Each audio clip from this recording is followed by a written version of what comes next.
BusinessDay is West Africa's leading provider of business intelligence and information, delivering premium content across diversified media platforms, including online, mobile, and print.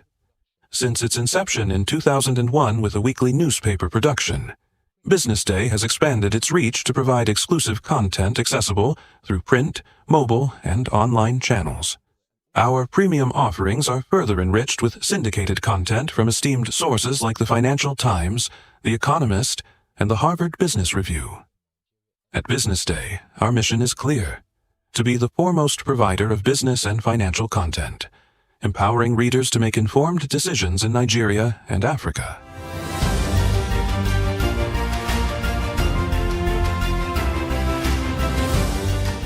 Since our establishment, we have been committed to delivering insightful, relevant, and accurate information about Nigeria's business and finance environment, while contextualizing the impact of global events.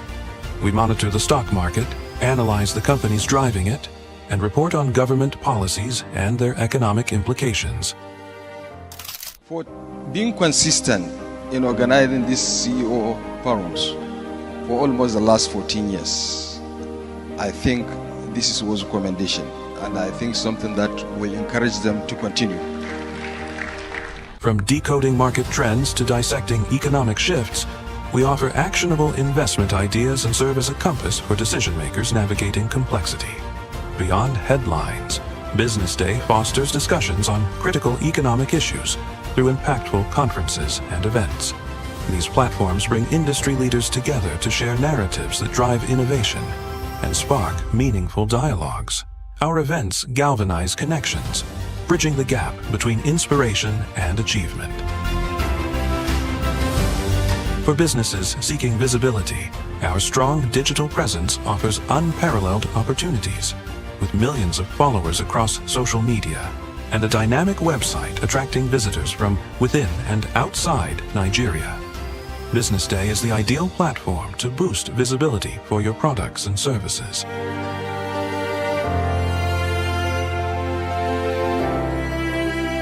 If you're looking for in-depth analysis and expert opinions on Nigeria and Africa's business landscape, BusinessDay is your guide.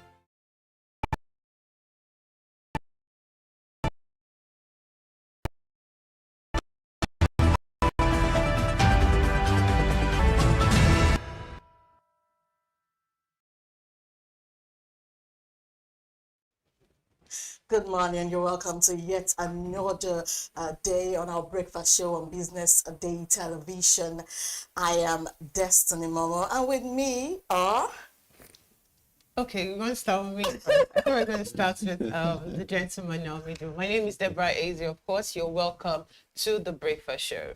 And I'm Joshua Bassi. Good morning, and welcome to Wow. the breakfast show. Well, it's going to be a very interesting morning. Very interesting. I can and see you it. guys, wow, Debbie, you're looking so bright, and it's been a while. I know. Thank you. I survived.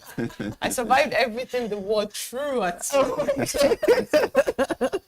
Right. So, Joshua, you're always looking bright. What's your secret? It's God. God is my Oh, favorite. I knew it was like, I'm God.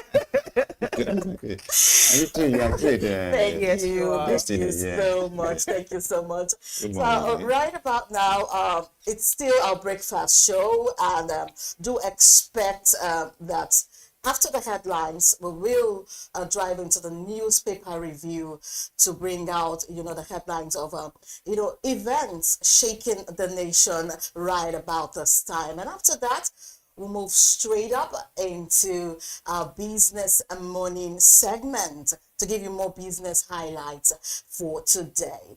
And after our business morning segment, we'll drive straight into our big story. And don't always miss our big stories, because our big stories are always big. And after a big story, we'll move straight into a social listening to talk about things happening live on social media, making the rounds for everybody that wants to know more about these events as it unfolds. Now, these are what we have on our breakfast show for you today. But right now, we are moving straight into the headlines for today. Nigeria's crude output falls below OPEC quota after 2 months. And then Nupeng places members on red alert as Dangote Group reneged on agreement.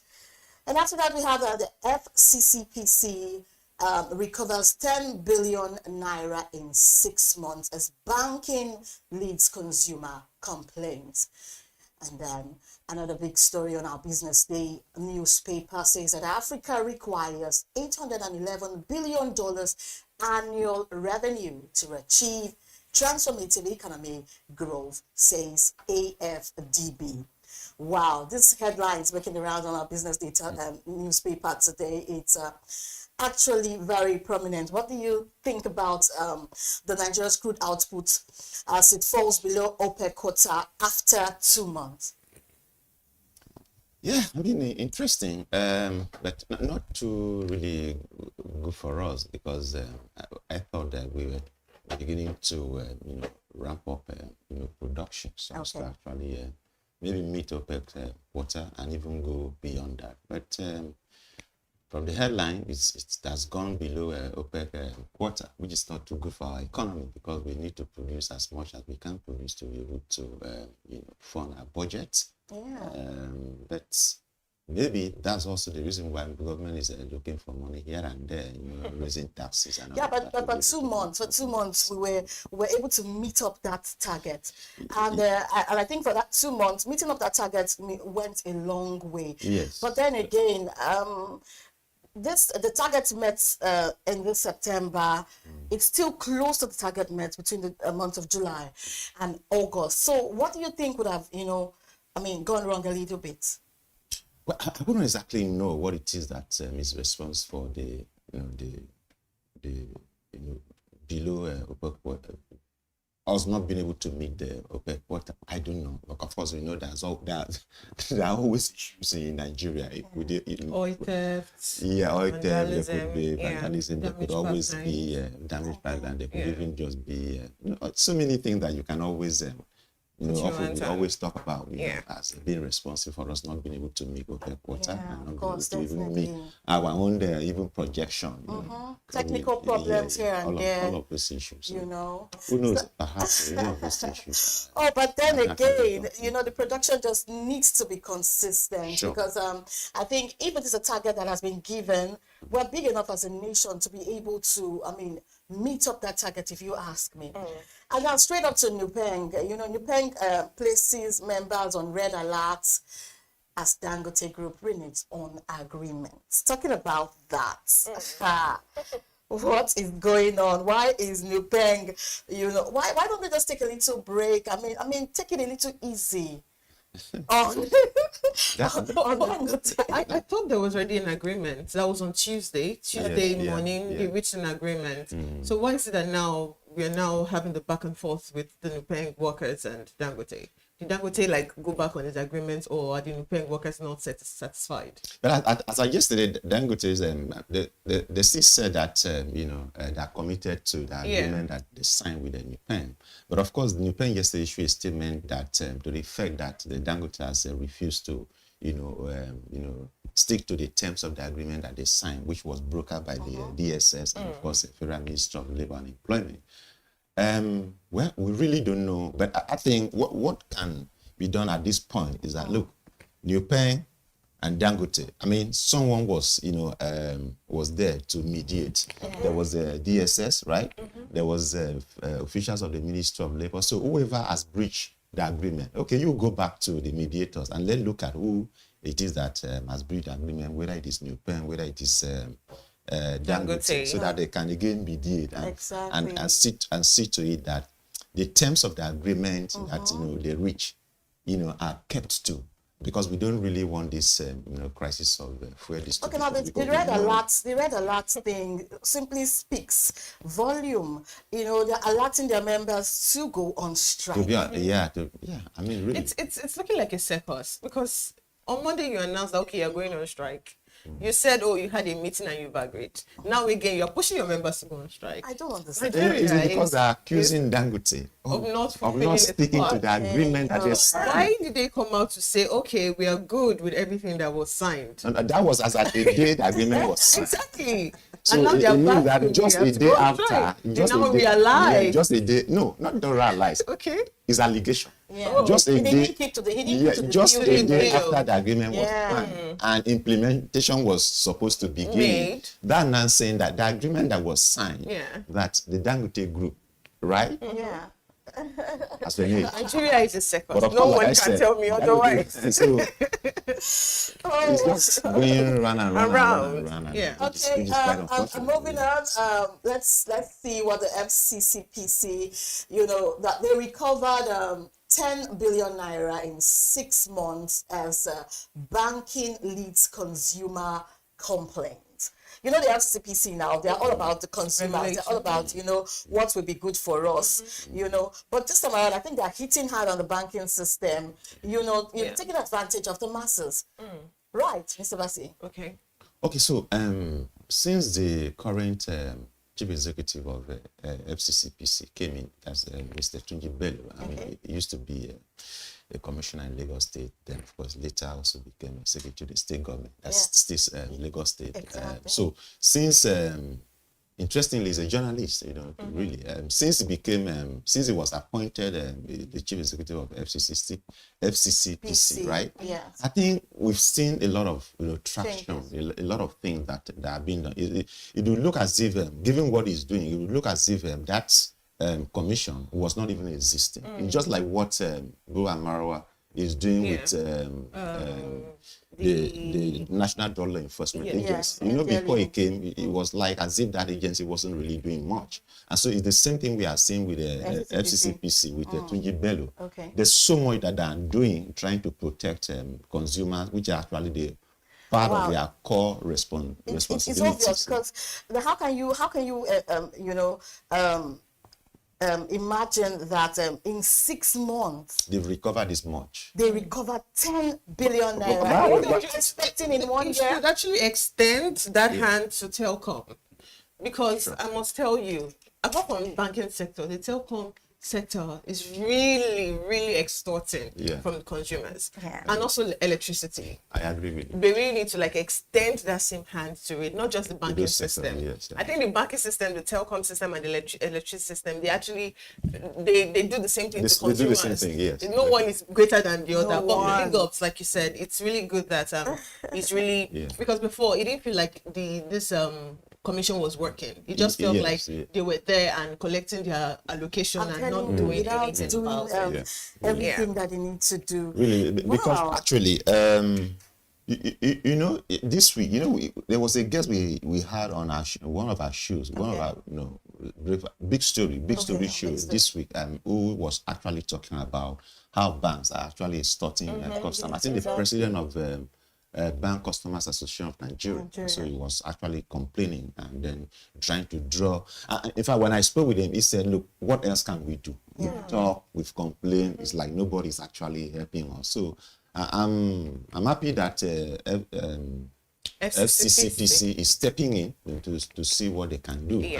But I don't know whether this money they have recovered has gone back to customers. I don't know. No, they will disperse it. They will make sure that. Will they? Why not? I'm still waiting for my 50,000 naira that was deducted from me from First Bank. I'm still waiting. Just like you said, they actually extended this to telecoms as well. And telecoms are actually extorting so much. Can you imagine? You getting data particular? It doesn't take you more than a day. Yes. And then there was a day I subscribed for 4 times, and I'm not exaggerating, because I wasn't getting the desired network, and everything was on point, and then it keeps rolling. It just like that. No. This also happens in the electricity sector. Yeah. Oh my God, Mr. Bassi, how much have you spent on electricity in the last 1 week? Do you want us to go there? Do you want us to talk about it? I mean, if I mention that, man, you'll be asking me how much you online trading as well. People, I mean, FCCPC, they are really ready for this job, because for them to recover this much in 6 months, I don't know what to expect in 1 year. I think they should do more on price regulation. In Africa, Nigeria is the country with the least regulation when it comes to pricing. Exactly. For instance, you can be selling noodles now. Yeah. I'm selling noodles also, and I'm selling mine for 500 naira.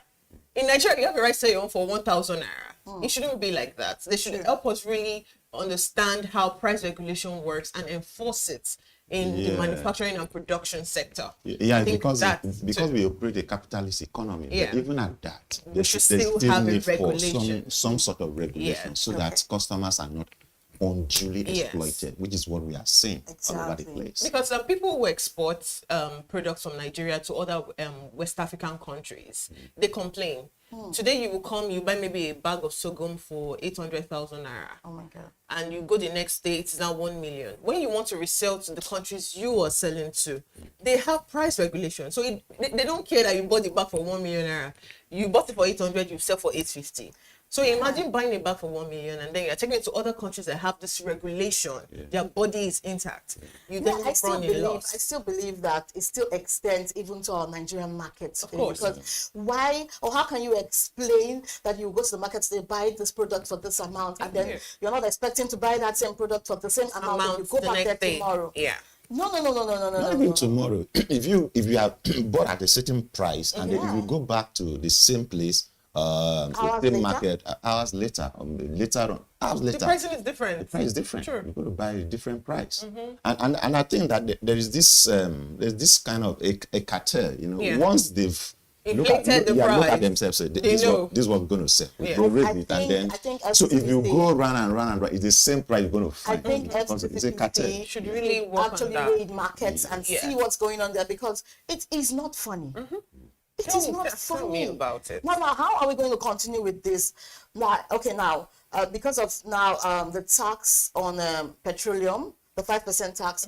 Do you think next year is going to be easy for Nigerians? Not next just the year- tax on petroleum. People will soon start. The panic. The announcements came with panic, which is something that I don't know why Nigeria is like that. When there's an announcement, the market goes into panic. I'm telling you. Everything, the prices like inflate. I'm but telling they you. said they're not You're going still to. right on that. Yeah, It's not, it's not going to happen now, uh, and they're still working on it. So let's just keep our fingers. All right, so because we're just soon going to go into the newspaper review, I think we should round up the headlines by talking about Africa requiring $811 billion annual revenue to achieve transformative economic growth. This is said by the AFDB. So what do you think? What do you think of this? Because Debbie, I'm sure you have something to say about this. Yes, I just remember that Tinubu said we have actually achieved our 1 trillion naira economy. Okay. No. I mean that's the projection. You said it now that we've achieved it.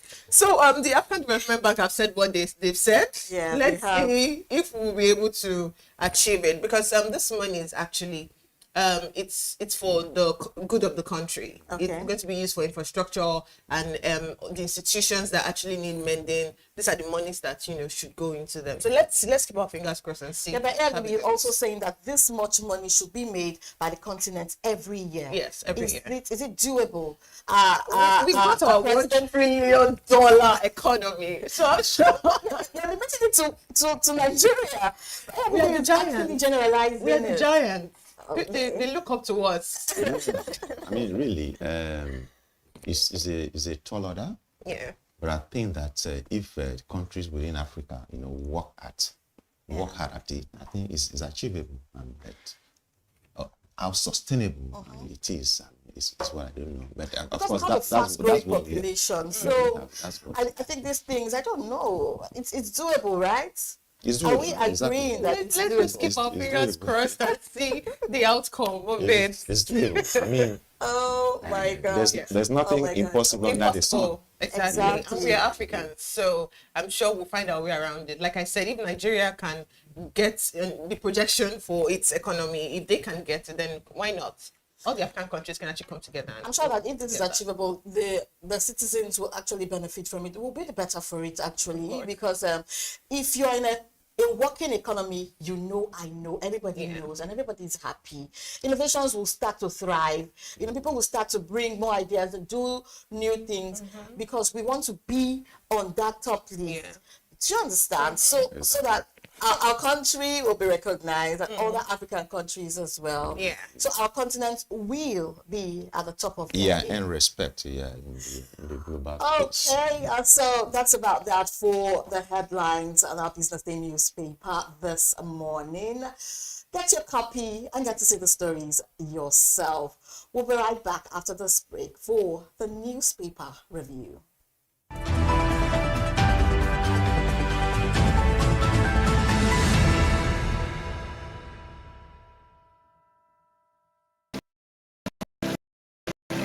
Money never sleeps. Wake up to clarity, insights, and the stories driving business in Nigeria and beyond. From the heartbeat of small and medium enterprises to the pulse of national economic policy, this is where business meets perspective. With expert guests, real-time analysis, and stories that matter to you, we go beyond headlines to bring you the full picture. Join us every morning as we break down the numbers, decode the policies, and spotlight the people shaping our economy. This is Business Money.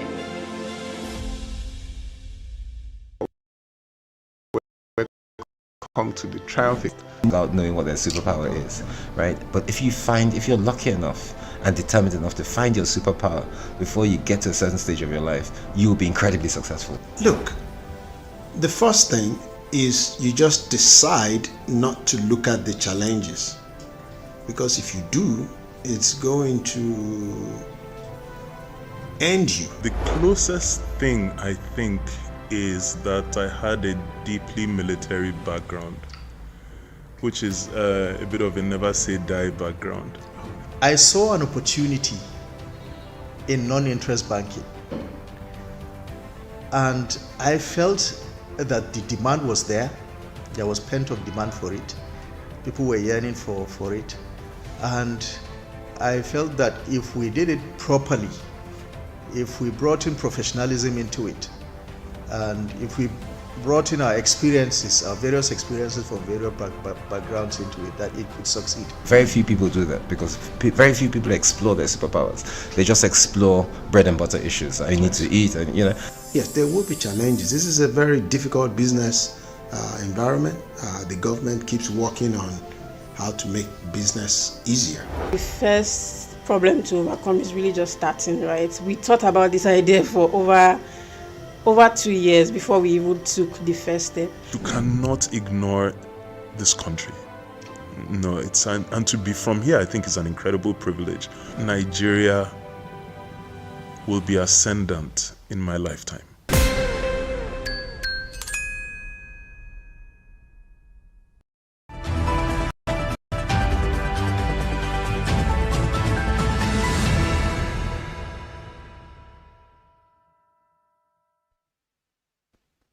To the breakfast show. This is the newspaper review segment. We have this is the newspaper review segment in our breakfast show where we explore top headlines on the front page of our dailies. I'm still Destiny Momo, and joining me in the studio for more insight this morning is our in-house analyst, Mr. Joshua Bassi. Thank you, Destiny. Hello again. And Deborah Eze, of course. Yeah, so it's so good to be with you still on the newspaper review conversation. We are starting with our Business Day newspaper, and we also have the Punch and the Vanguard to review. But let's start with our Business Day newspaper. Now, top on the paper this morning says First Bank floors Nduka or Big Benal to GHL at Court of Appeal. And another big story right here is saying that inside Nigeria's multi-billion naira music label gamble, returns, risk, and even new opportunities. And we also have winners, losers of Nigeria's share notes ban. Now on the left side of the paper says the power of reinvention, Sophia Husfall's journey to the top. Shortlet rents at a 585k night may dent dirty December. We also have IITF 2025 ends on high notes with record of $48.3 billion in deals signed by participants. Oh, wow. And then we're seeing the Dangote cement picture boldly inscribed on the front pages of the BusinessDay newspaper alongside the Nigerian exchange. So now let's dive into some of the big stories on the front page of the paper. First Bank floors Nduka Webinas GHL at Court of Appeal. Are we saying that the First Bank won the case? Yeah. In this regard. Yeah, that's what the headline is saying. That they actually won the case. I don't really have like a broad understanding about the landmark and the First Bank case, so I'm going to allow Mr. Joshua take the floor. Exactly. But this story really, I want to leave it the way it It is, right? I want to leave it the way it is because you find it in almost all the papers. Okay. Interesting. Okay, so I think the First Bank had issue with Nduka Bagbena GHL. I think Nduka is the publisher of this newspaper. Yeah. I'm sure it might, want to appeal the case, and so the case continues. There are legal matter between the two.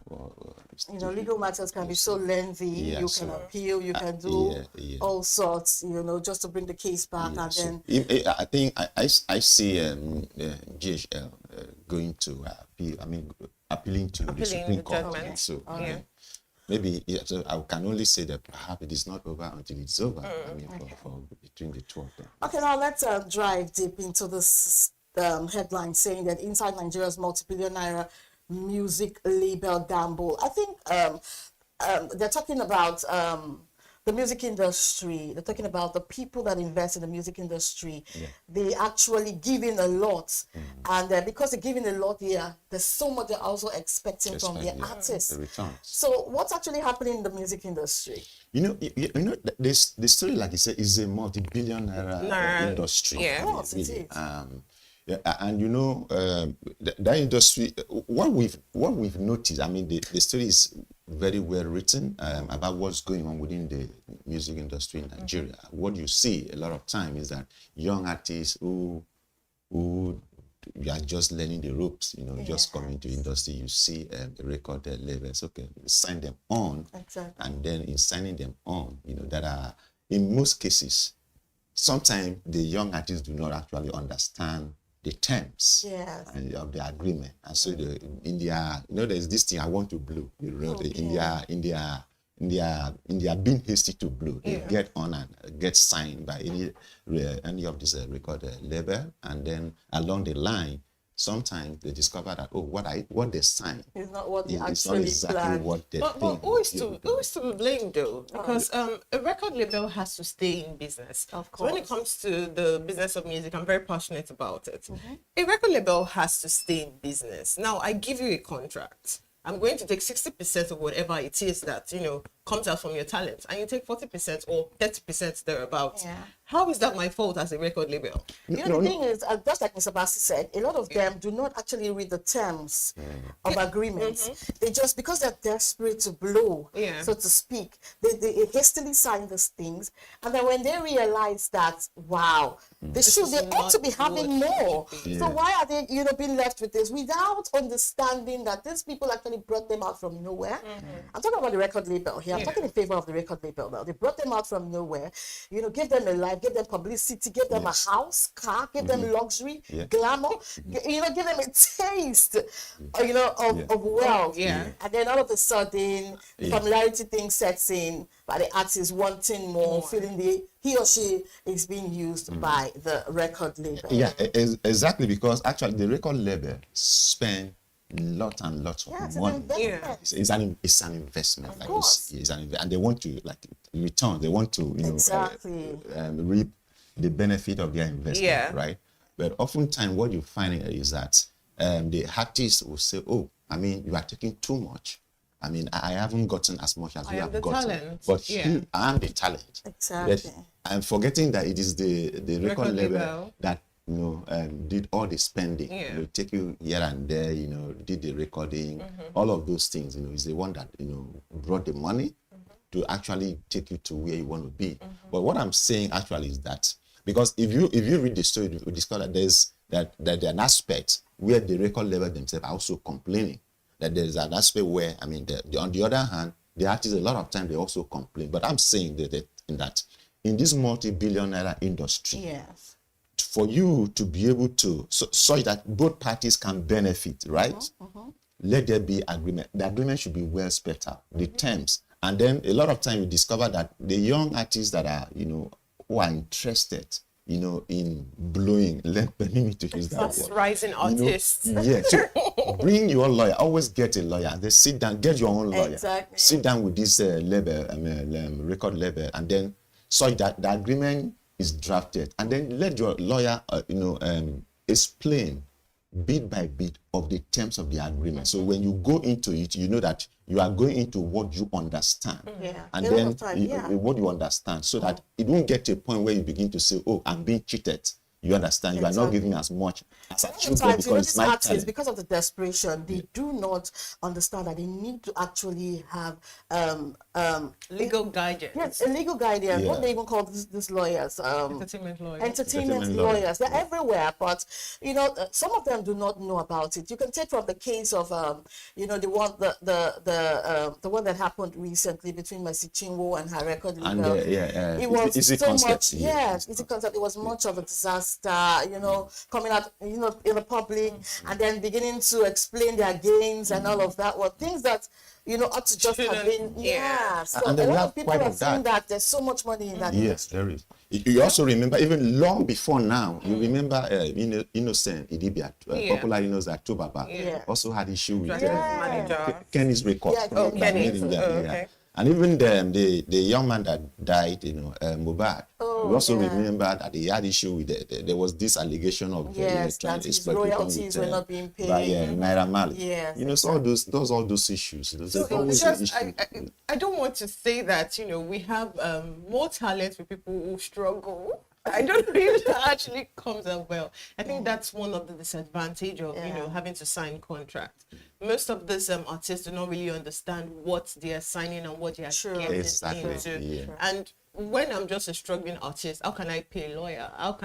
Do I even know what the walls of a law firm looks like? But right now, hiring one. Now, social media has actually, made it easy for talents to be projected out there. Sometimes you don't even need this record labels. You do. You don't need but this to come out, but you need them to sustain. They will be able to sustain. But before now, social media wasn't really there to project these talents, and that's when the record label were really eating big. But right now, people just come on social media, do their thing, and then people just people from there like what they do, start inviting them for shows and all that. But what are you live shows? Because they make a lot of money. Because as an artist, it's not just about singing; it's about streaming. How does your money from the stream get to you? How do you get I can't remember what they call it. Get like trademark to what is yours. Exactly. You need the record labels to actually hold your hands and help you through all of that. If Spotify is playing your song, how do you get a cut of your money? How do you get a cut of your money from Apple Music? You can't do that as a social media talent per se. Exactly. So very quickly, but just finally for me on this, I think what they also need to do is that look, there's expectation. There's so much expectation, and they're in a hurry, to recoup. I mean, whether you are talking about the record label themselves or you are talking about the artists, they just want to. People are no longer patient because the gain in the music industry is a long-term thing. True. It is actually. It's a long-term. So don't be in a hurry to immediately get all that you have invested. Just give yourself some time. Don't want to take everything at the same time. Just after some time, gradually, you can end this thing for life, really. But a lot of times, Okay, now, let's just quickly look at shortlet rents at a 585K per night. It made them 30 December. No, if you look at it, critically, it's not that rents are not being spared. I'm talking about normal house rents are not being spared.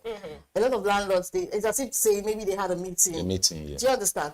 Everybody is increasing their rents. Do you understand? Now, what do you want a shortlet to do? When they hear of these things, they also want to, because shortlets actually invest so much, to give their, customers. Their customers the best. But I'm thinking this whole hype. It's outrageous. This whole hype. It is. Then I'd rather go to a hotel now and enjoy myself. Yeah. Because really, for Exactly. night, come on. A hotel is about 300K. That's the least room in Eco Garden is like 300K. Yeah, if I'm going to spend 500 and something, I'd rather go to a hotel than go to a shortlet where I'm not sure I'll get all the stuff. The advantage of a shortlet is you get to cook your own meals.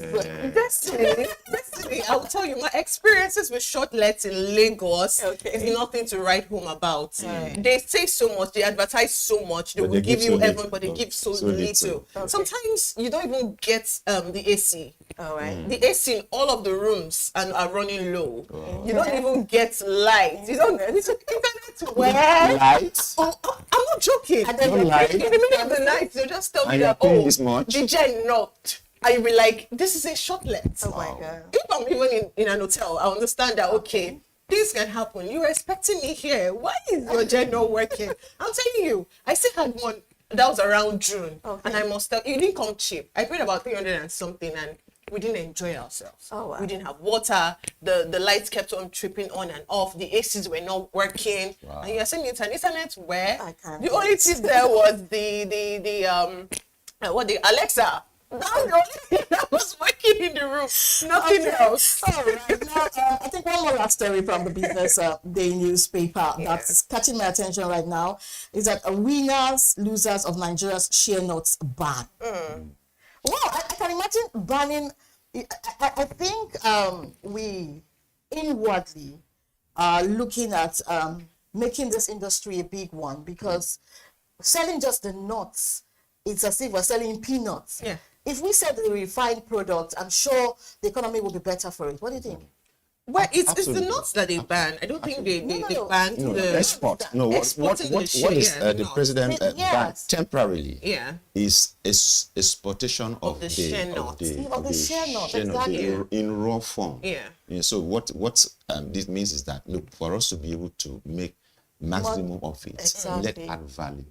Don't just sell Giving it them on the the real raw share Yeah. nuts, the share butter itself. Let's give out the share butter itself so that we can make more money. instead of just exporting. But really, who are the winners and who are the losers? I think At the end of the day, I'm it's sure still go that down to the citizens being the losers. no. I think there's a factory that has come up that is doing so big in the share butter business that would have given the president this idea. Take it or leave it.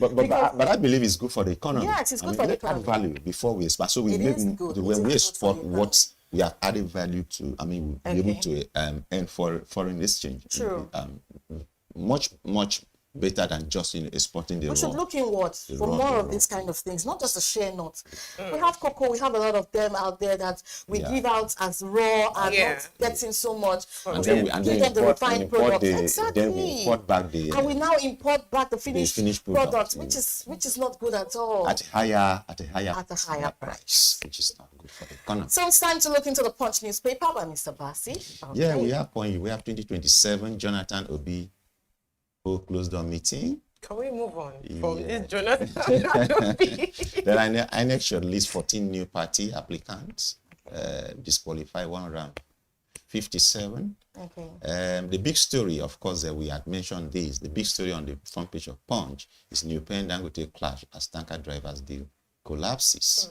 The riders. The rider Dangote refinery says union membership not compulsory as New Pen ponders fresh strike. Okay. Marketers urge adherence to MOU. NLC won refinery against agreement breach. Of course, we also have Down below we have Customers Mark. That's David Mark. Others over ADC leadership tussle. Of course, supporters await Fubara's London return ahead of resumption. Okay. We also have a 5.6 trillion energy crisis loom as gas firms for supply.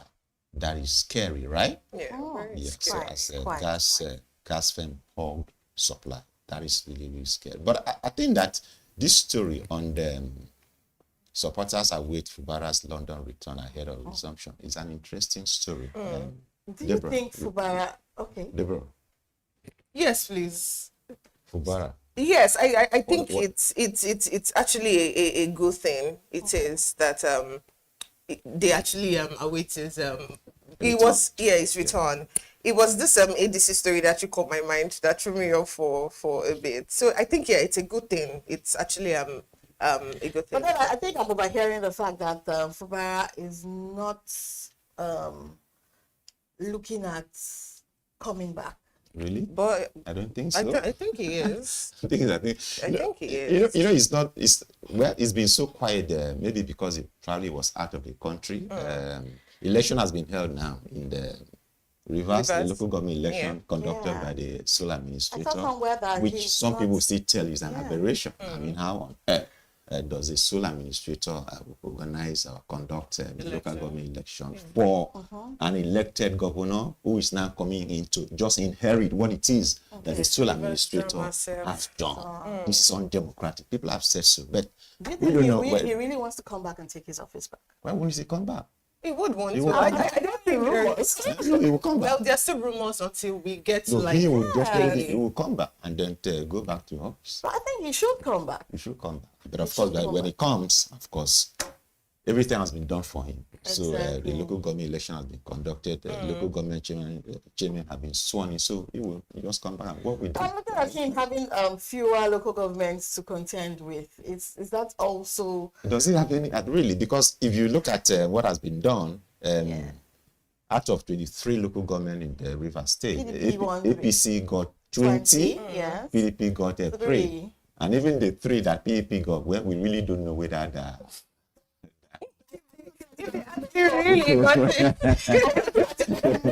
So Let's just give them 3. So, when it comes back, he will find a way to cope. So But I'm looking at this whole situation. Is the FCT minister still in the PDP, or he has succeeded in leaving the PDP? He's still in the PDP. He has told you that he's not leaving the PDP. Yeah, he's not leaving. He is in the PDP, but supporting President If Bola Rivers Tinubu, State is still a PDP state, and then the APC is winning 20 local governments from Rivers State, don't you smell a rat? Yeah, that's what happens when let me say the leader in a state is confused. For me, I see Wike as being confused, even though people see him as being very political about it. Yeah. I'm in PDP, but I'm going to support Bola Tinubu. When you say you're supporting Bola Tinubu, it means you're supporting the APC. Of course. You get? So that's what happens. It's the confusion that actually comes with Wike being not here or there. But I really don't see Deborah. I really don't see as confusion. Okay. I mean, Wike knows exactly what he is If doing. he knows, it's not It's going a to great be. thing. Of He course, knows it's a what game. exactly he's Of doing. course. So he's working towards the direction he want to go. So he's So very clear. what could be the direction be? Because it's No, creating so many chaos. it clearly tells you that he is supporting the president in 2027. Okay. And so for him, PDP should not even left to him, Bother PDP should not to even, run. Yeah, bother to run. So he's strongly supporting the does- president. So I'm not surprised Yeah. that APC won all of those 20 local government because in any case, who conducted the election? And APC appointed sole administrator. So what did you expect? course. That's what you see across all the state where That's hitting the nail on the head, actually. yeah. Do you think it's high time we stop seeing Rivers as a PDP state? No, I don't think we should give up on it already, because elections is still around the corner. But if you ask me, I would say that PDP has already lost. Okay. Yeah. Let's move on to others. Just before we drop the point, I mean, the big story in Japan, Dangote clash and stand. We talked about this a little bit earlier on, and well, NLC is demanding that the refinery should stick to the agreement.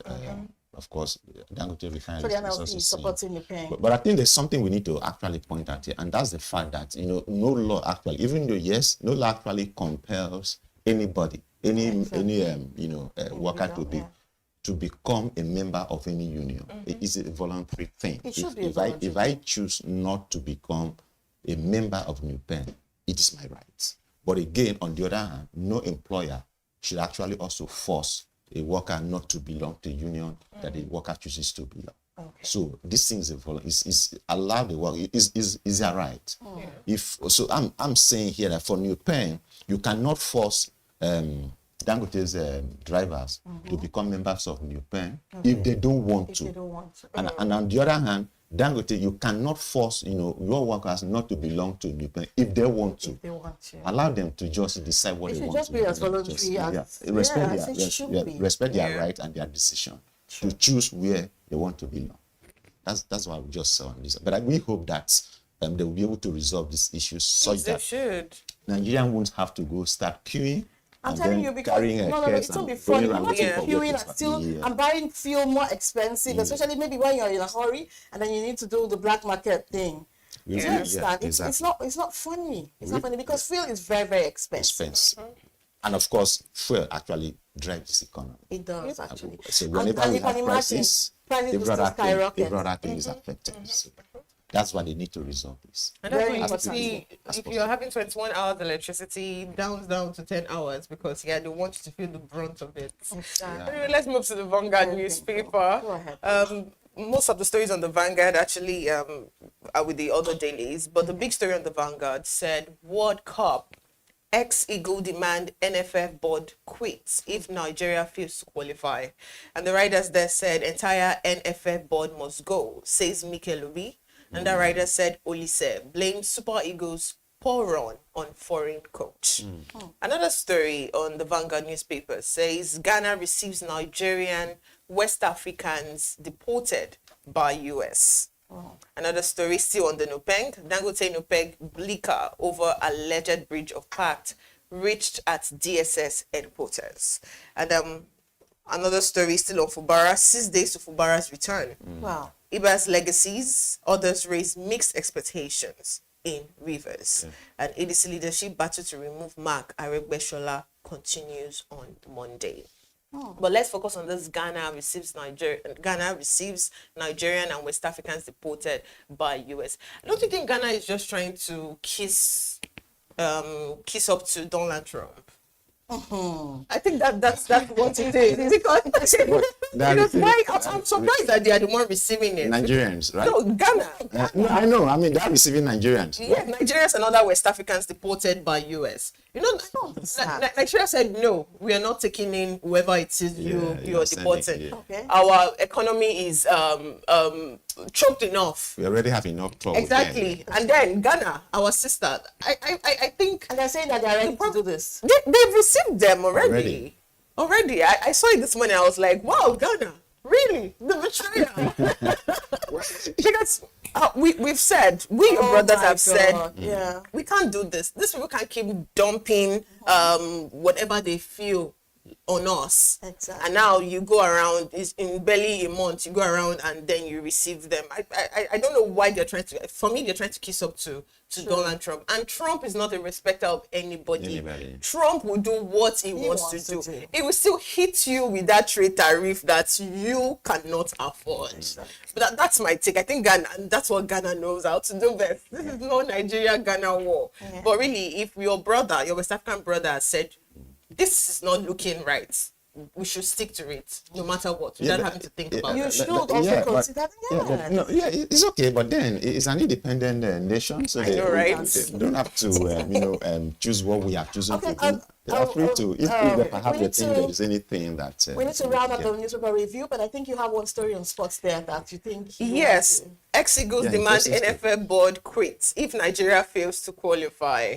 Well, we still have, let's not jump into conclusion yet. Let's just hope that, I think Bafana, let's just hope that they lose their next match and we get to win our other matches. I'm sure we would qualify. Okay. But this is the usual thing that happens. I'm not surprised. All right. I wasn't expecting anything more, and they're not giving me anything less. Wow. So yeah, let's just see. At the end of the day, like, everybody will be fine. Everyone will be Yeah, fine. but I think we should qualify, because Exactly. if we don't, I mean, then we will not be happy with Like I said, whatever they bring to the table, I'm all for At the end it. of the day, everybody will be fine. Yeah. Can't afford Before we not round to up go our to work newspaper review two today, consecutive we should do the cartoon of the day. Yeah. The cartoon of the day. Do we have? So our cartoon of the day, wow. Keep firing, keep them at each other's throats. This is not Nepal. Oh my God. I don't understand, Mr. Bati. What do you have to say about this? You're saying Rock of Aso. I'm saying Rock of Aso. And I'm saying keep firing, keep them at each other's throats. So they're firing hunger, firing tribalism, Tribalism. firing ethnicity. You know, those three, you know, have always been The problem of Nigeria. the problem here. Yeah.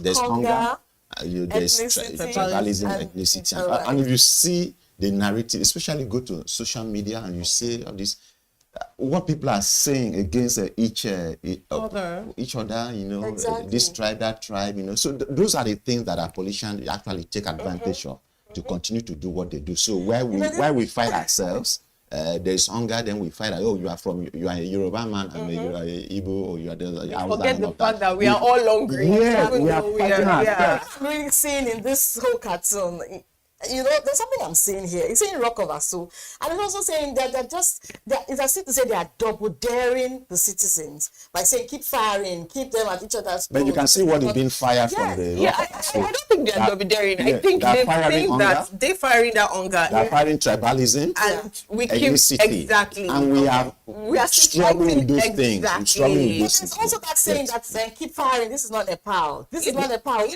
not Nepal. This is not Nepal. They're not going to get it. They're not going to stand They're not up going for to stand up to themselves. fight for themselves. They're just because going to yeah, at each other's they've done in throat. Nepal. Oh, is this about the citizens? Please make me understand. Yes. It's about the citizens. The government are firing these things at us. Instead of us to see what the problem is, we are busy saying, oh, you're Yoruba, I don't like you. Meanwhile, the government is continuing with bad governance. So it means what's happening in Nepal can never Can never happen. happen here. Nepal can never happen happen here. here. You know, somebody was saying something like, "Oh wow, see what is happening in Nepal. See what Nigerians are doing." This one is accusing Blessing CEO. This one is other things that are not Irrelevant. important. Yeah.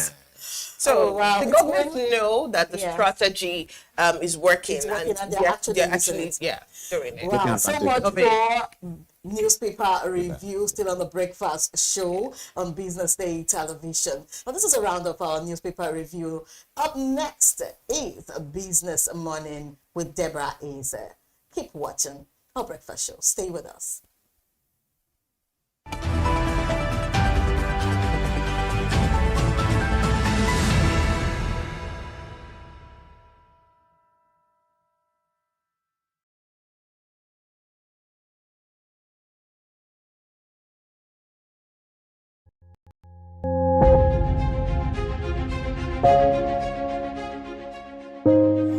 Good morning and welcome to the BDTV Breakfast Show. I am Bethel Obajabi. My name is Elizabeth Musa. And this is the social listening segment on the BDTV Breakfast Show. We're talking about the Fly Nigeria Act. Can you give us a background into what this is about? We are here today on the streets of Lagos, Nigeria, to gather opinion about a pressing issue. I go look at the cost of petrol.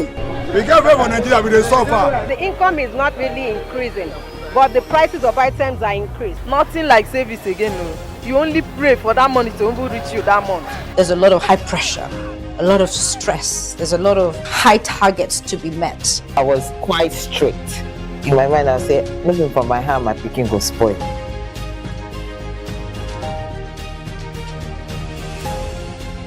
To allow all banks and all the players in the space. 15% inflation target achievable in 2025.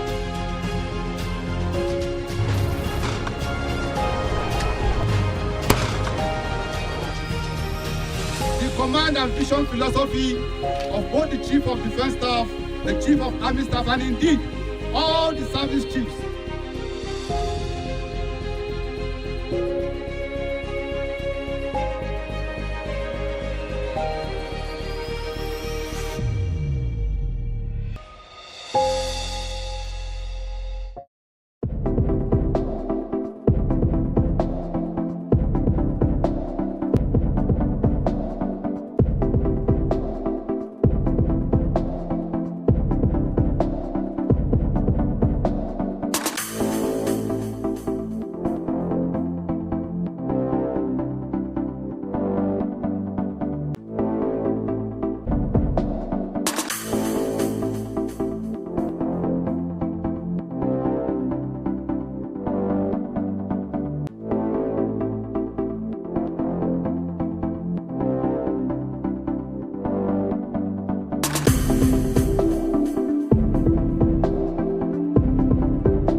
When we talk business. Hello and welcome to Business Morning on the Breakfast Show here on Business Day Television, broadcasting to you live from our studio here in Lagos, the nation's commercial capital. I am Deborah Eze. Now let's begin with the top news stories making the round in the world of business. Nigeria's crude oil production slipped below its OPEC quota in August after 2 consecutive months of meeting the target, raising concerns about the country's ability to sustain improved output levels amid persistent operational challenges. According to reports, Nigeria pumped on an average of 1.434 million barrels per day in August, down from 1.507 million barrels per day in July. The figure is the lowest in 6 months so far in 2025 and is below Nigeria's OPEC allocation of about 1.5 million barrels per day for the month, coming after Nigeria had showed signs of recovery in June and July, when output edged closer to the group's agreed quota following month of underperformance. Moving on, the National Union of Petroleum and Natural Gas Workers, NUPENG, has again placed its members on red alert following the decision by the Dangote Group to renege on earlier agreement brokered by federal government on Tuesday. The union, in a statement signed by William Oparahe and Afolabi Olawale, the president and general secretary, say it is placing all members on red alert for the resumption of the suspended nationwide industrial action. And this followed refusal by the Dangote Group to keep to the initial agreement reached on the unionization of the workers, calling on the Nigeria Labour Congress, Trade Union Congress, and all regional and global working people and the civil society organization to rise in support and solidarity against this threat of capitalist world. And still on, the Federal Competition and Consumer Protection Commission has recovered more than 10 billion naira between March to August 2025 for aggrieved consumers as banking and fintech sectors dominate consumer complaint. According to the Commission, the data, which examined consumer dissatisfaction across 30 sectors, cover consumer grievances ranging from unfair charges, service failure, unauthorized deduction, deceptive marketing, poor disclosure of terms, product defect, and failure to provide redress within acceptable timeliness. In the 6 months to August, the banking sector reportedly accounted for 3,173 complaints, followed by fast-moving consumer goods at 1,543, fintech at 1,442, and electricity at 458. And so in the news, the African Development Bank has announced that the African continent currently needs about $811.1 billion per annum in financing to achieve transformative economic growth. The Director General, Nigeria Country Department at AFDB, Abdul Kamara, revealed this on Thursday at the 2025 Nigerian Economic Society Conference held in Abuja. According to Karama, driving transformative growth will require significant investment in 4 key sectors, including infrastructure, energy access, education and technology, and innovation, especially in soft skills and capacity development. The DG added that for transition states in Africa to achieve structural transformation, they would require about $210 billion per annum, with a financing gap of $188.1 billion. And still to come after the break, navigating post-oil diversification and SME resilience. To stay with us.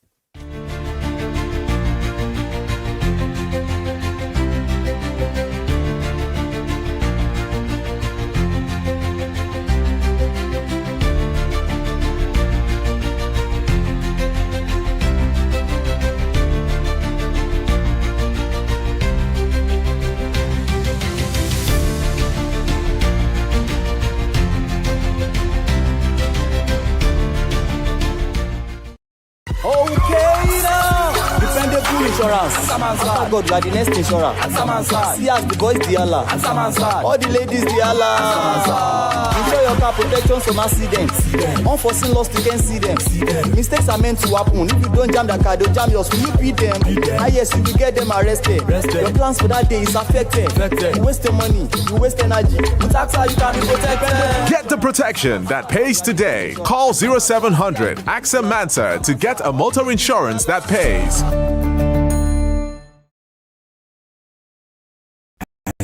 Stanbic IBTC, we are here to help you grow with financing that helps you expand, expert knowledge across 20 African markets, trade solutions that open doors to 195 countries globally, and an online banking platform that works hard, because with us, there's possible, then there's more. Visit www.stanbicibtcbank.com/business for more. Stanbic IBTC.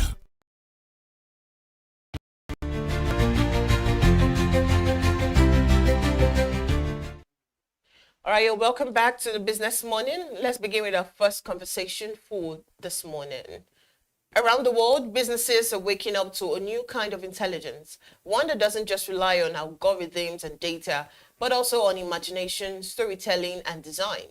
It's what some are calling creative intelligence, the space where art meets artificial intelligence to create innovation that is not only powerful, but also human-centered. Think about it. AI can crunch numbers, automate tasks, and predict outcomes, but it's creativity that shapes how we experience products, services, and even entire industries. Together, they're driving breakthroughs in sectors from healthcare and education to agriculture, fintech, and the creative economy itself. For Africa, this conversation is particularly important. We're a continent rich in creative talent, from design to music to storytelling, and at the same time, we're rapidly building our digital and tech ecosystem. The intersection of these two worlds could unlock solutions that are not only globally competitive, but also deeply rooted in our realities. Joining us this morning is someone who embodies this intersection. Daniel Aremo is a multidisciplinary creative professional, robotics enthusiast, and AI learner. His journey cut across creative design, robotics, and machine learning, and he has applied his skill in industries ranging from branding and education to agriculture and technology. He's here to help us unpack how businesses can leverage this blend of art and AI to innovate, scale, and lead in a changing world. Good morning, Daniel Aremo. Thank you for coming on Business Morning. Good morning, yeah. Good morning, everyone. All right, so let's just go straight into it. When we talk about creative intelligence, what exactly does it mean, and why is it important in today's business environment? All right, thank you. When it comes to creative intelligence, creative intelligence is the ability to process and use generative imaginations, cognitivity, to create solutions to all forms of problems. It is a very crucial skill to possess in our everyday life, as it will give us an advantage in finding solutions to every problem we have, especially in the future we are in and the one we are going to create. It is important in today's business. Its importance in today's business can't be overemphasized, because it seems we've reached the pinnacle of solutions in our present day time. Two of the ways in which creative intelligence is very important are: number one, it drives innovation and progress in all aspects of business. And it is what changes companies' culture, sustains companies' innovation, and gives a clear direction into what an industry might face or become.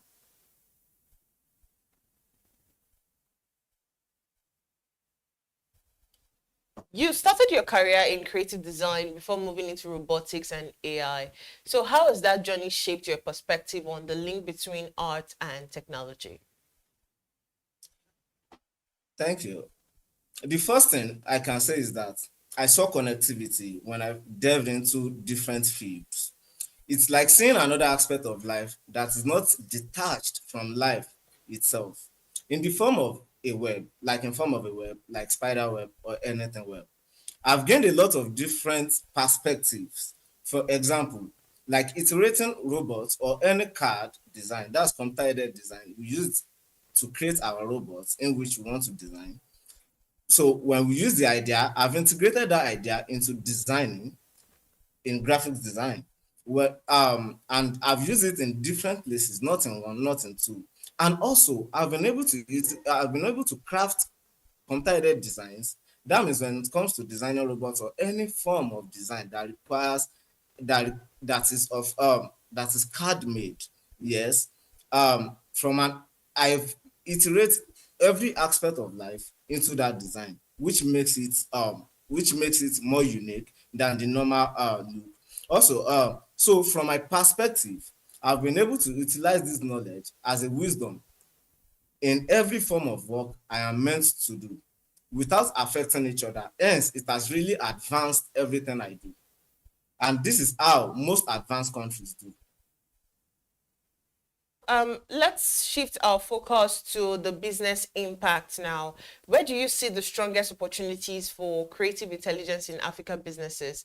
Do you see it in agriculture? Do you see it in finance, retail, or the media?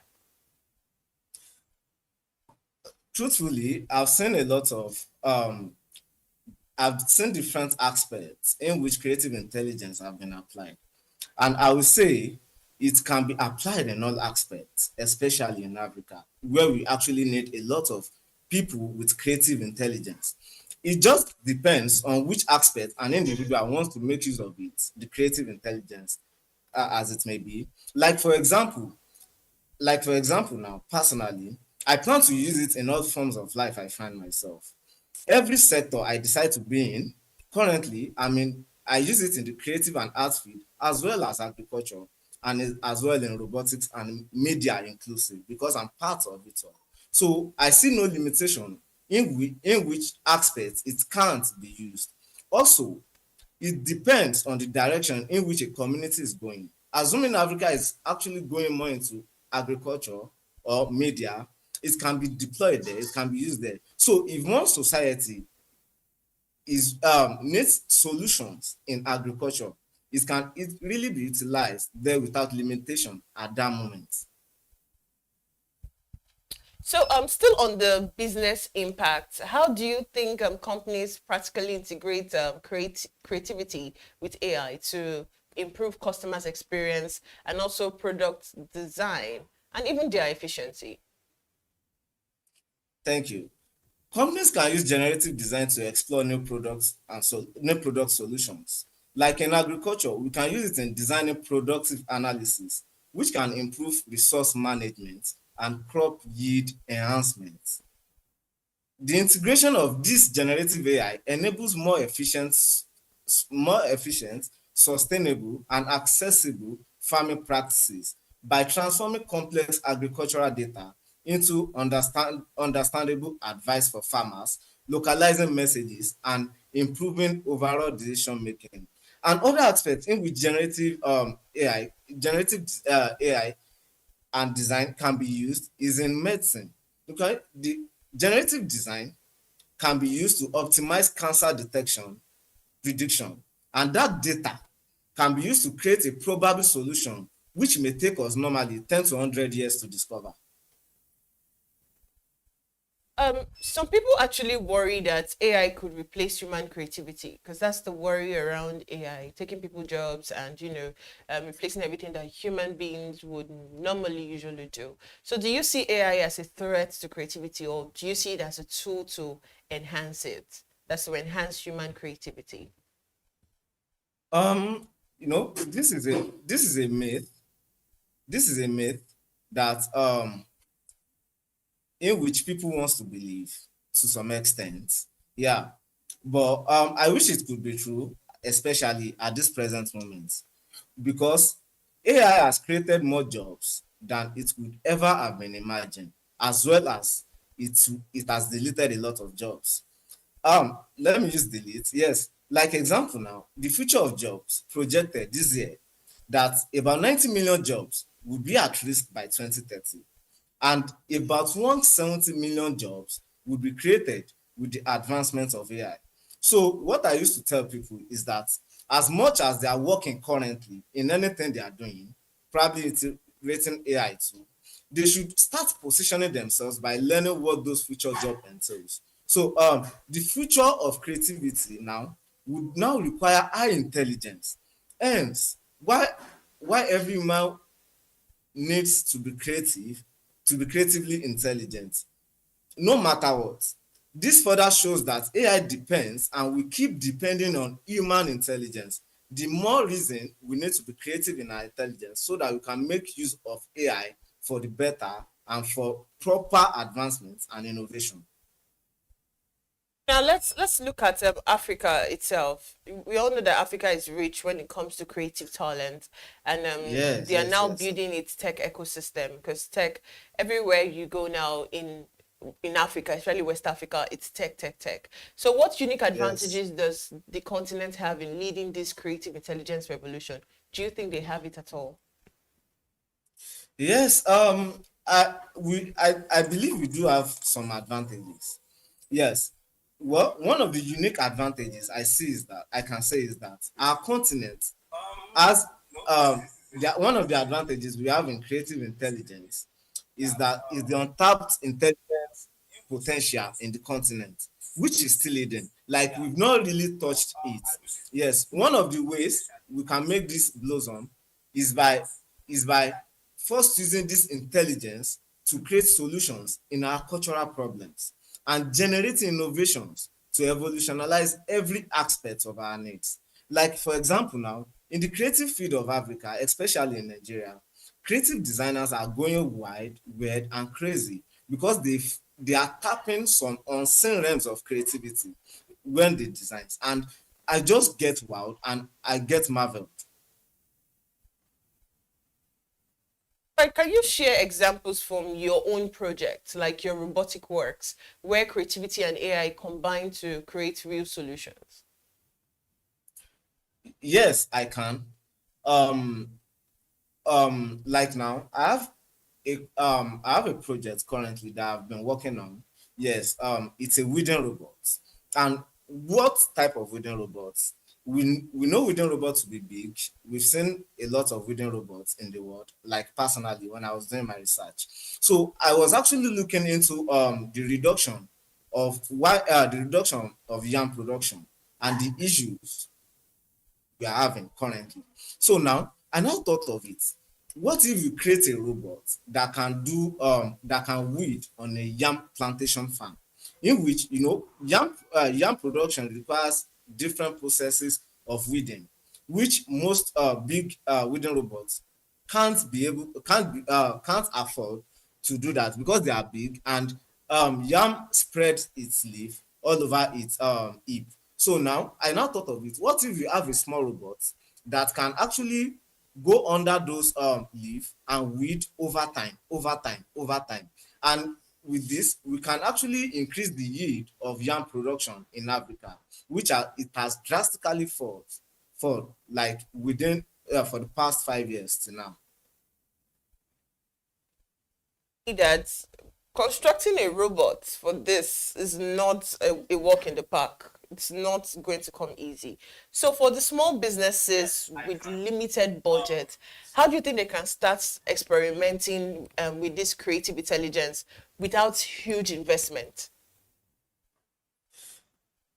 Well, I can say everything actually starts with idea and trying to sacrifice to create at least a prototype. Create something that works. You may not really have the money to do everything at large, to go into large scale production, but create a prototype. Even it can be small, create a prototype, then possibly the person can actually see an investor when it comes to this. Thank you.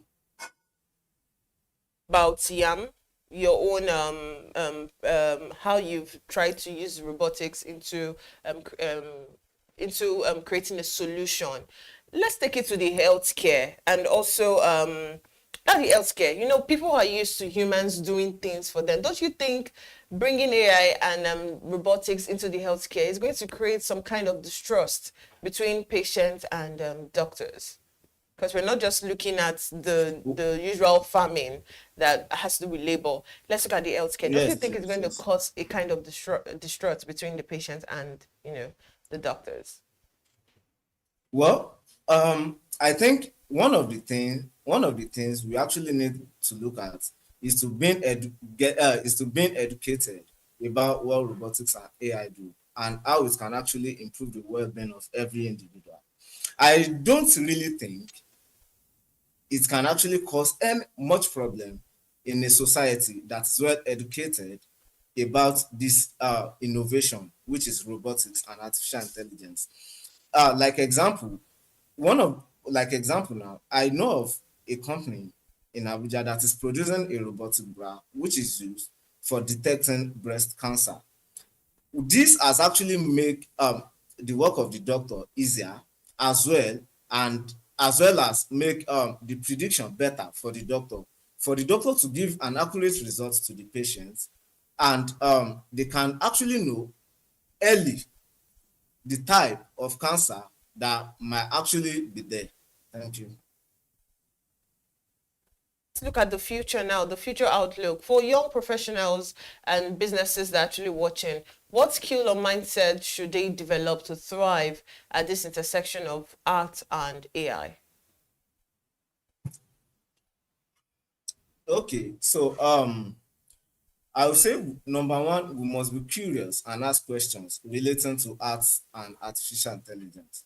We must be very curious. We must be ready to ask questions. We must be ready to receive answers. We must be ready to just delve into every aspect of art and artificial intelligence. How the two can be fused together to create something new or something better.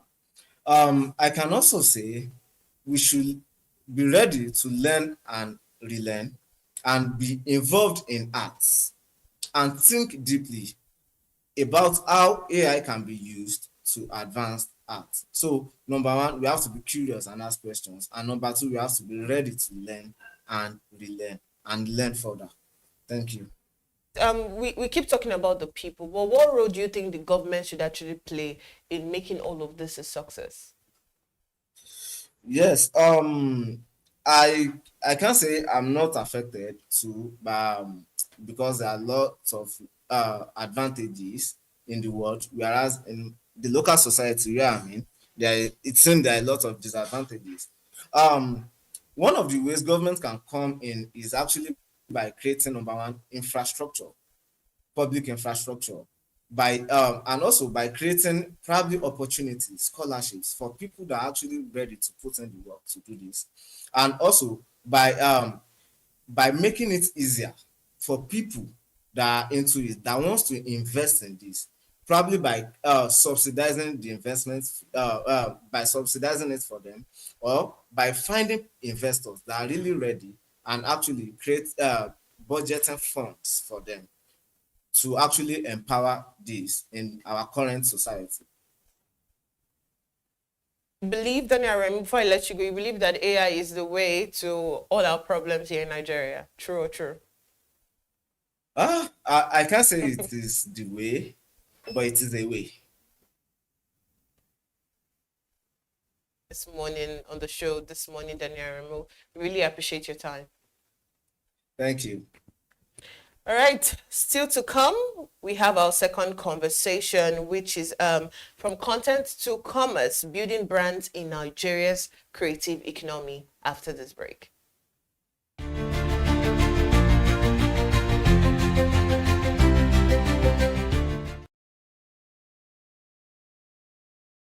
Okay now. Dependable insurance. After God, you are the next insurer.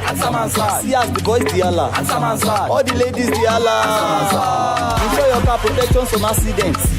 Unforeseen loss, you can see them. Mistakes are meant to At Stanbic IBTC, we are here to help you grow with financing that helps you expand, expert knowledge across 20 African markets, trade solutions that open doors to 195 countries globally, and an online banking platform that works hard because with us, there's possible, then there's more. Visit www.stanbicibtcbank.com/business for more. Stanbic IBTC. Money never sleeps. Wake up to clarity, insights, and the stories driving business in Nigeria and beyond. From the heartbeat of small and medium enterprises to the pulse of national economic policy, this is where business meets perspective. With expert guests, real-time analysis, and stories that matter to you, we go beyond headlines to bring you the full picture. Join us every morning as we break down the numbers, decode the policies, and spotlight the people shaping our economy. This is Business Money.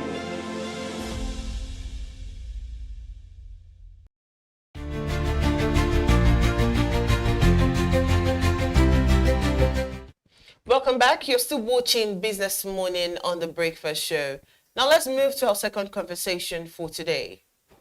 We turn the spotlight on Nigeria's creative economy, a sector fast becoming one of the country's most dynamic engines of growth. From fashion to film, music to media, the creative industry is not just about art. It's about commerce, job creation, and digital innovation. At the heart of this transformation are content creators and digital entrepreneurs who are building strong personal brands, leveraging storytelling, and creating new business models that bridge creativity and commerce. Joining us to explore this theme is Ogunmola Mojolaoluwa Major. He is a multi-talented creative professional, content creator, filmmaker, educator, entrepreneur, and founder of Softwork by Major. Through his venture and training programs, he's helping brands and individuals turn creativity into sustainable business growth in Nigeria's evolving economy. We'll be discussing how content creation is driving e-commerce, the opportunities within Nigeria's creative economy, and what it takes to build a brand that not only tells a story, but also makes money. Good morning and welcome to the Business Morning Show, Major. Good morning. Thank you for having me. So wonderful to be here today. Good morning. All right, from the introduction, you obviously wear so many hats, and I'm talking content creation. You're an entrepreneur, a filmmaker, and also a trainer. So how do you personally define the creative economy, and why is it so important for Nigeria today? For the creative economy, it's a very important part of Nigeria economy as we put in trade, bring in entertainment, to bring in creativity. It serves as a means of job creation. It helps it serves as a means of cultural export, whereby we can take our culture, our person, and export it into different craft and showcase it to the whole world. It gives us a national branding, like it brands Nigeria as a country even in the international world. And in Nigeria having so much of youthful population, it helps us enhance global influence with our craft, with what we do. It's a way we can stand out there and, in our own diversity, in our own dynamism, we can match up and we can put things forward. And also it's a form of job creation, it's a strategy for growth and for a means to make ends meet. Is from content to commerce. In your experiences, what are the key steps for transforming great content into a profitable brand? I beg your pardon. When content creation and creativity becomes commerce, it helps to solve problems. At the same time, it's a source of fund. So one thing how to make that work, how to convert your content into commerce is building trust. when you are consistent with what you do, they know you keep showing up. And each time you're always coming in with dynamism and putting in the best. Now it will build your trust, and your audience will know you. Well, being a content creator, you have to identify your audience to know who you are targeting with your content. And now, once you're consistent with it and keep showing up, they will know you, your audience will know you, and you tell your story well, and you're creative about it. So it's not just the norms, it is you bringing something different from the norms. And once your value is clear, people will follow, and profit will follow at the same time. You're a good example, the soft work by major brand. So how do you merge creativity with entrepreneurship in the fashion and lifestyle space? How do you merge the both together? Yeah, for me, I would say fashion is telling a story with what you wear. It's like you have something that you want to push out, and you're pushing out in form of what you wear. So when people see you, it's make a statement like, oh, this is good. I like this design, It's making it stylish and solving the problem of comfortability and durability. When you wear it, it's comfortable and it's durable. It meets the standard. There's something about quality that cannot be contested anywhere. So once your work has the quality, everybody knows about. Like, if anybody sees quality, they would know. So that is what people go for most times. Then business discipline, branding, the pricing, the customer experience, everything comes in. It's like creativity and sustainability at the same time. So that is how I'm able to merge being the brand owner of soft work by major together with fashion and creativity. Okay, so we both know that many Nigerian youths are entering the creativity industry. So what common mistakes do you see them make when trying to turn their creativity into business? Now about that, one of the mistakes I would say is people taking creativity as just an hobby, not putting in so much to it to make it a business. Now, hobby is just something you like to do and you just do it. Now, making it a business is how you put in your creativity and a lot of economical ideas into it. Finding a leverage to monetize it, to put in a structure, a pricing strategy, the packaging, the financial planning, the clear audience. Now, about being an hobby, sometimes it can just come with passion, but passion is great sometimes, but without a system, it just burns out. So there's a need to take it from just being an hobby, just taking from just being what you like to do, into putting a structure to it, well aligned. It does this, makes this, intentionally about it. Being intentional about it and putting in a structure, that really helps. Instead of just creating content and just posting, there's a need for a structure to really make the best out of it. Speaking about content creation, you also train entrepreneurs on content creation and social media strategy. So what do you consider the most essential skills for building a strong digital presence in today's market? So now for it to be very strong and profound, I take it as three things. I call it CSA. That is consistency, storytelling, and adaptability. Now, consistency builds trust. It is when you keep showing up and they know no matter how, this person is always posting, this person is consistent. So businesses and business owner investors will be able to trust you, like, this is not just a one-time thing. This is something this person is consistent with. So trust is built in that way. Now, the storytelling is building a connection. Just your creativity have to connect with people. You have to build it. It builds connection when people can see themselves in it. When it's relating and people can be like, that is me. Oh, I can relate to that. That is what a good storytelling does. So you'll be able to connect with them to make a certain decision, to make an action. Your story must connect with your city, the action you want people to take with it. So once you have a good storytelling, you are good. Then adaptability. Now we are in a fast-changing digital world that what is trending today might not be trending tomorrow.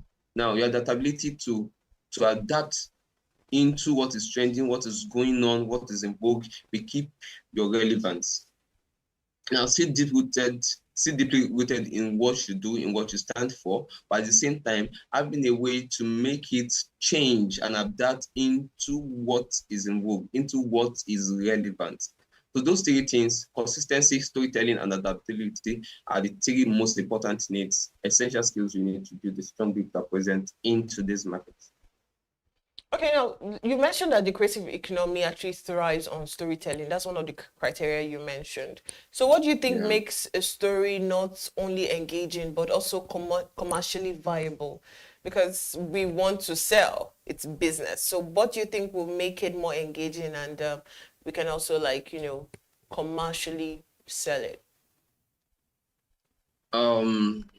Storytelling becomes more commercially viable when it connects emotionally and offers value. Now, I'll explain that as women generally are emotional beings. We have emotions, we have thinking, we have feelings. Now, your story must be able to connect to their feelings. They can be an idea, maybe a business owner comes like, this is the idea I want to push out. Now, it is in the part of a creative to bring that idea, to have a story attached to it that connects with the idea and can bring it to people. So when the people see themselves in it, they will be inspired to take action. Whether it is buying, whether it is subscribing, whether it is supporting, maybe it is referring or making an action about it. It has to connect. Now they say that your story must connect before it brings in the productivity. So working on the storytelling part, making sure there's a part of it or there's a huge amount of it, a larger percentage of it is to connect with the people first. Then before you bring the city, okay, after I've connected with you with this story, this is the next thing I want you to do. It is the most viable way a storytelling can be commercially acceptable and it can make more fun, more flow, more enhancements in the world. Thank you.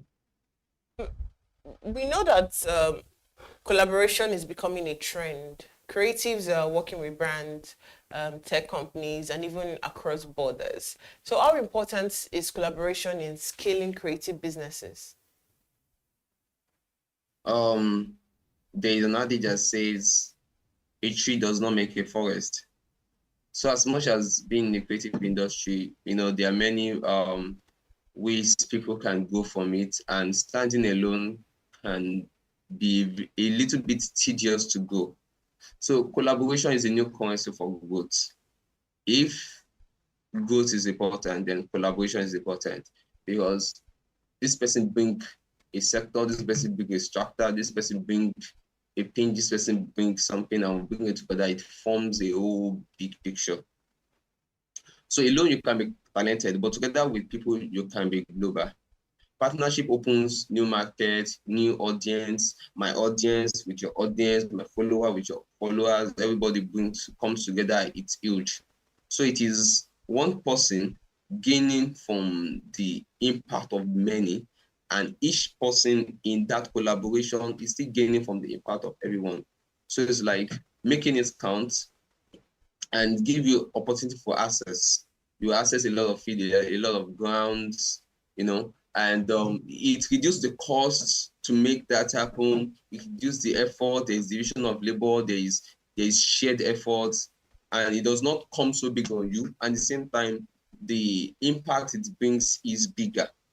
So collaboration is very important with brands, with tech companies, with everyone. As much as you can bring them in, most people this time now they are pitching for collaboration, because it makes you get to your point, make you get to your aim on time. The longer, before for one person to make it happen, it takes longer. But now with collaboration, it's like bringing so much of effort together. A lot of strength, a lot of opportunities, a lot of views, So collaboration is very, very important. It's becoming a trend because it has been working and it will still continue to work. Okay, now let's talk about funding. Funding remains a challenge, especially in the creative industry. So from your experience, what practical ways can creatives monetize their skills even without big investors?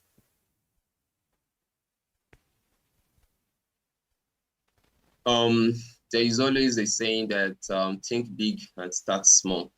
So for someone just testing the water, starting out, it will not be big yet, but that should not be like a discouragement. So as much as you, someone, a personality being a creative, you have to start with the resources you have with you at the time. You start small, find a way to monetize your knowledge using the digital tools. AI is always helping, teach people workshop, impact people, because as much as you're impacting people, you're getting something in return. At the same time, you're building people that at the end of the day, we have the connections to build you. People you eventually collaborate with at the end of the day. It's like what goes around comes around. You give out value at the same time, you're getting values. And the same thing, say digital products, it's also help. Then offer services online. Now, about a part of business that is very important is packaging. It is how you show up. When you show up in a very good way, people will attach more value to it. For example, you are selling a product and the package you give to it alone is already befitting. Now, the value you give to it, people will be able to resonate with you in that same direction.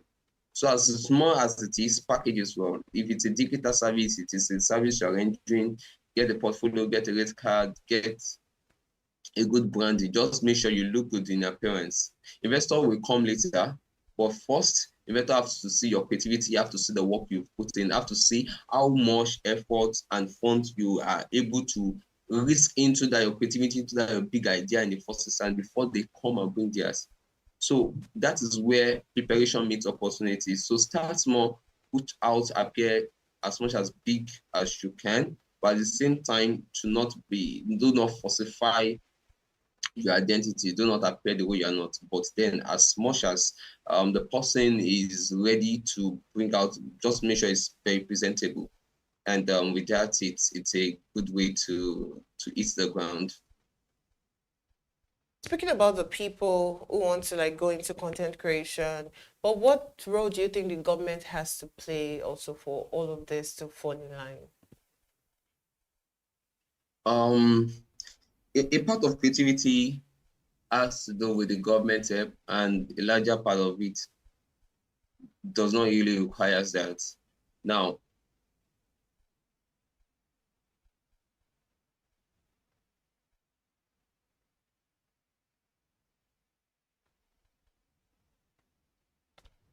okay, Major was trying to tell us how the role of government plays in all of this, and before that, he was supposed to tell us much more easier, because when everything is working very fine. Major, when everything we is lost working you. We fine, lost you for a moment, please. Can you retreat?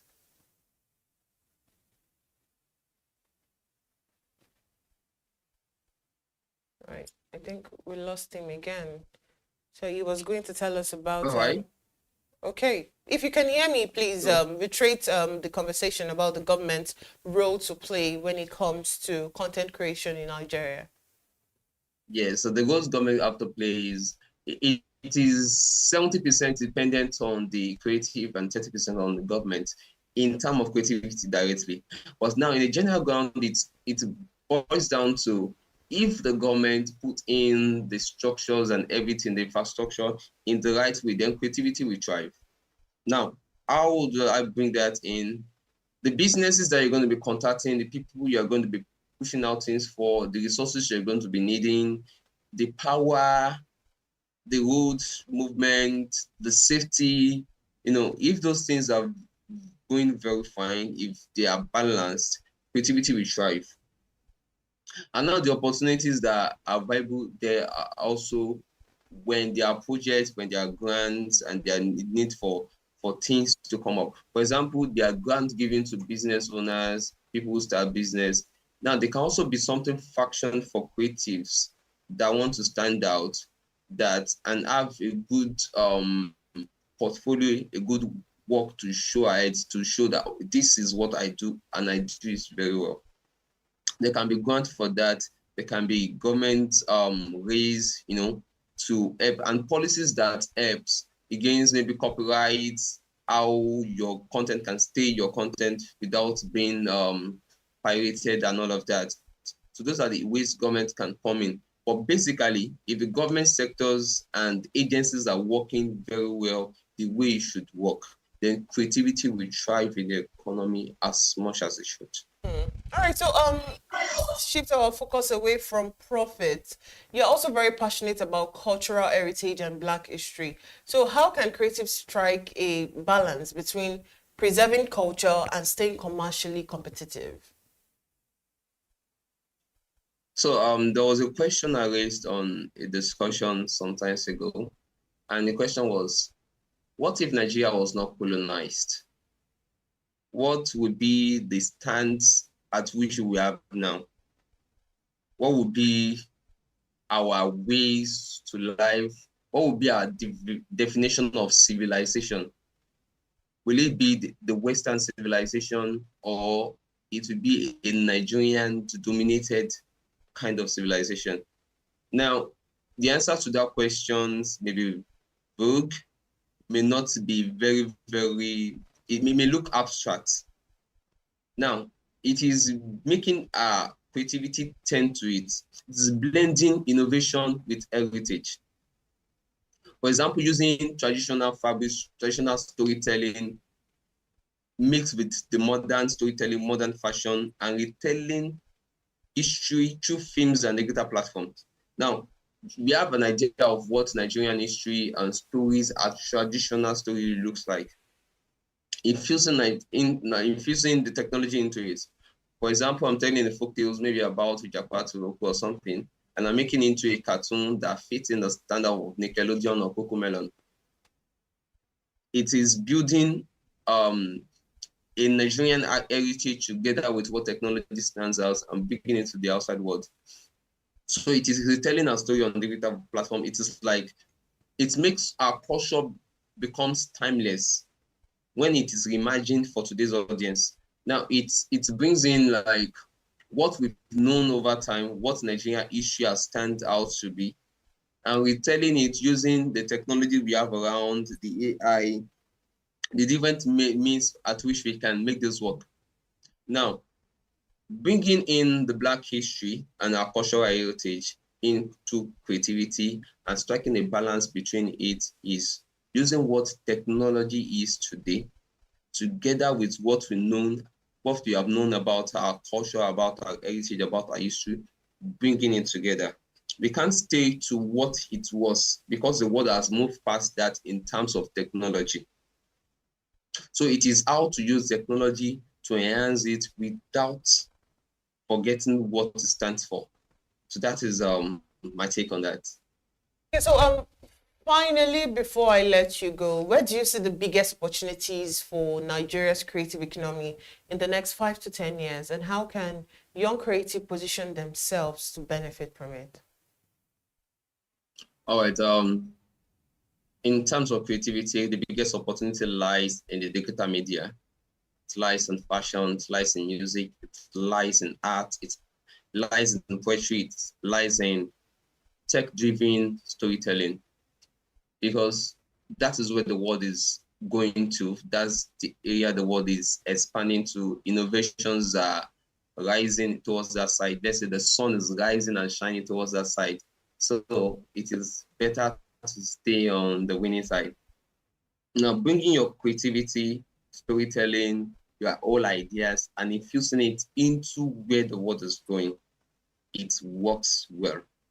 Now, young creative must build skills, embrace collaborations, and think globally while staying rooted in Nigeria's identity, while staying rooted in Africa's identity.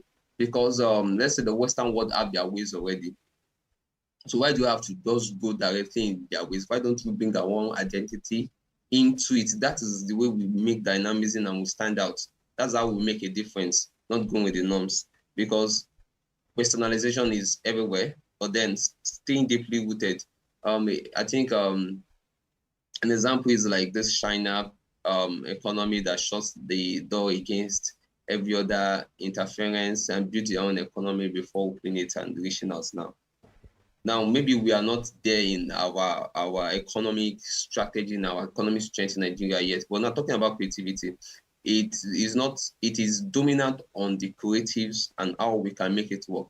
Our storytelling, now staying deeply rooted in Nigerian and African identity and flowing towards where innovation is flowing.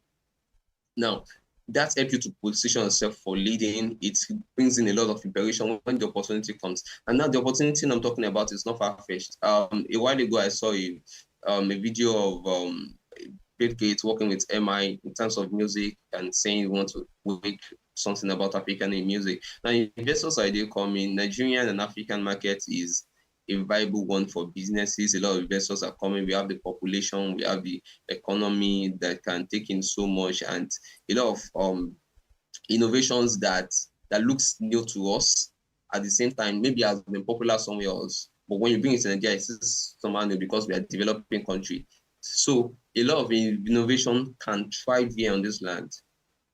Now investors are coming. It is no more in news. They are bringing in their advices, bringing in their business and opportunities.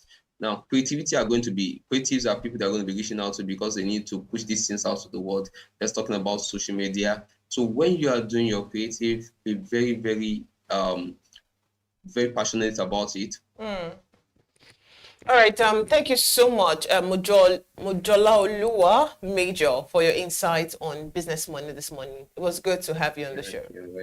Thank you for having me. It's nice to be here. All right, that's been our focus on today on Business Morning. I am Deborah Eze. Thank you for watching, and do stay with us as the breakfast show continues with a big story with Destiny Momo after the short break. Have a good morning.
You are watching Business Day Television.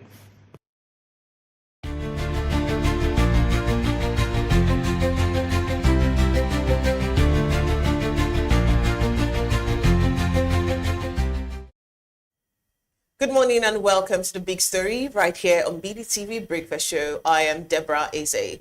Now today we're turning our attention to one of the most pressing issues in Nigeria, affordable healthcare. For many Nigerians, getting quality care often comes at a price too high to pay. From out-of-pocket expenses that push families into debt and the lack of financial structures that make healthcare accessible, the challenges are real. But what if the solution is not just more hospitals or doctors, but rethinking how we fund healthcare? That is where innovative financing models comes in. Joining me this morning is Jenny Nwokoye. She's the CEO and founder of Clafia. And Clafia is a healthcare fintech platform providing health-saving accounts that help individuals, employers, and diaspora communities save, earn interest, and pay for care across a growing network of over 3,000 providers. Now, the platform is building the financial infrastructure for health in Africa and making healthcare more affordable and accessible to millions. Jenny, it is really great to have you join us on the big story this morning. Thank you so much for having me. I'm really excited to have this conversation with you. You're welcome. I'm actually very excited to see this part of the healthcare that people don't really talk about. So, from your experience, at what point did you see to think that financing is the problem we have in healthcare and not just the infrastructure? Yeah. So when we first started Clafia in 2021, we started in Enugu, and we started by sending health practitioners to our customers' homes, and they were doing anything from blood sugar screening, hypertension, just anything that falls within basic primary care services. And we realized that although they really liked the convenience that we were providing for them, the number one barrier was cost. So we saw this particularly with women, where they would often delay care because they're paying for it out of pocket. And so it was around that time that we started to think about, okay, if we do not solve this issue for cost, it doesn't really matter how much we grow and we scale. We're not gonna have people who can access our services, because I think it's about 90% of Nigerians pay for healthcare out of pocket. And so we just decided that we really needed to solve for cost. Otherwise, we wouldn't have a business in the next 3-5 years. Right. Yeah. Okay. So, can you? We all know that many Nigerians, like you said, they actually get healthcare out of pocket. So, do you think this model is unsustainable, and what risks does it imply for the poor families? Yeah, I mean, it's definitely unsustainable. I mean, coming from my experience, I lived most of my life in the United States, and I had health insurance. Even though health insurance then was really expensive, I was paying $500 a month for health insurance alone. My parents at some point were paying about $2,000 for our family a month, right? Now bring that context into Nigeria, where you don't have that safety net of insurance, and people are paying for healthcare out of pocket. And I think one thing is that we don't realize how expensive healthcare is. We don't really understand the true cost of healthcare. And it's so when we only start to realize that when we want to access healthcare, because there's a reactive environment where we're just okay, I'll just get it when I need it, and we want to make sure that people are practicing preventative medicine. And so when you have when you live in an environment where people are more so reactive to their healthcare and do not understand or know the true cost of healthcare, that is when they start to experience these financial shocks when they want to access healthcare, and they may not have an insurance plan, or they don't have money set aside for their healthcare needs. And so what happens is that they further delay care, or they start trying to pull funds from trying to raise funds, but at that time it might be too late. And so we hear stats that paying for healthcare out of pocket is the quickest way to push people further and further into poverty, because there are just no that framework or that structure to help us like take care of our healthcare from a finance perspective. All right. From my intro, we can see that Clafia has been described as a healthcare fintech platform. So can you break down how it works in simple terms, especially for people in the rural environments that do not have a bank account or can think about how it works? Yeah, so I like to think of, so essentially how Clafia works is it has three parts to our platform. You're financing your healthcare and you're also accessing healthcare on the same platform.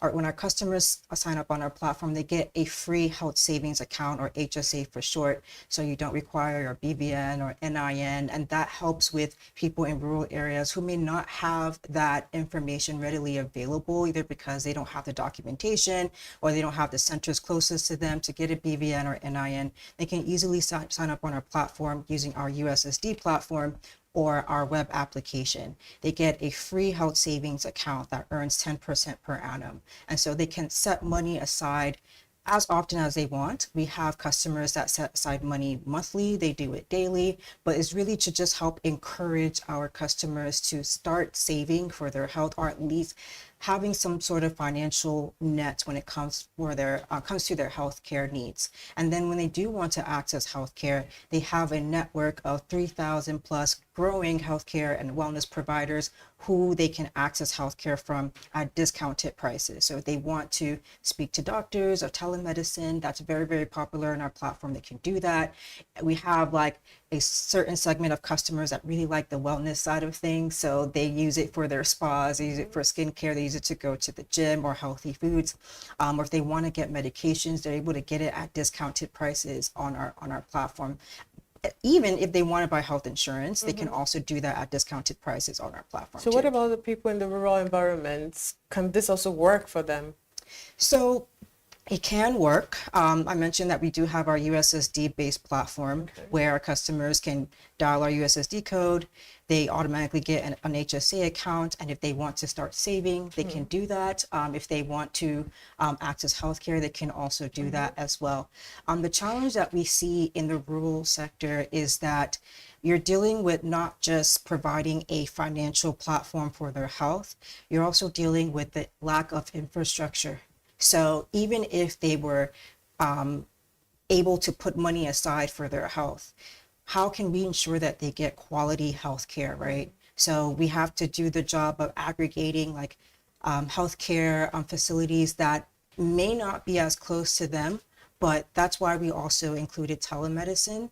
So it's not the perfect solution, but at least if you do want to speak to a doctor, you can do that via WhatsApp, you can do that on a phone call. But that's how we are serving our customers in the rural area. But it will take much more of a concerted effort with either the government to help with that infrastructure, and then either donor orgs or just a partnership or consortium of like different bodies to ensure that we can really, really meet the rural communities in the way that they need and deserve. All right. One good thing about your platform that I've seen here is the fact that it's not just for individuals, employers, and even diaspora community. It's like bringing everyone together in the healthcare. So how important do you think this ecosystem approach is to making the healthcare truly what it should be? Yeah, so like what we do for employers is that we help them save on their healthcare spending benefits for their employees, and then we give their employees choice.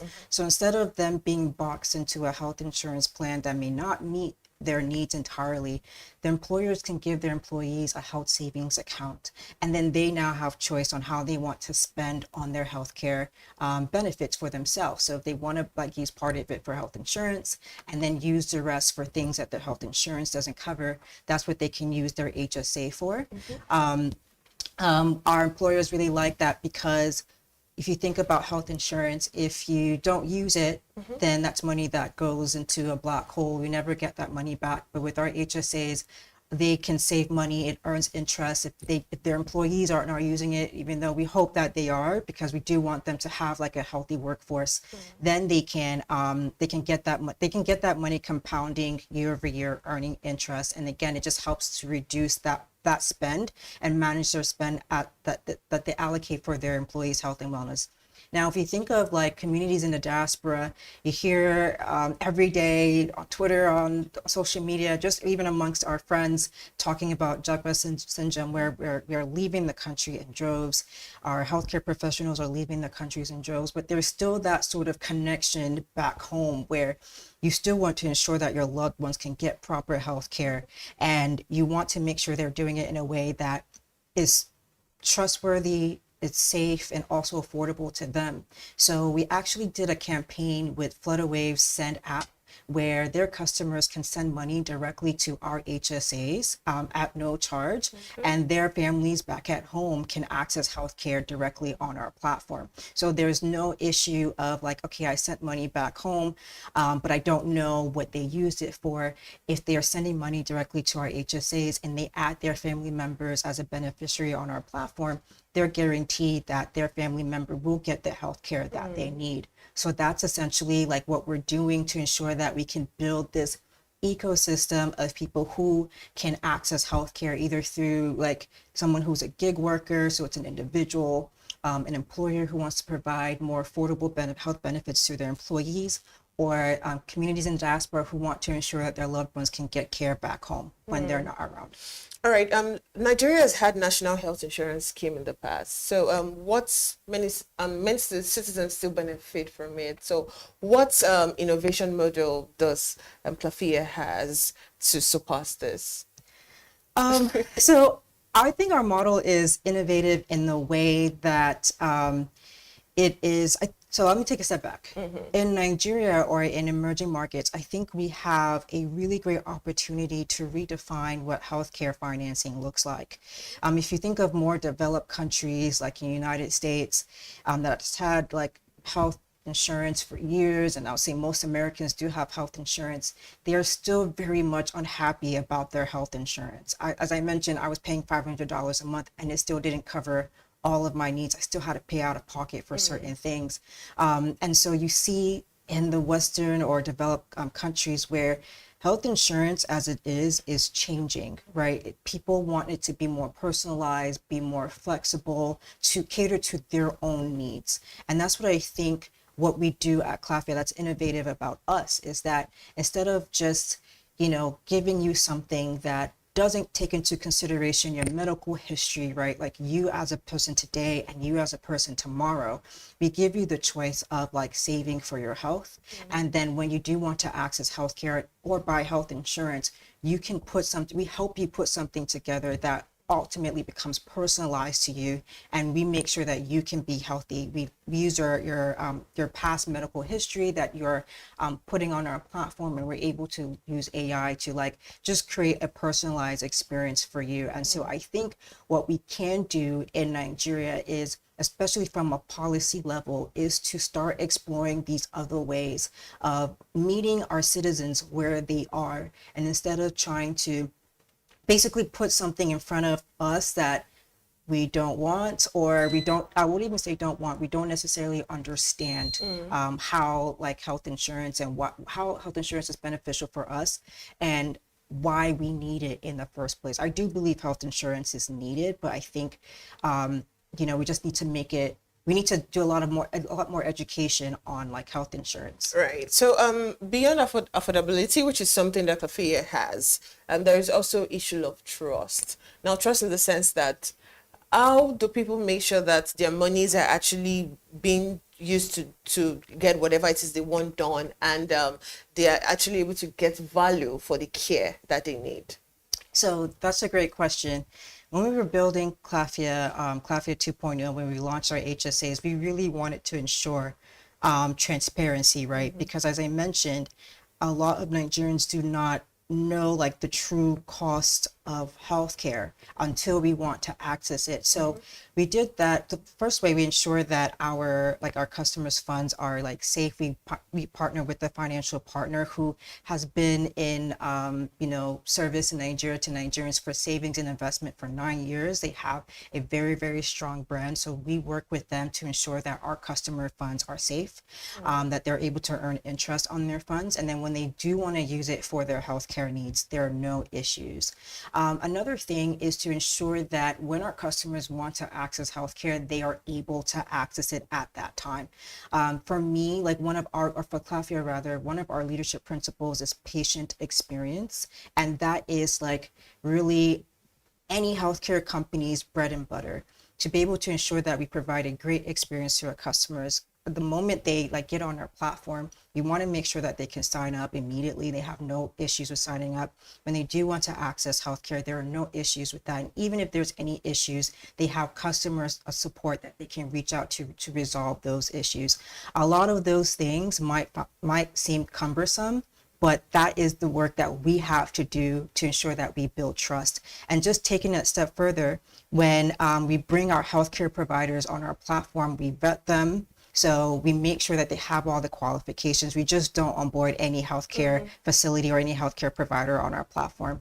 And that also ensures that when our patients, our customers need healthcare, they are getting it from trusted and vetted healthcare facilities or healthcare providers. And those are the things that we do to ensure that we provide great service and build trust in our environment. Speaking about the healthcare providers, the hub has vetted over 3,000 providers. So what does this process look like, bringing healthcare providers on board, and how do you ensure this quality? Yeah, so as I was saying before, I mean, it was honestly onboarding the 3,000 providers on our platform wasn't an easy task. We had to tap in deeply into our network to make sure that we were getting them on board. But as I mentioned, that we had to make sure that they were vetted, right? And so there are organizations in place where we can make sure that if a doctor wants to become onboarded on our platform, we can at least check their licenses and make sure that it's whatever they're sending to us is not fabricated or fraudulent. We do interview them. We do reference checks, and then when they do come on our platform, we provide an onboarding session just so they know how to do things like the Clafia way. We test for just communication, how relatable they are, how I would say friendly and warm they are, but really just to ensure that they can provide a great experience for our customers who need telemedicine services. For those brick and mortar providers, we've actually gone to visited these facilities ourselves just to see what they look like, just to see that the service that they say that they do provide, their services that they actually do provide. So that's essentially what we do to ensure that we're onboarding trusted healthcare providers on our platform who can provide great quality of care. All right, so let's look at the bigger picture now. If Nigeria would scale like this in nationwide, actually, so what impact do you think it's going to have on our healthcare system? I think it would have tremendous impact on not on our platform, in our country, because cost is the number one barrier to accessing healthcare. And if we really just do not solve for cost, it's going to be very, very challenging for healthcare to scale. And that's what I'd say a lot of healthcare providers struggle with, is because there isn't that financial infrastructure that's readily available to help them scale, to help them generate more revenue for their establishments, that they can reinvest and provide more quality care, make sure they can pay their staff well. You find out these businesses do not last long, or it impacts the quality that they're able to provide. And so being able to solve for that cost or that financial construct that can help reduce costs of care will go a long way with scaling. But not just that, I think we also need policies that really enforce the need to drive healthcare financing, not just for the consumer side of things, but for the health provider side of things, providing incentives like tax incentives that, let's say, if you have people who are saving in an HSA, can they get some sort of tax incentive because they are taking a more proactive approach to their health. And that means that the government doesn't have to spend more money on their citizens because their citizens are already taking a more proactive approach to health. Or for health businesses that are providing health, a very crucial and social need for our communities, for our country, can they also get incentives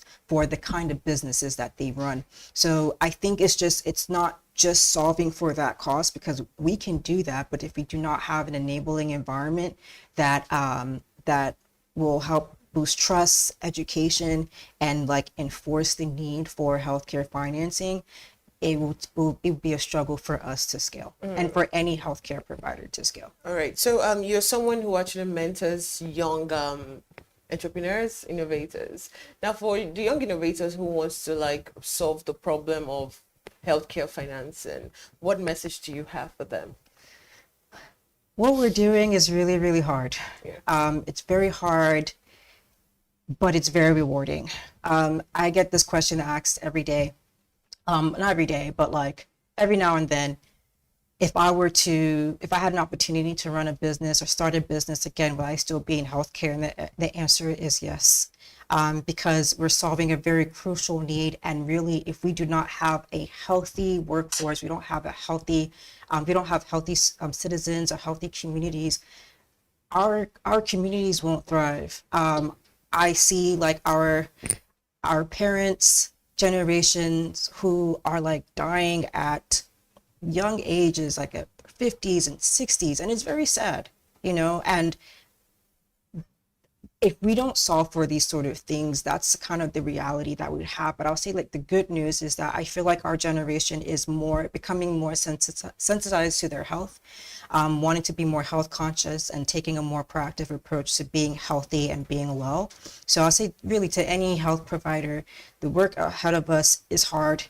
We haven't even scratched the surface of all the work that we need to do, sincerely, but to just keep at it and know that it is very, very rewarding work.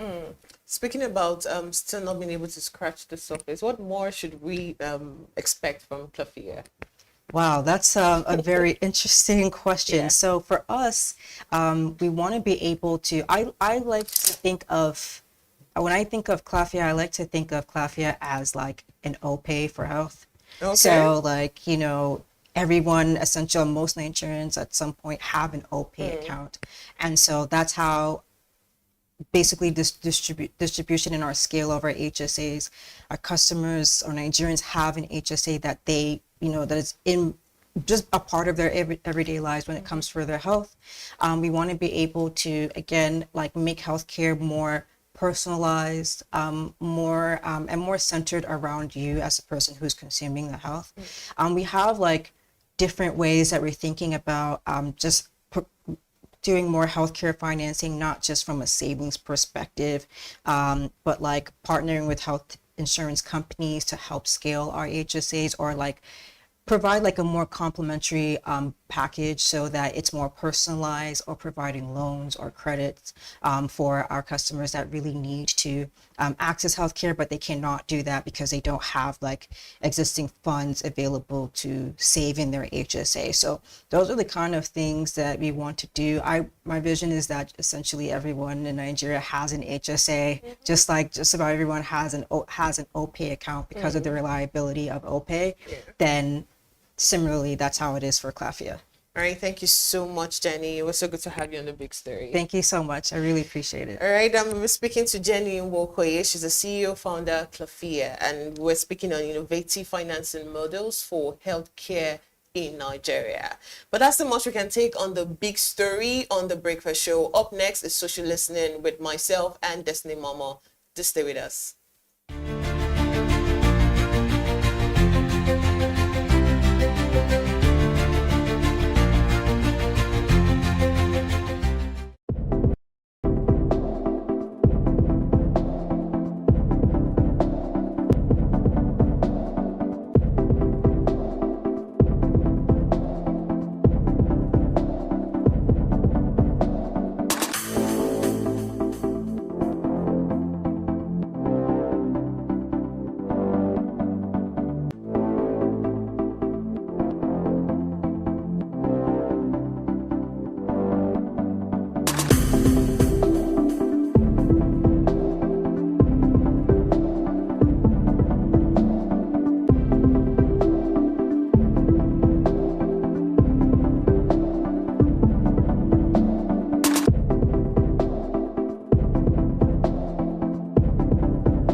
watching Business Day Television.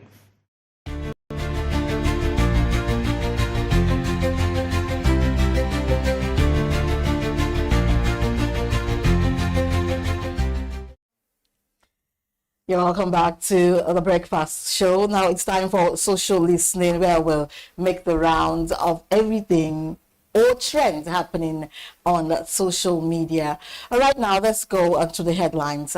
Delta State government bans bushy beards, artificial nails for civil servants. And Charlie Kirk shot dead while speaking at the U.S. university. So now you're welcome back to Social Listening on the Business Day Television, where we bring you stories trending online. I am still Destiny Momo, and with me is Deborah Isaiah for us. It's good to do this. Have we done this together before? Let's break it down. I'm sure doing the social listening with you is going to be fun, because I hope so. You are a very social person. Am I? I see myself as a serious person, so it's good to know that I am. Me, I know that hidden part of you. Okay, very social. All right. All right, now let's start in Nigeria, as the Delta State government has actually rolled out a new dress code for civil servants, saying that workers must look more professional in public offices. He said for men, only suits or corporate wear are allowed, with traditional attire permitted only on Fridays. Then bushy birds and casual clothes are banned. For women, skirts or gowns must go below the knee, and artificial nails, long eyelashes, and revealing outfits are not allowed. The government says this is to promote discipline and order in the civil service. I like that laugh. No. Are you serious? Is this actually happening? Conversations like this, if I talk, they will say, all these Gen Z children. For me, I understand the parts where the Delta State government is actually trying to bring professionalism into the system and the space. But come on, telling grown men and grown women not to come with beards, long nails. I don't understand. Why did civil service become like a military barrack or something? I thought that's why they have those rules. Or are we mistaking these rules not to have been there, or have they always been there? Of course it's not there, because if it's there, it's not going to come out and say, okay, this is the new rule for you to follow. Because I don't see why a grown man, let's use Kayode for instance, Namis Kayode cannot work in the civil service in Delta State, because if he shaves off his beard, it's looking like a mouse. Kayode will look like a 10-year-old. So imagine his beard shaved. For me, the Nigeria civil service system, they don't take competence over what do they call it, appearance. And exactly. It's not only in the civil system. I think Nigeria system as a whole, it's your appearance. You have to look the part. They don't care. Would you have taken it more serious if this whole rule is coming from the federal government? Of course, I'll take it seriously. The federal government affects everybody. So for now, it feels like Delta State, you all that are in Delta State, okay, enjoy this new rule. But I feel the bad parts, it's not really, should I say, it's not really doable, because this is actually a natural thing. You can decide to grow your beds and keep it real neat and simple, instead of saying no birds at all. My question now is, does all of this change the incompetence that is going on in the system? What would this bring? Would it make the civil service system more functional? You just hit the nail on the head, actually, because they should be addressing things that will put food on the table of the common man.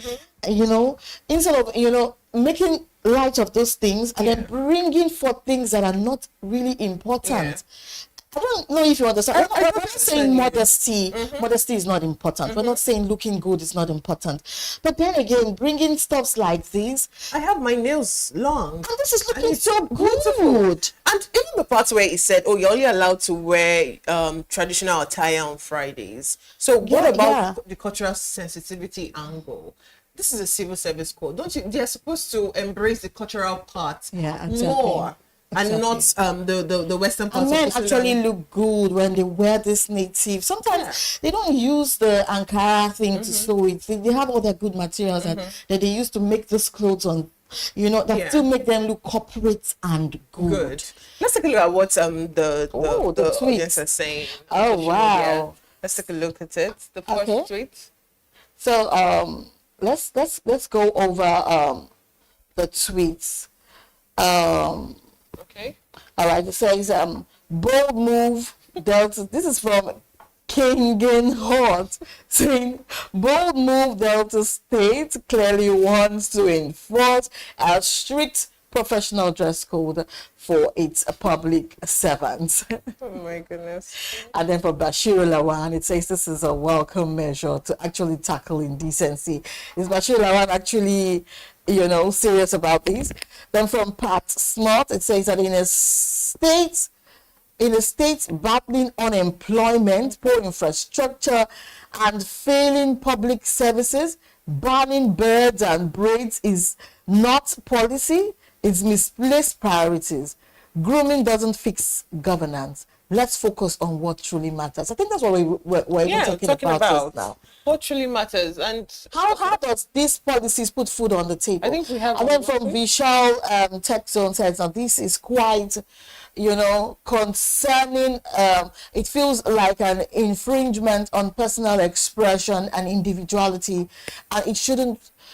Shouldn't public servants have the freedom to express themselves while still maintaining professionalism?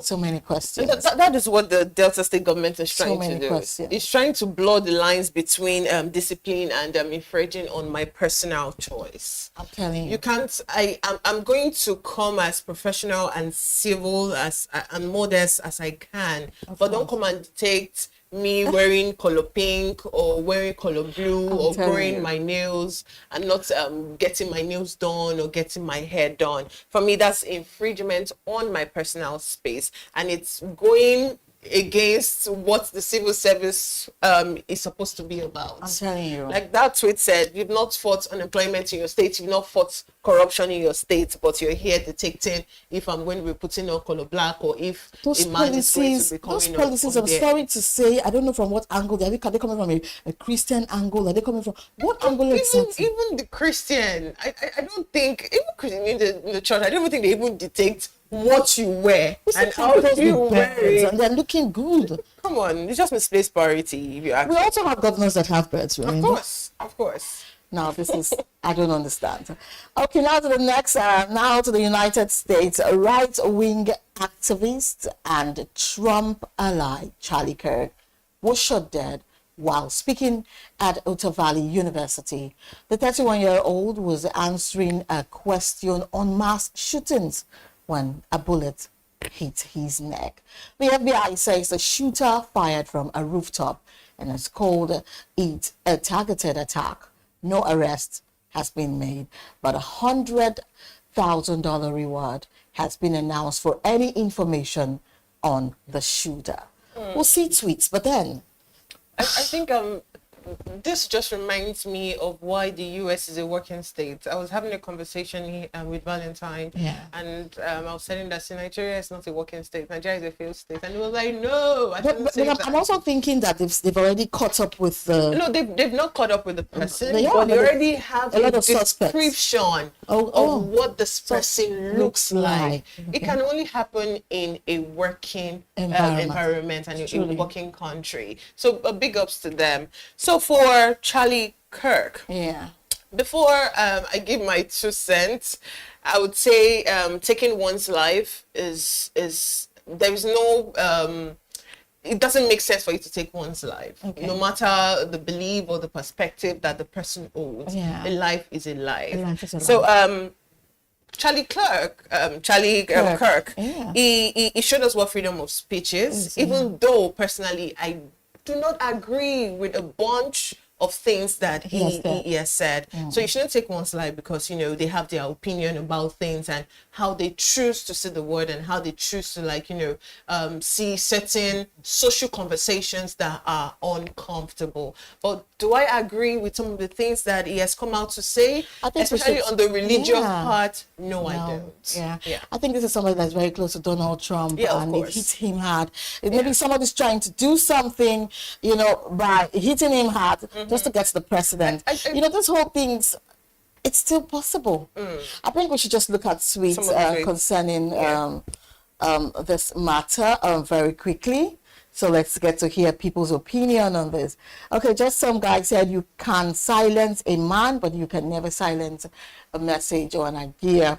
All they have achieved is to make him louder and a martyr.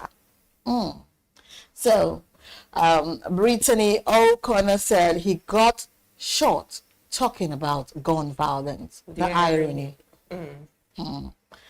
All right, more tweets from Papa says the question is, how did this shooter get in unnoticed? Wow. And then from Alison Robertson says, why kill a man because you don't like what he stands for? Men has to stand for something in his life, and whether you agree with his code or not, doesn't deserve to have his life taken for it. Utter insanity, cruel, and so completely unnecessary. This man is a father and a husband. Oh, wow. Now that speaks to what I talked about. You don't have a right to take someone's life. You didn't give it.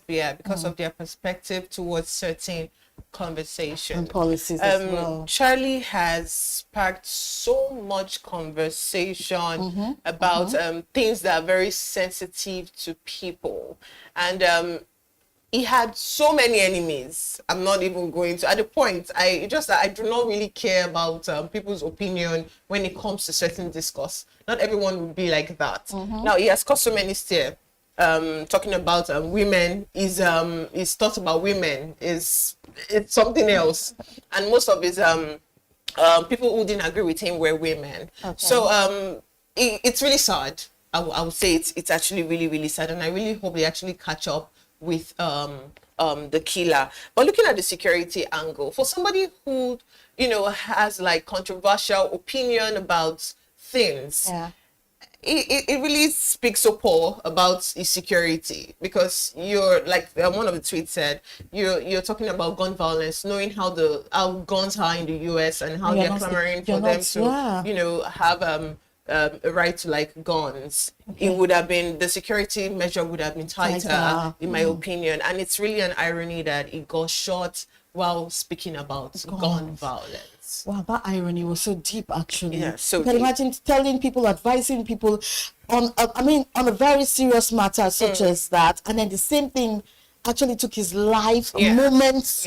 The gun stroke culture and the extremism when it comes to guns in America really needs to be looked into, because it's crazy how you can begin your day and then you're in the right place and somebody's just firing and train up in the air. It's very sad. It is really, really, really, really sad. And very sad. I would still say we say freedom of speech, but is there really freedom of speech? Because when you're giving your opinion, people have opinion about why you have that certain opinion. I was having a conversation with someone, I was like, oh, I don't feel sad for him, based on, you know, the opinions that he has had concerning women bodies and decision women should make. And so many his thoughts generally don't just, you know, sit well with me. So if we really have freedom of, is it really freedom of speech when you have your opinion and I have an opinion to why you have that opinion, not to talk of the extent where someone wants to open fire and you know, shoot at him. It's a very sad event that just happened right there. Well then, today on Social Listening, we've actually, you know, spoken about the matters that actually, you know, hit the nail on some sensitive parts, talking about the Delta State story and then the death of this very young man. A lot of people actually saying that this guy might even become the president of the United States one day because of his outspokenness as well. Is that really all it takes? Not really, but because he's a bold person. He, whatever his opinions are, he doesn't care the weight. He comes out fearlessly to say it. But I think actually, Destiny, you need to really understand your environment before you actually come out to say, oh, you have certain opinion about certain things. Sure. Now, we all know the way AIDS is actually weaponized in the US. So when you say you want to take up that kind of heart, you should understand your environment and say that, okay, these people, when they hate what they hate it. Okay. So what way can you still pass your message without having to step on toes? You would step on toes, especially for public speaking, and you've been very loud about your opinion. You would step on toes, but this is not just about Charlie now. It's about people who are toiling in the same path. What can they do differently? How can they make us see their see what they're thinking, see their thoughts, their ideas, without having to go through hate and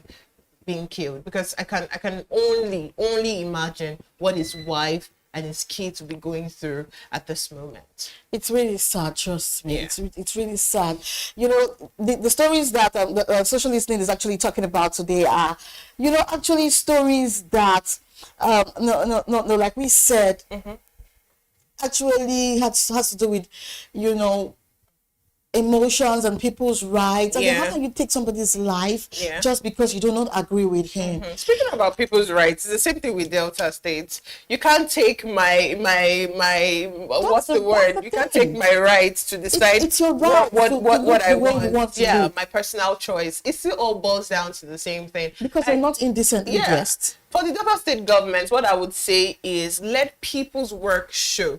How they choose to do that work here, it shouldn't be a problem. That's why we see tech, the emergence of tech. I'm actually one of the people who was actually happy when we started receiving it, because tech actually showed us that you can be on your flip-flops. At a point in my life, I was wearing bedroom slippers. You know why? Why? Because they are so comfortable. Like, I'll wear bedroom slippers everywhere. And people be like, how can you be wearing bedroom slippers? Because they are so comfortable. I'm like, everybody would agree that confident level. It actually. No, I don't think it's confidence. I think it's I'm comfortable with this thing. Yeah. It doesn't change me doing my work or getting the job done. Or change your relevance. Exactly. So why can't, and this is not just for the Delta State government. This is also for institutions, organizations. Let people I want to bring that up. Yeah. Start by such policies. Exactly. Let their work show. Exactly. Not how they look. As far as they are modest, they look good. Let their work show, and not what they are wearing or how they are wearing or what they are not wearing. See how good this news look. I can't work in the civil service in the Delta State. This news. I wouldn't get a job. Also, that embroidered wig thing was also I'm sure my long braids will also be a problem.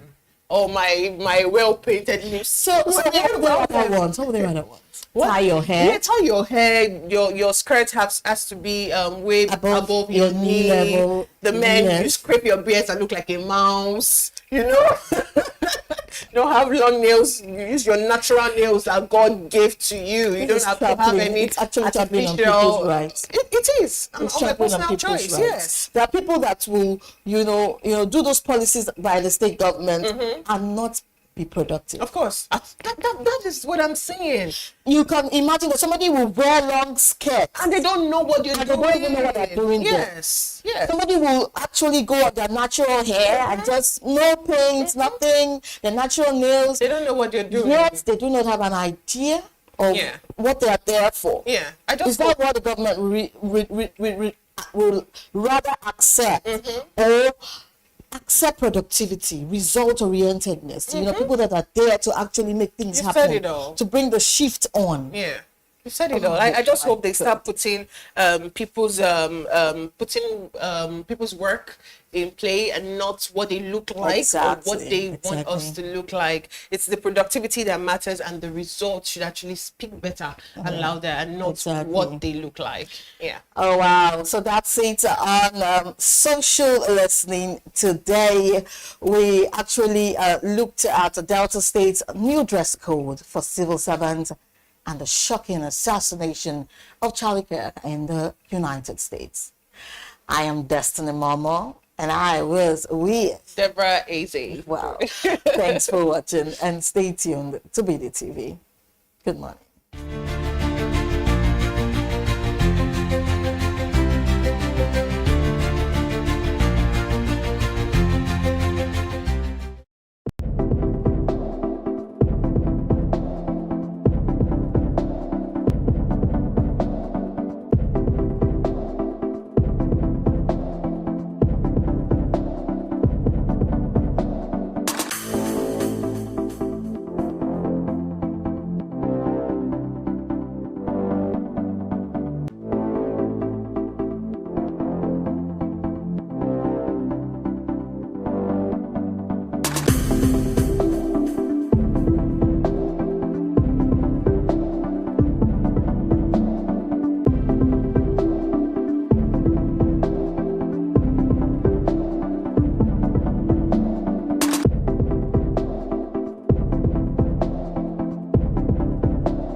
abuse in Lagos continues to spread like wildfire. As far back as 2019, authorities busted at least 10 major locations notorious for drug sales. These include Ikotun, African Shrine, Oshodi, Abattoir and Akerele Streets, Mushin inside Ojuwoye Market, Ajegunle, Ijora Underbridge, Makoko Otu and Odumara, Akala Street and Pate Street. By 2022, the NDLEA described Lagos as the biggest hub for cocaine and cannabis use in Nigeria. More recently, a 50-year-old woman faked pregnancy to traffic 1.3 kilograms of cocaine, but was intercepted by the NDLEA. That is just one example among many. The trafficking of drugs in Nigeria is as old as the practice of medicine itself. It remains a closely knit yet highly accessible trade, especially for today's youths. Statistics reveal that 14.3 million Nigerians are affected by drug abuse. 1 in 4 high-risk users have been arrested for drug-related offenses ranging from possession at 73%, theft at 12%, sex work at 5%, burglary at 4%, and shoplifting at 2%. There's a common saying that maybe it's from the Holy Scripture, which says that an idle man is a devil's workshop. I'm not here to judge on people's morals, but with the growing rate of unemployment that we currently have, this is can be related or is directly proportional to how frustrated people are, and this definitely will increase the intake of hard drugs, psychoactive substances, because people want to try as much as possible to avoid thinking. So they engage in psychoactive substances to build, to just feeling more or less as feelers. What factors are driving this current growing trend? Unemployment, frustration, not being able to meet up with what people want to meet up, or maybe with the current timeline they have created for themselves in life. So this can be one of the reasons why this is a growing trend. The use and sale of hard drugs is tearing at Nigeria's social fabric.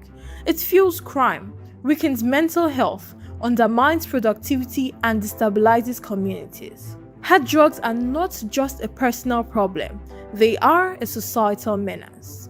Did you know that the use of hard drugs can result in psychological instability, reduced productivity, and life-threatening health disorders? For instance, tramadol abuse is strongly linked with paranoia, hallucinations, depression, and even suicide. The connection between drug abuse and psychiatric admissions in Nigerian hospitals is alarming.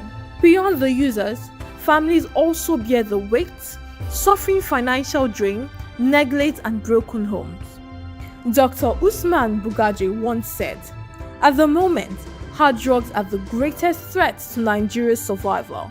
For the country to survive and thrive, the menace of drug trafficking and consumption must be addressed squarely. It is a national emergency."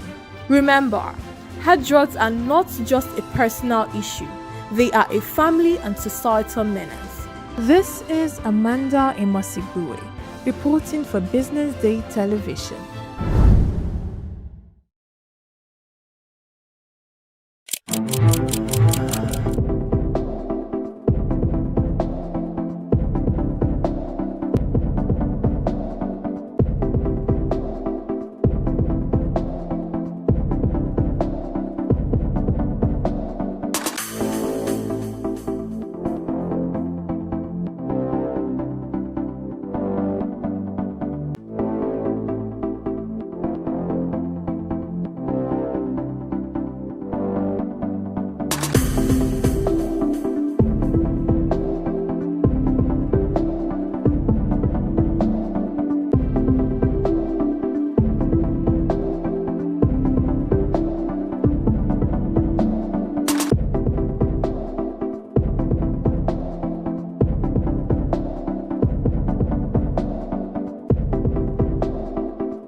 In the Federal Capital Territory, a growing humanitarian crisis continues to unfold as thousands of Amaj roam the streets, trapped, and exploited.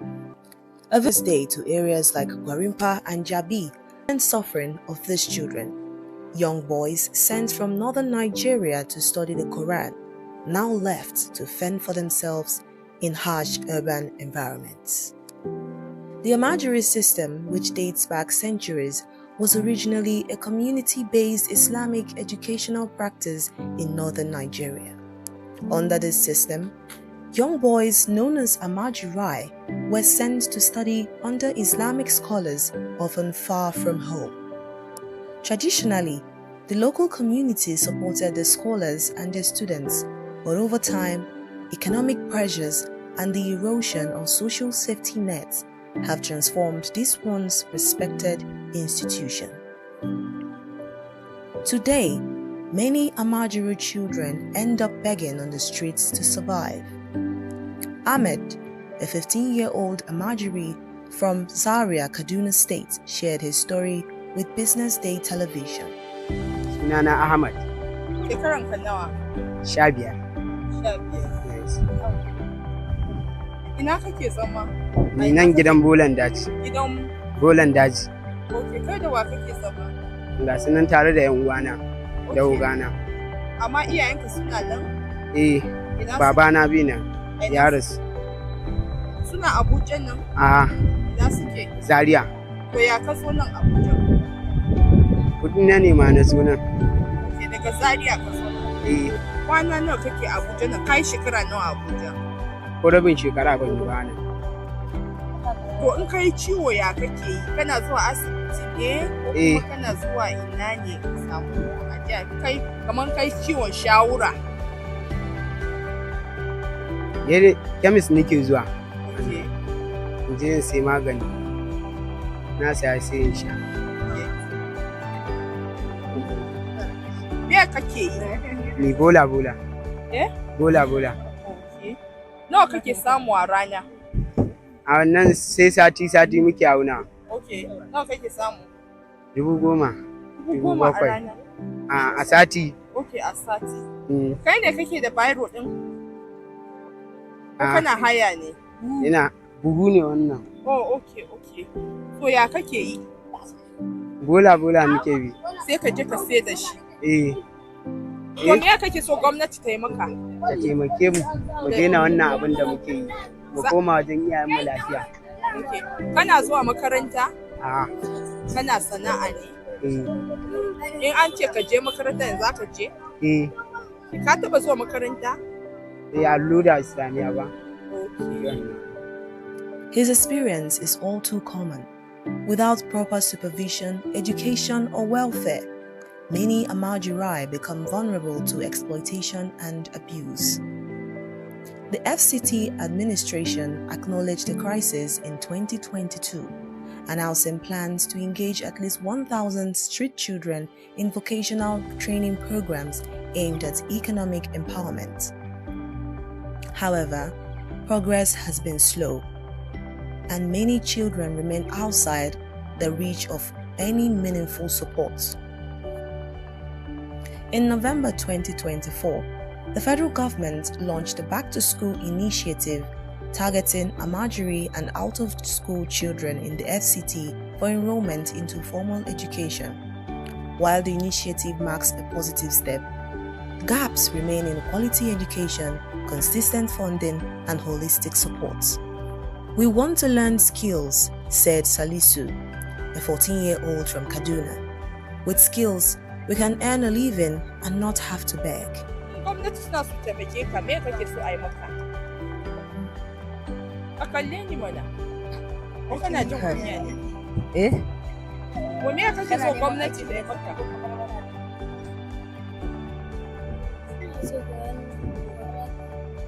Ina so barbara in samu aikin yi. Wani irin aiki kake so ka yi? Aikin hannu. Aikin hannu. Allo. Abdulaziz.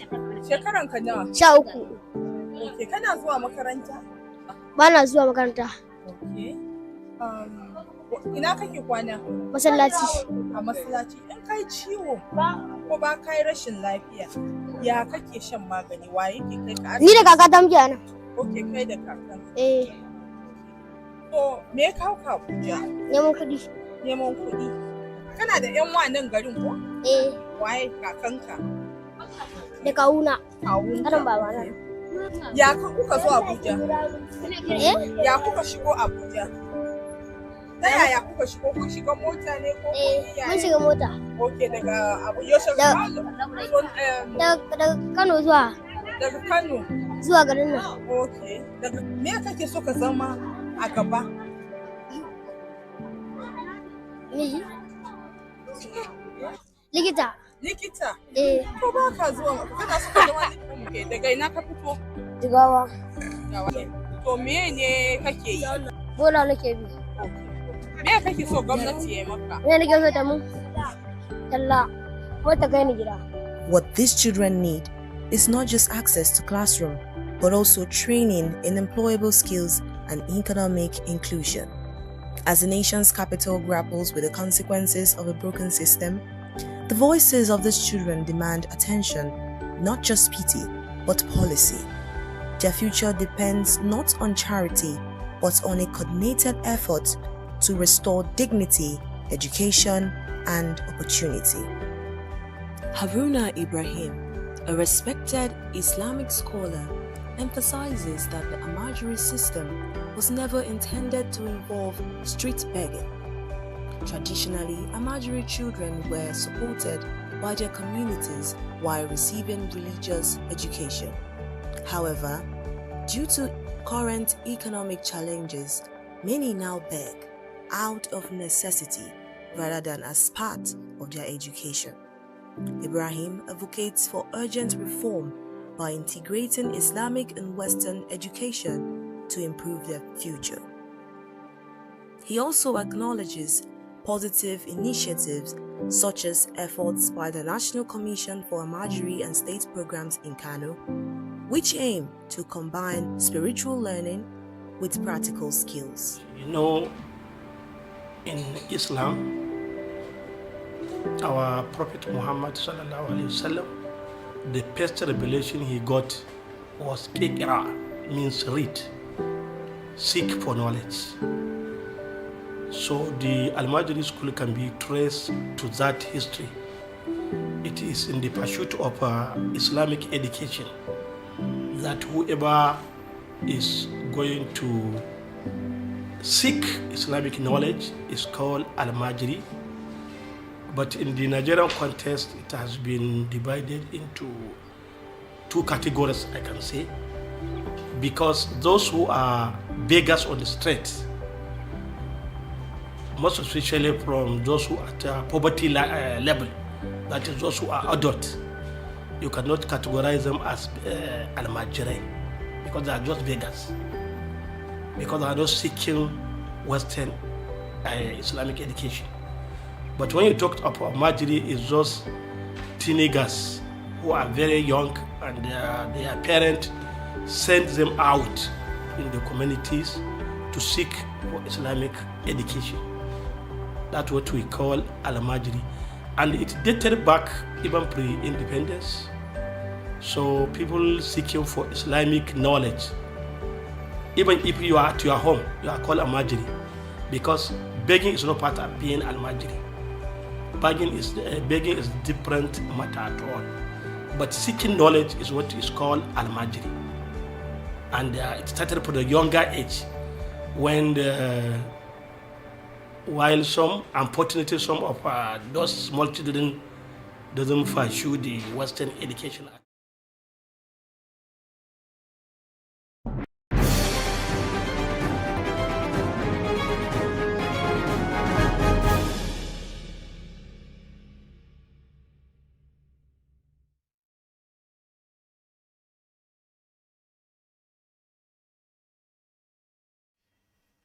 Good morning and welcome to Economy and Markets on BDTV, where we give you a comprehensive insight on happenings in the economy as well as the market. So we start off with some of the headlines that are dominating the business space today. We're starting with Nigeria's crude output for August falling below OPEC quota after 2 months. Nigeria's crude oil production slipped below its OPEC quota in August, breaking a 2-month streak of meeting targets and reigniting concerns over output stability. Data from OPEC, based on direct communication, showed that Nigeria pumped an average of 1.43 million barrels per day in August compared to 1.507 million barrels per day in July. This figure represents Nigeria's lowest output in 6 months, and it falls short of Nigeria's allocation of 1.5 million barrels per day. The setback comes after encouraging gains in June and July, when production edged closer to OPEC's agreed quota following prolonged underperformance.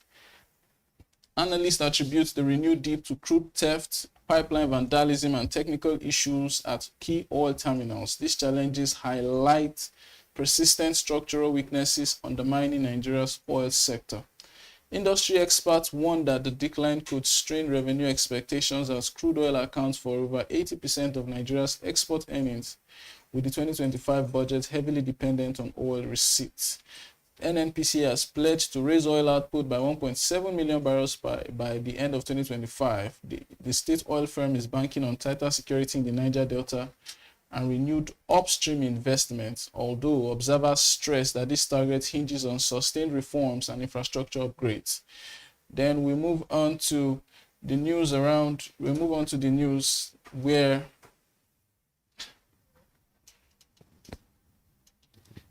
we move on to yesterday's market data. We see that Guinness, C&I Leasing, eTransact, others, they pushed the stock market by 0.21% gain.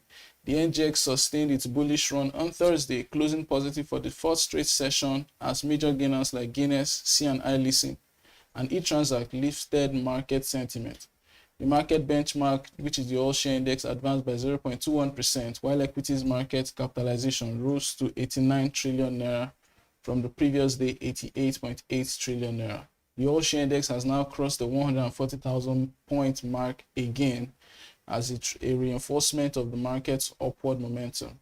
There was robust trading activities with over 22,000 deals executed, as investors exchanged 378 million shares valued at 12.4 billion naira.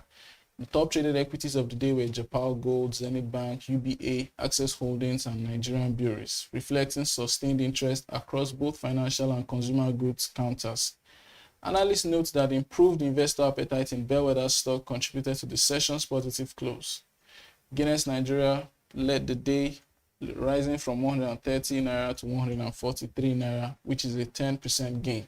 C&I also gained 10%, moving from 6 naira to 6 naira 60 kobo, while eTransact advanced from 12 naira 40 kobo to 13 naira 60 kobo. Then move on to ICO Insurance, that is forecasting a 19.5 billion naira profit after tax for the full year 2025. The insurance company projected a profit after tax for the full year, profit after tax of 19.5 billion for the full year ending December 2025, according to a filing on the NGX that was signed by its managing director and CFO. The company's track record of surpassing projections strengthens expectations that could once again beat estimates. In Q1, ICO projected 2.4 billion with an EPS of 7 kobo, but delivered 4.6 billion with an EPS of 13 kobo, while its H1 estimate of 7.3 billion was exceeded with 11.2 billion naira and an EPS of 31 kobo. For the 9 months ending September, it projects an EPS of 14 billion, projects a net income of 14 billion with an EPS of 38 kobo. Insurance revenue growth has been strong in that company. It rose by 45% in the first quarter of the year to 32.8 billion on the back of higher gross written premium of 54.8 billion. By the first half of the year, premium advanced by 17% to 102 billion, with insurance revenue up by 65 billion compared to 2024 H1. Despite higher service and reinsurance expenses, insurance insurance service results expanded sharply. The company's net investment income also supported profitability. It rose by 68% in Q1 to 12.9 billion and 54% in H1 to 27.9 billion before fair value charges. After costs, net insurance and investment results stood at 8 billion in Q1 and 18.7 billion in H1. To achieve its full year forecast, ICO will need to strengthen efficiency, reduce operational costs, and manage insurance expenses carefully to sustain profitability. They'll move on to Wema Bank that has surpassed the CBN's capital requirement with a successful 150 billion rights issue. Wema Bank has surpassed the CBN's capital requirement for national banks of 200 billion following the successful completion of its 150 billion rights issue. With the completion, the bank's total qualifying capital now stands at 214.7 billion, comfortably above the mandated 200 billion threshold, ahead of the March 2026 deadline under the CBN's recapitalization framework. The rights issues, which opened on April 14 and closed on May 21, reflect Wema Bank's proactive approach to regulatory compliance and long-term stability. In addition to the rights issue, the bank concluded a 50 billion special placement which is awaiting regulatory approval, further reinforcing its capital strength. Commenting on the milestone, the Managing Director and CEO, Moruf Hussaini, described the recapitalization as a welcome mission, noting that surpassing the 200 billion benchmark underscores the trust between Wema Bank and its shareholders. Earlier in May, the shareholders approved the additional private placement at the bank's annual general meeting, signaling support for its growth agenda.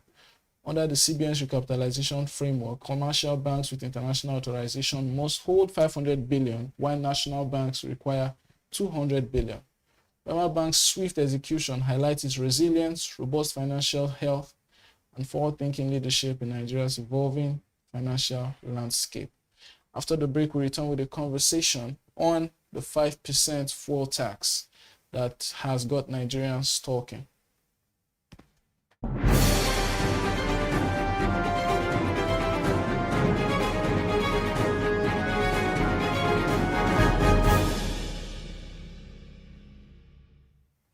So we are returning back with a conversation around the fuel tax that was announced some weeks ago. Not really announced, we'll say, in the sense was made known, seeped out into the national conversation some weeks ago. In the Nigerian Tax Act, we noticed that there's a 5% fuel tax, and there's been a lot of conversation. There's also been a lot of uproar. Then Mr. Taiwo Oyedele, who is the chairman of the Presidential Committee on Tax Reform, he clarified. He basically said, what he said was something like, we didn't create this law, we just adopted it. He noted that the law had been in existence since 2007, however not enforced. Basically, on the show this morning, we have Mr. Jed Oyeneye, who is an associate at Northern Templeton Attorneys. Good morning, Jed. Morning, David, and I'm glad to be here. So we want to have an understanding of what is going on with that particular, the whole thing around the 5% surcharge. So can you help us explain? Let's take it from the legal side, based on that's your forte. Yeah. The legal history of the 5% surcharge. Okay, before I go into the legal history of the surcharge, I would go to actually the economical history. Okay. So there's an economist, his name is Richard Musgrave. And you see, Musgrave brought about the concept of hypothecation. So hypothecation is saying you don't necessarily need to put all the taxes in the same pool. Let's have some taxes that are marked for some things. Okay. So you see, in the Roman Empire, you had taxes for war. So this is not going to the collective pool. This is going for a particular thing. So you could mark it with what's also used to do. So you can, benchmark the achievement that tax is getting with. You can justify it, and there'll be transparency. Now, coming to the 5% surcharge. The 5% surcharge was in the FEMA Act, that's Federal Road Maintenance Agency Amendment Act in 2007. And the 5% surcharge was there to ensure that we maintain roads. You understand? So basically, if you're a road user, you should maintain the roads. It's part of our commonwealth, and so we should maintain it. And so that's how that surcharge came to be. Yeah. Okay. So in a recent interview, he spoke about the fact that because there was subsidy, that's Mr. Taiwo Yedele, he said because there was subsidy, that tax could not be enforced. But now he also spoke about the fact that there were some other taxes that they had to repeal. He was talking about the tax on telecoms. There used to be a 5% tax on telecom services, cybersecurity levy, and all of those taxes that they repealed. Then what do you think is the justification for this one was not repealed? This one was crossed over. Okay, so they've brought that into the new law. I remember the last time I was here, I was talking about the fact that this NTA, or what I like to call the Big Beautiful Act, okay, is a way of saying, we don't want too many laws talking about taxation, and let's put everything together. So they looked at some and said, there's no justification for this anymore because we're collecting it from another way. Okay. All right, but for the maintenance, the road maintenance tax, sort of, I'll just call that 5% road maintenance tax. They said, I think we still need the revenue coming from this place, or revenue that should ideally come from here. So that's the reason why they have brought it into the NTA. And so they're hoping that the NTA comes into enforcement or comes into force by January 1st, 2026. Now, justification, of course, is that the government is not making enough money to maintain roads. And so if you are using a road, or if you are applying a particular route, you should be somewhat responsible for maintaining it. You understand? So do you have any idea of how many countries in the world probably implement this kind of tax? So the first issue I usually have when politicians and policymakers come up with something and then say, oh no, they do it in America, or they do it in the UK, is that this is not UK, this is not America. It is not, Britons are not the ones paying this tax. It's not Americans that are paying this tax. This tax is being paid by us. Of course, many countries have it. In fact, some countries have as much as 15%, 16%. That kind of surcharge, that particular surcharge meant for road maintenance. There are a lot of countries that have it. But you see, I don't want us to divert to say, there are some countries that do it. It doesn't matter what country does it.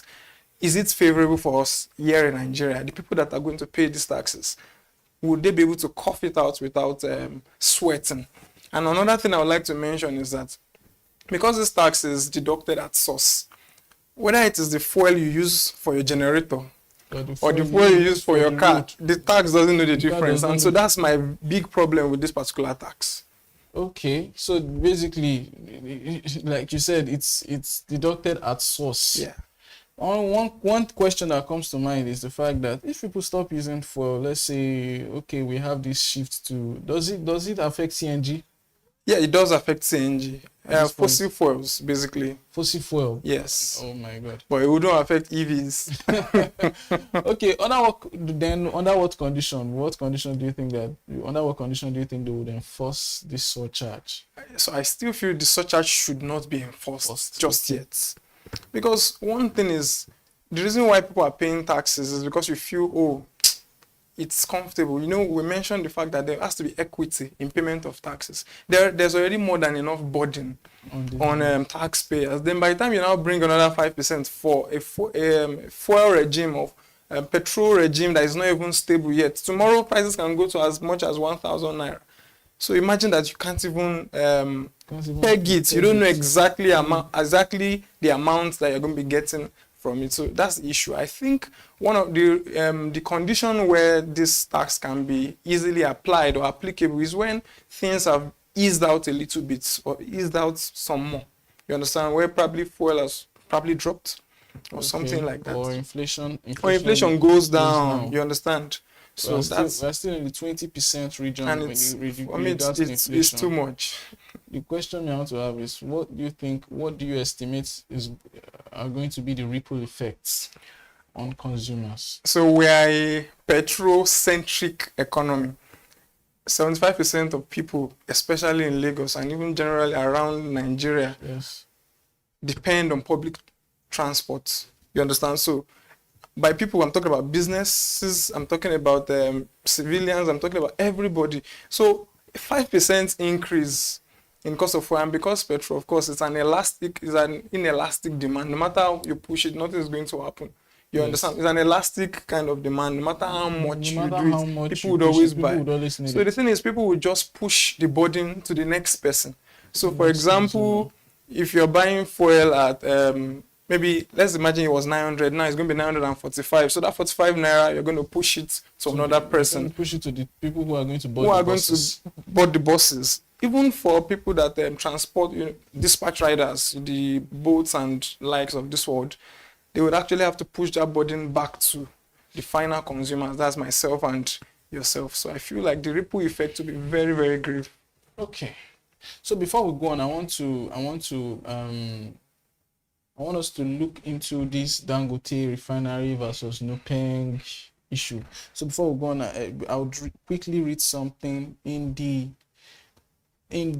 second page of the BusinessDay newspaper for today. The Dangote refinery responded to allegations by Nupeng, and I'm going to be reading some of the allegations, some of what they said. So they say Dangote Petroleum Refinery maintains a cordial and cooperative relationship with all recognized trade unions, including Nupeng.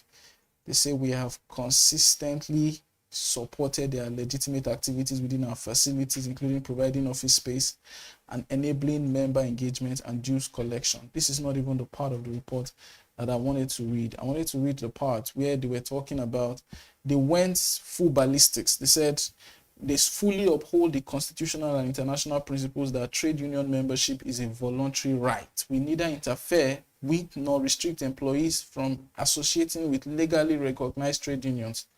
Assertions that drivers are compelled to waive union rights are categorically false. This current industrial matter is an internal dispute with Nupeng, specifically involving their petrol tanker drivers unit. Okay, let me stop there. Basically, what's your understanding of the entire matter? So the Dangote refinery, Nupeng, then we bring in petroleum tanker drivers. Like, where does this start? Where did the issue start from? So this impasse is, as you call it, impasse is as a result of Nupeng coming online and saying, oh, Dangote is saying that we don't want people or their drivers to unionize. That's from these 4,000 CNG trucks that they're going to be rolling out. I even heard this morning that on the 15th, that'll be on Monday, they're going to start a phase of that rollout. Of course, very, very applaudable initiative by Dangote to bring down fuel and all like that. But Nupeng is saying, no, you can't say that our members or you can't say drivers cannot unionize and join us. But Dangote is here saying, we didn't say that.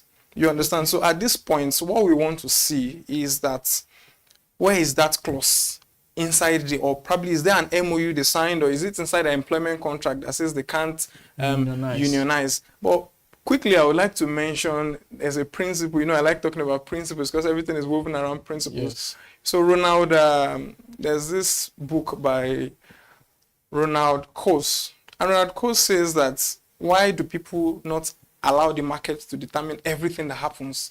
The name of the book is The Reason for the Firm or something like that. Now, the reason why we have a firm is that there are some economies that don't favor an organization. So if I'm saying, will I allow Nupeng to determine everything that, or maybe trade union that to determine everything that happens within my organization? No, it's not going to favor me. So probably I might advise my drivers don't join Nupeng because probably they have too much issues. Why not join direct truckers instead? But do you think let's say Dangote advises, like you said, it's fully within his rights. It's fully within his rights. The company is fully within their right to advise, because it's just like you're a member of a church and somebody comes to evangelize. They are not doing anything wrong by evangelizing to you. So now Dangote is going to have, I'm going to put it this way, Dangote is going to have 4,000 truck drivers. At least. Yeah. And let's not even talk about the truck boys. So in average, you probably have like maybe 8,000. I'm talking about 12 or 16,000 new jobs created by, and what Nupeng is probably advocating for is the fact that there must be an absolute right for these people to unionize. And Dangote says, according to what the ministry, according to what the Ministry of Labor, the resolution reached with the Ministry of Labor, they are saying that they do not stop them from unionizing, but it's a choice. Absolutely. It's a choice. Absolutely. So the question I want to have is that, does it not have any legal implication? Are they not supposed to, if say of the probably 12 to 16,000 new jobs, let's say just 1,000 of them decide to unionize, and they are maybe they are taken on by the company, are there regulations in the law to prevent such occurrences, let's say victimization or harassment, or let's say workplace bullying, because they decided to unionize against the advice of their company? Of course, on paper it sounds very, very cool, right? So you can join whatever union you like. Yes. But when you get into the office, they're like, Nupeng boys, well done. That kind of a thing. So it's a common thing for especially big organizations to advise their members, don't join this union. And then maybe they start to face some issues. That's the members that work contrary to the advice. They start to face some issues in-house. But the constitutional rights, section 40 says that everybody has freedom of association. Okay. You understand? That's even it. Then even the Labor Act itself, section 9, subsection 6, also says oppose the right of members to unionize and join or meet together for collective action. Even the International Labour Organization standards, that's even the Constitution refers to it or alludes to it. We have section 97 and 8 and 86. 98 and 87, standards 98 and 87. So you have every right as a member of a company or a staff of a company to unionize. But the issue is, no matter how much rights you have, it will be whether you can enforce that right. Now, the process of enforcing the rights is the problem. Everybody has rights. But where we are in Nigeria, yes. So they say freedom of speech, no freedom of the freedom from the consequences, no freedom after speech. You understand? So that's the issue we have. But I really believe that Dangote and they'll be properly advised and act properly. You understand? Within the context of the law. Within the context of the law. But one issue I usually have with big unions, I would mention it's the NBA, Nupeng, we have also NURTW, is that they make it very, very hard for people that are not their members to thrive. For example, if you ride Okada, you are not a member of, you don't buy their sticker, you can't even do it. You can't even do it. MBA, if you are not a member of MBA as a lawyer, you cannot get a seal. I don't even know whether I can practice at this point, because you don't get a seal, you can't practice. You understand? So we have issues like that where we have large unions that stifle competition, or unions that are coming and say, we want to unionize. Say, no way, you can't unionize. Even I can, and all those ones like that. So the issue here is the fact that these rights are in the Constitution, these rights are there, but the enforcement of these rights are the issues that we have. Now, you said something that wants to lead me into a part of the response that Dangote gave to Nupeng. They went ballistics on Nupeng in this response. On the matter of monopoly, so Nupeng is also raising concerns about monopoly and market dominance. Yeah.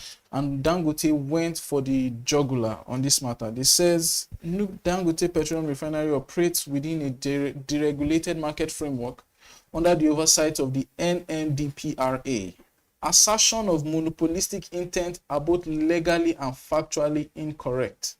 That's first part. Then they said all major industry stakeholders are kindly invited to the records at the licensing office for crude oil refineries in Nigeria. Over 30 licenses were issued, but many of these license holders have invested in building a refinery. Then he mentions names. BUA is building their own refinery, and other smaller refineries are in operations or being completed, such as Aradel, Walter, Smith, and Edo Refinery. NMDPRA is fully aware that issues such as monopoly does not arise nor exist in the market space today. While we are a major industry player, our presence has revitalized the downstream sector, reopened previously dormant petrol stations, and restored investor confidence. Then he goes on in another paragraph. They say it is on record that our crude oil refinery brought down the AGO price, that's diesel, in the last 1 year by over 30% and has stabilized our energy supplies and security in Nigeria and West African region. In comparative terms, gasoline is cheaper in Nigeria today than in Saudi Arabia, the dominantly endowed oil producer in the world, and 40% cheaper than our neighbors. In another paragraph, they said, however, we must begin to ask what has happened to all 4 federal government-owned refineries, Port Harcourt, Warri, and Kaduna. When Port Harcourt and Kaduna were privatized to a consortium, Dangote was a member in 2007. The same Nupeng were amongst the town criers against the privatization. Till date, about $18 billion has been wasted to rehabilitate the refineries without any success. Who are the people who spent all this humongous amount without any result? Can Nupeng assist Nigerians to unravel this? That's ballistics. if there's a word greater or graver than that, you understand. So what do you think? What's your thought on this? Well, that concern of monopoly and this response to Nupeng's concern. In Latin, we say res ipsa loquitur, which means this fact speaks for itself. Dangote, or the response that Dangote has given, basically is just the obvious. That's the question. If you're really concerned about monopoly, if you're really concerned about misappropriation, if you're really concerned about consumers, why not talk about those ones? Why is it that it's now that I'm trying to put things in place? Oh, I got a facility to get 10,000 trucks. That facility is on me, not on you. And now I'm trying to make it work. And then you're talking about monopoly. Now, I feel like even having a strike is not even the solution to monopoly. There are bodies. There's the FCCPC, that's the Federal Competition and Consumer Protection Commission that was established by FCCPA. And there are other ways you can do this. If you feel like, oh, Dangote is forming a kind of monopoly and you don't like it, why not just apply to them? Why not apply to the courts? Why stifle growth? Why stifle the economy? Because you are trying to say, we're trying to protect people. In the end, you realize, of course, don't quote me, but it looks to me like Nupeng is just fighting for themselves. They're just trying to fight for themselves, and not that that they really care about people. Because if you care about people, you know a strike is going to practically wound people. I'm not even saying wound as in emotionally. I'm talking about physically. You know how many times people fight at filling stations because Nupeng says, all right, we're going on strike. Yes, filling stations just close. You understand? Filling stations will close, or even the ones that are selling, people will queue for morning till night to get those kind of things. I think we should leave this olden days style of fighting and let's be more creative about the ways we fight. Especially, I'm talking about Nupeng and other organizations that are allied with them, Pengasan and Co. Leave those olden days style of fighting. Oh, because you are the largest organization, you want to. In my view, they themselves are trying to even monopolize. They're trying to monopolize that sector themselves. One question that always comes up in my head is, okay, this is just Dangote. We say BUA is coming up with a 350,000. So Dangote is probably providing the template for BUA to follow. Yeah. And if BUA does, then let's say Aradel is on 10,000. Aradel wants to upgrade to 50,000 and start producing PMS. Yes. That's petrol. Yeah. There's Edo Refinery. There is Walter Smith. Then there's also a new one being built in Abia State. So basically, modular refineries. What if all of these guys now adopt the Dangote model and say, okay, Dangote can do 4,000 trucks. I'm a 10,000 barrels per day. I can do 200 trucks. And I can supply all of Imo State. So does that not break down whatever Nupeng becomes? Of course it does now, and that's what they're guiding against. Dangote, you are the front runner, right? Let's break you, right? Or petroleum tanker drivers and union. Yeah, right? let's break you so that by the time other people want to try this thing, they'll first come to Nupeng to say, Nupeng, we're trying to do something. Can you help us? Then nothing. Okay, yeah, this is what we're going to do. You understand? When you're comfortable up there, you are trying to fight against innovation. That's one thing. And another thing I know about Nigerian economy is gatekeeping. You don't want any other person to come in. Because the problem that Nupeng is shouting about is the fact that you don't want them to join our union. For me, I think that's a personal issue, not an issue that involves you now striking and basically downing or crippling the entire economy. An economy that is almost 100% dependent on petrol. So that's my view on that. So my own final question: what do we have any? So are there any regulatory frameworks to prevent a monopoly in this case of Dangote?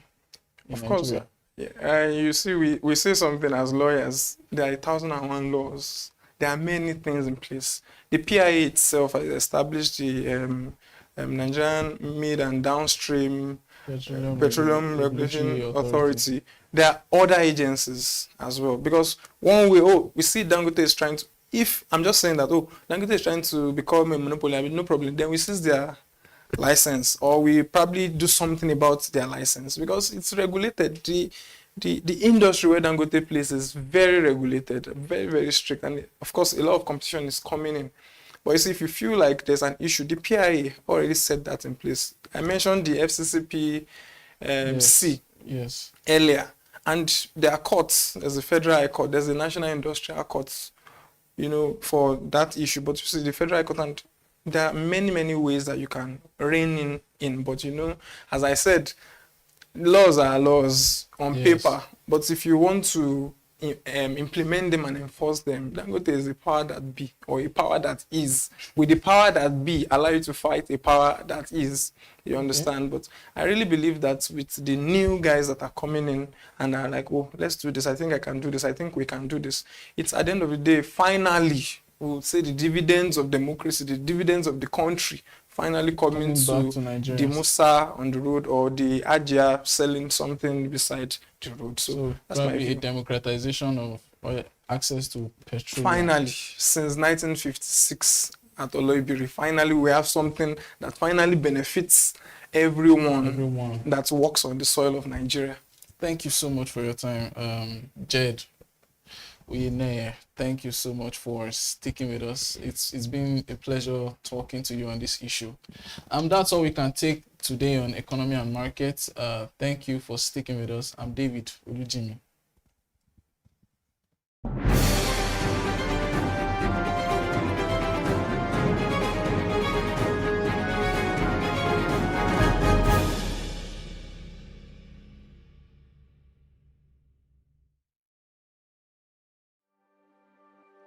In the Federal Capital Territory, a growing humanitarian crisis continues to unfold as thousands of Amajiri children roam the streets, trapped in a cycle of poverty, neglect, and exploitation.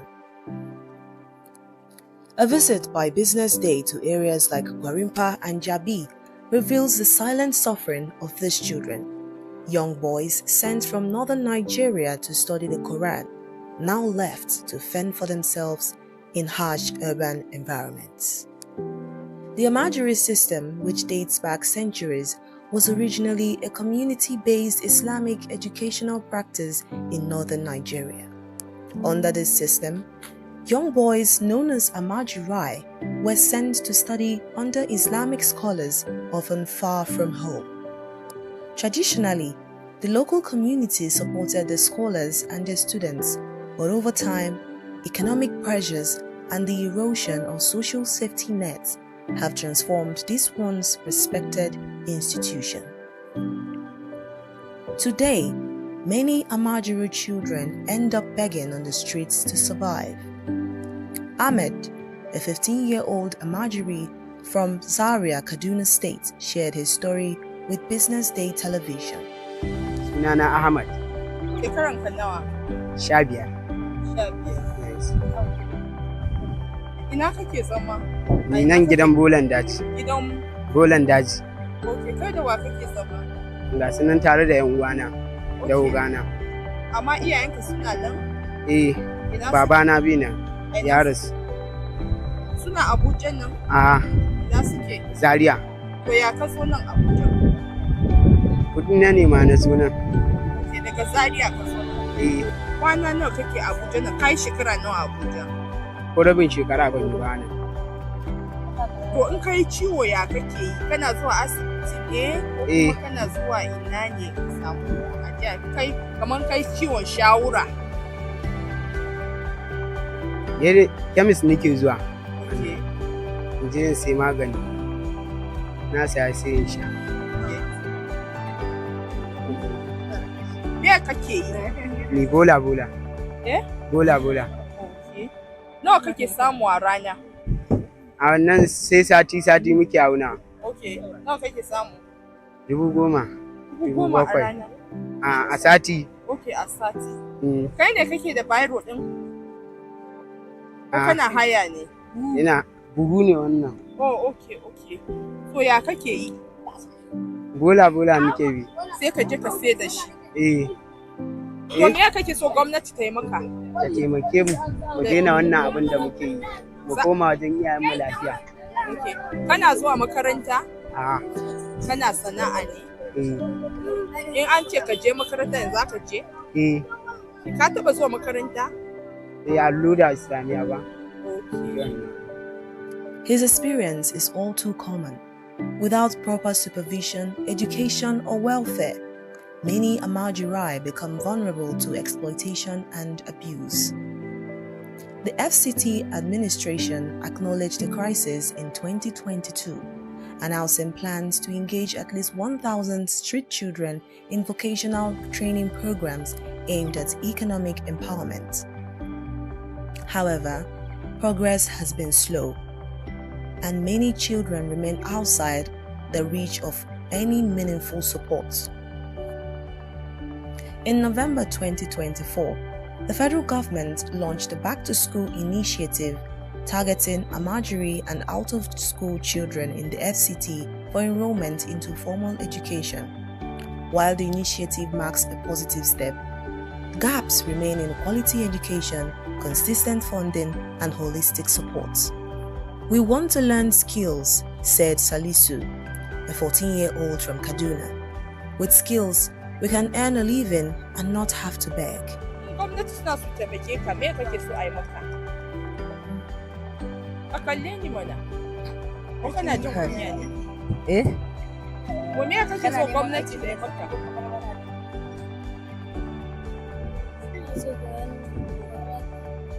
Ina so marwara, in samu aikin yi. Wani irin aiki kake so ka yi? Aikin hannu. Aikin hannu. Allo. Abdulaziz. Shekaran ka nawa? 13. Okay, kana zuwa makaranta? Ba na zuwa makaranta. Okay. Ina kake kwana? Masallaci. A masallaci. In kai ciwo ko ba kai rashin lafiya, ya kake shan magani? Wa yake kai ka asibiti? Ni da kakata muke nan. Okay, kai da kakan. So, me ya kawo ka Abuja? Neman kuɗi. Neman kuɗi. Kana da ƴan wa nan garin ko? Waye kakanka? Da kawuna. Kawunka. Karan babana. Ya kuka zo Abuja? Ya kuka shigo Abuja? Ta yaya kuka shigo? Kun shiga mota ne ko mun shiga mota. Okay, daga Abuja daga Kano zuwa. Daga Kano zuwa garin nan. Okay. Daga me kake so ka zama a gaba?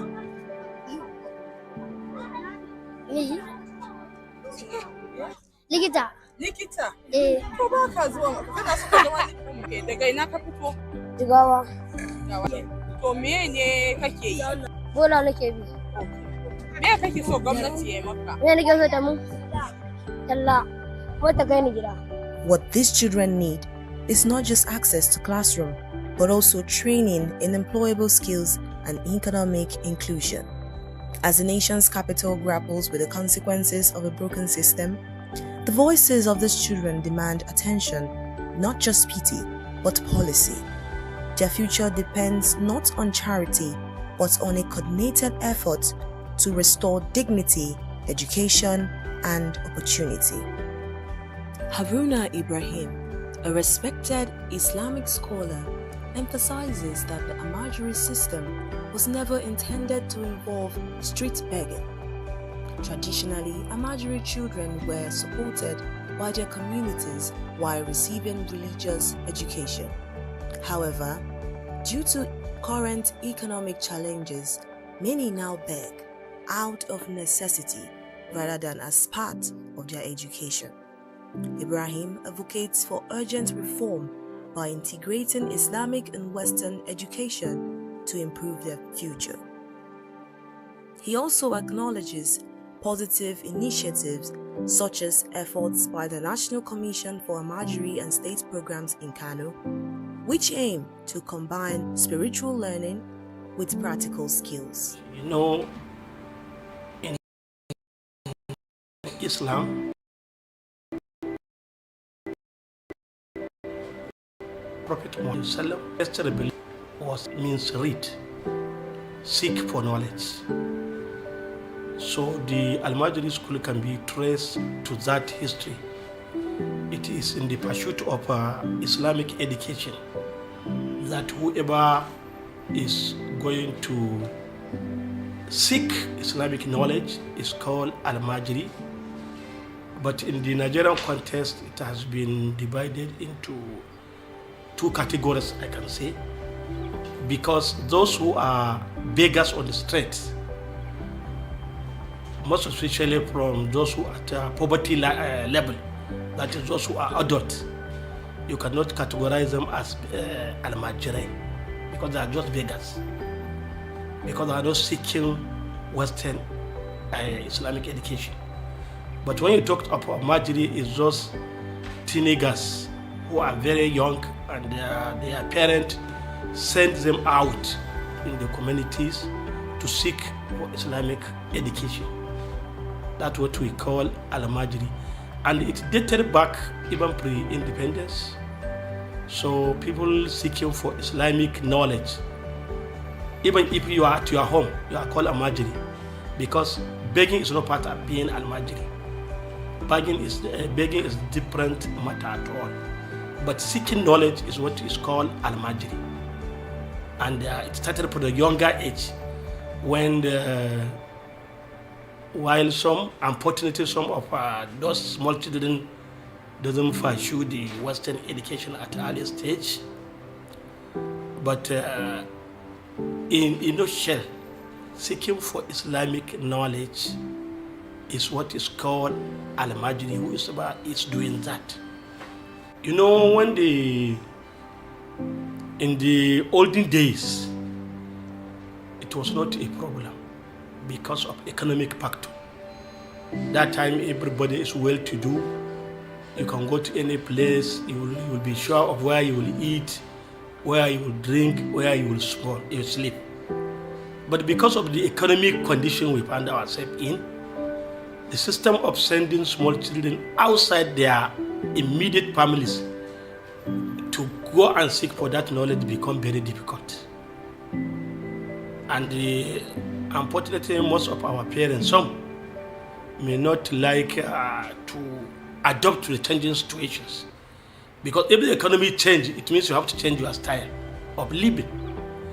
You cannot send your child now outside where you are not sure of his clothing, you are not sure of his health, you are not sure of his basic need. That's why the problem comes in. I can personally say it is an economic problem from the parent, but not seeking the knowledge itself.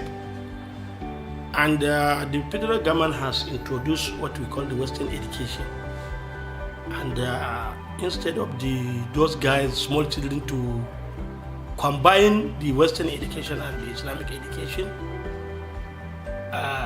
most parents, maybe out of ignorance, ignores that and send them to only Islamic education without combining it. And the society is changing.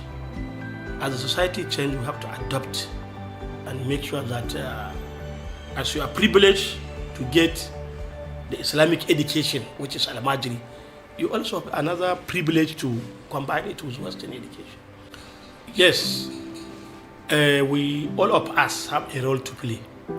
Like you said, the federal government has established a National Commission for Almajiri and the out-of-school system to improve or to remove small children from the streets and give them skills acquisition, give them Western education, and at the same time give them the Islamic education, which is better. I think the most important thing is awareness. We need to create awareness for both government, for the society, and for the parents themselves. Because all the time, those children need to be accepted, not rejected and totally condemned. They are part of the society. The media, they are supposed to educate public that a federal government has now established the commission, which is good. So the parent can leverage on that to remove our Almajiri from streets. But like I told you, it's not all the Almajiris. Even the other Almajiris, those at the poverty line, that is adolescent, the federal government has, the government at various sub-nationals also established social system where you don't need to go and beg. You can go and enjoy those social systems the government provides. So it is my work, it is your work as journalists, it is everybody's work, and we have to continue to create awareness for both the scholars, for the parents, that there is nothing bad in acquiring the Islamic education, but let us combine it with Western education, because if you do that, you have two double advantage. You know, that's what we call, you can write from left to right and right from left. So it means you are getting advantage. And you know, because of, that is what we call exchange of knowledge. If you are doing Western education, it will assist you in Islamic education and vice versa. So it's everybody's role. And we cannot say we can totally remove it at once. It is a gradual process.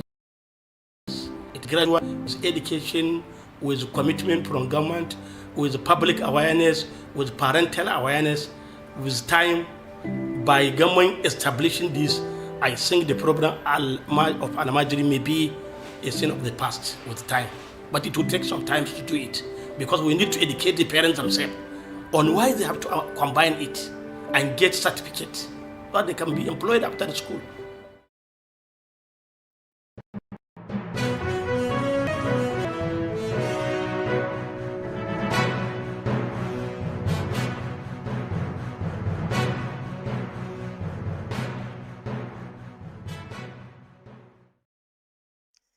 Good afternoon and welcome to the bdtv News at noon. I am Destiny Mama.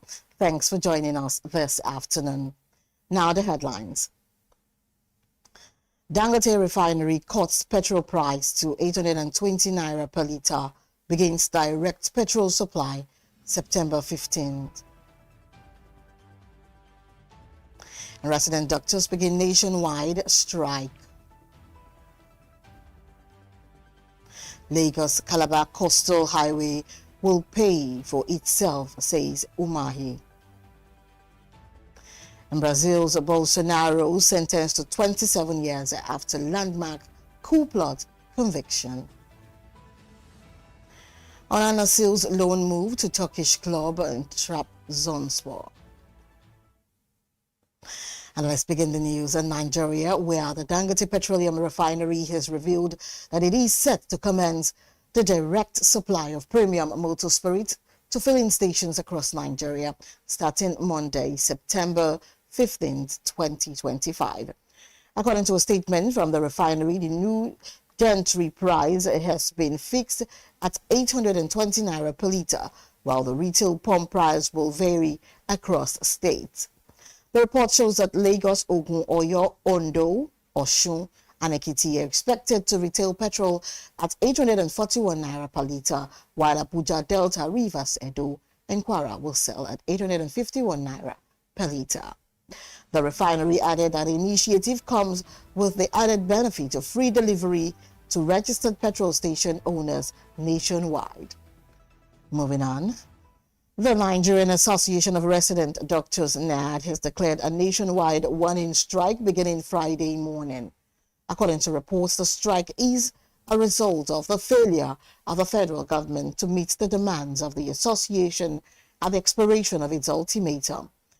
The association had given the federal government a 10-day ultimatum to meet its outstanding demands, which elapsed on Wednesday night.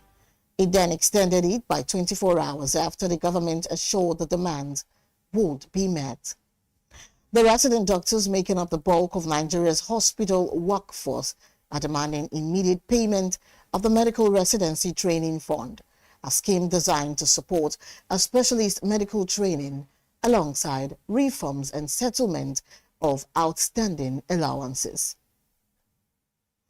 And still on, the Minister of Works, Dave Umahi, has assured Nigerians that the Lagos-Calabar Coastal Highway is not just a road project, but also an economic corridor designed to generate enough investment returns to recover its costs. Speaking during an inspection tour of the project in Lagos on Thursday, Umahi said the trillions of naira highway will be tolled and complemented by massive investments springing up along the corridor. The minister stressed that the highway is already driving a real estate and commercial development which will boost government revenues and also create jobs. He added that the Office of the Surveyor General, now under the presidency, has been mandated to work with state governors to secure lands along the corridor for both public interest and return on investment. And also in the local news, the Dangote Petroleum Refinery has revealed that the membership of trade unions by its employees remains voluntary and not compulsory in line with the Nigerian Constitution and International Labour Organization conventions. The company stated these in a release on Wednesday while responding to what it described as distortions of facts by the Nigerian Union of Petroleum and Natural Gas Workers concerning its trade relations with workers. The refinery says it does not interfere with or restrict employees' right to freely join legally recognized unions, insisting that it is misplaced to attribute responsibility to Dangote Petroleum Refinery for the personal choices made by drivers regarding union affiliation. Dangote dismissed allegations that it forced drivers to sign contracts barring union membership, describing the claim as unfounded. And now on the foreign scene, former President of Brazil, Jair Bolsonaro, has been sentenced to 27 years and 3 months in prison after being found guilty of plotting a military coup. A panel of 5 Supreme Court justices handed down the sentence just hours after they had convicted the former leader. The panel reportedly ruled that Bolsonaro was guilty of leading a conspiracy aimed at keeping him in power after he lost the 2022 election to his left-wing rival Luiz Inácio Lula da Silva. And 4 of the justices found him guilty, while 1 voted to acquit him, while his lawyers described the sentence as absurdly excessive, insisting that they would file the appropriate appeals. The Supreme Court panel also barred the former president from running for public office until 2060, 8 years after the end of his sentence. And also a new video showing the Charlie Kirk shooting suspect fleeing the scene has been released by the Federal Bureau of Investigation and OTERA officials. The police also released new images of a person of interest wearing a black T-shirt with a U.S. flag and Converse shoes on it.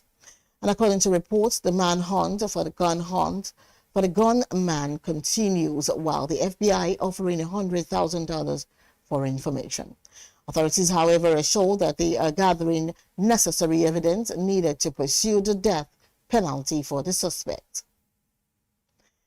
And now moving on to sports news, Manchester United goalkeeper Andre Onana has joined Turkish side Trabzonspor on a season-long loan for the 2025-26 campaign. The deal completed ahead of the Turkish transfer deadline on Friday comes after the Cameroon international was left out of United's opening three Premier League matches under new manager Ruben Amorim. According to reports, Onana's only outing this season with United was in the shock Carabao Cup defeat to League Two side Grimsby. Signed for £47.2 million from Inter Milan in July 2023 as David De Gea's replacement. Onana has made 102 appearances for United, helping them to FA Cup glory in 2024. And also end the news, former Super Eagles captain Mikel Obi has advised the board of the Nigerian Football Federation to resign if the country fails to qualify for the 2026 FIFA World Cup. Speaking on the Obi-Wan podcast on Thursday, the Chelsea midfielder warned that missing the tournament for a second time running will be devastating for Nigerians. Obi lamented that accountability must start at the top, insisting that those in charge of Nigerian football cannot remain in office if the Eagles fall short again. The former Super Eagles keeper argued that Nigeria, with its footballing pedigree, should not struggle to feature on the world stage. Now, this is where we wrap it up this afternoon on Business Day TV News at noon. I am Destiny Mama. Keep watching bdtv. Good afternoon.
National Health Financing Dialogue held a reimagining of health in Nigeria, had in government of private and helped to discuss healthcare better than what Nigerians pay.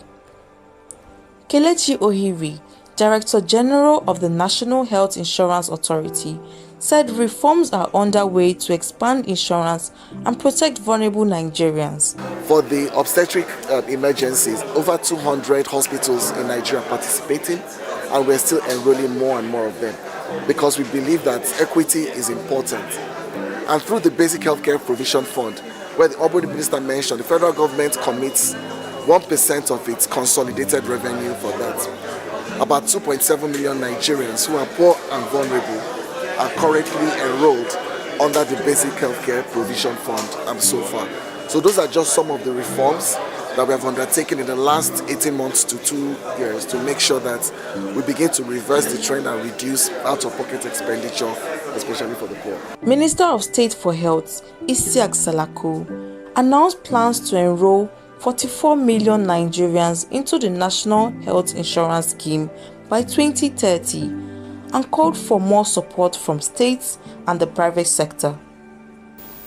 A key deliverable of the Federal Ministry of Health and Social Welfare under the Presidential Performance Bond that we signed is to enroll at least 44 million Nigerians into the National Health Insurance by 2030 so that we can reduce out-of-pocket expenditure on health. Frank Aigbogun, publisher of BusinessDay, described healthcare as part of national security and urged local governments to take bigger responsibilities for delivering services. But health financing is key. We can't go anywhere in terms of looking after our people. I believe personally that health care is a very good part of national security. You can't talk about national security when you have sick people all over a country. It's a critical part of national security, and I hope that governments in Nigeria, from federal to local governments and the states, will take the matter of healthcare more seriously than we have done so far. As I said, it appears people think that everything will be provided by government. It is not true. It is not done. It will not happen. Nigerians themselves must rise up to play their own part as well. Private sector leaders also called for better policies and long-term financing to expand services and reduce costs for citizens. It is very obvious that there's a lot happening in healthcare now, that the environment and the temperament for finance and investment is shifting favorably, that there are a lot of players now who are trying to aggregate demand, and so increasingly the conversations are shifting to supply. And where conversations shift to supply, then there's a question about where will the financing come from. And on that note, there's a lot of opportunities now opening up for financing. This dialogue has been a long time coming, but we are glad it has happened. We are glad that the National Council, working with the Honorable Coordinating Minister for Health, as well as the DG NHIA, have come together to put together these discussions. The expectation is that these discussions then lead to tangible action, which we'll be happy to have. I represent the private sector, and we feel that private sector has a major role to play supporting the government. So what we're asking is, what can we do to create an enabling environment for investments to come in to support private sector to increase the quality and the scale and scope of their services in order to support government, not just for those at the top of the pyramid, but the masses at the bottom of the pyramid. So I think we've had some really good discussions today. We can really put all this together into actionable, when I mean actionable activities, because we've been talking for a long time, years and years and years, but I think now is the time, and I think we have the government who has the will to do the right thing. So I think today we came up with a lot of innovative ideas, some disruptive thinking that is required to change the narrative for healthcare. We need to unlock the potentials of the private sector and the public sector, and that can only be done by strategic partnership. But we need to have the enabling policies, the enabling law, and the government today under the current administration is providing the enabling environment for private sector. However, we need to step it up. We have some fundamental challenges. 70% of healthcare in this country is provided by the private sector. However, it's very fragmented. Now, for the private sector to scale, we need to get long-term patient capital that is in Naira. We don't want dollar loans. We want long-term financing that is in between 7 to 10 years. And it should be single digit. It needs to be patient capital for the patient. A lot of us are paying out of pocket, which is impoverishing Nigerians. So we also need to get this, the demand side also sorted out. So we need off-takers. We need more people to take on health insurance. We need to give people who are vulnerable that do not have access to health insurance access to that. And then we need to find also guarantees so that we can have strategic public-private partnerships with government guaranteeing these. Finally, we need to think about health sovereignty. That can only be done with the Nigerian First policies, how we get local industries to be able to start to manufacture pharmaceuticals and other healthcare, health tech and rapid diagnostics and so on, so we become self-sufficient. So several MOUs have been signed through the Presidential Unlocking Value Initiative, and I think this is one of the major achievements of Mr. President that will really change the outlook of healthcare in our country. The dialogue ended with a clear message. Governments, private sector and citizens must work together to build a stronger health system for Nigerians' future. Ifunanya Indigwe, reporting for Business Day Television. The National Dialogue. Welcome to Today in History, right here on BDTV, where we look back at some of the events that have shaped economies and the world of business. I am Noma Obona. On this day in 1977, South African activist Steve Biko died from injuries suffered while in police custody. He subsequently became an international martyr for South African Black nationalism. Steve Biko drew official censure in 1973 when he and other members of the South African Students' Organization SASO were banned, restricting their movements, associations, and public statements. Operating covertly, he founded the Zimele Trust Fund in 1975 to support political prisoners and their families. Over the next 2 years, he was arrested 4 times and held without trial for long periods. On August 18, 1977, Biko and a fellow activist were seized at a roadblock and jailed in Port Elizabeth. Less than a month later, he was discovered naked and shackled outside a hospital in Pretoria, more than 700 miles away, and died on September 12 from a massive brain hemorrhage. Police initially denied mistreatment, though evidence later showed he had likely been severely beaten in custody. Despite this, the officers involved were cleared. In 1997, 5 former policemen admitted to killing him and sought amnesty before the Truth and Reconciliation Commission, but their request was denied in 1999. Biko's life and ideals were chronicled by journalist Donald Woods in Biko 1977, and their friendship was dramatized in the 1987 film Cry Freedom. And on this day in 1992, the first African American woman went into space.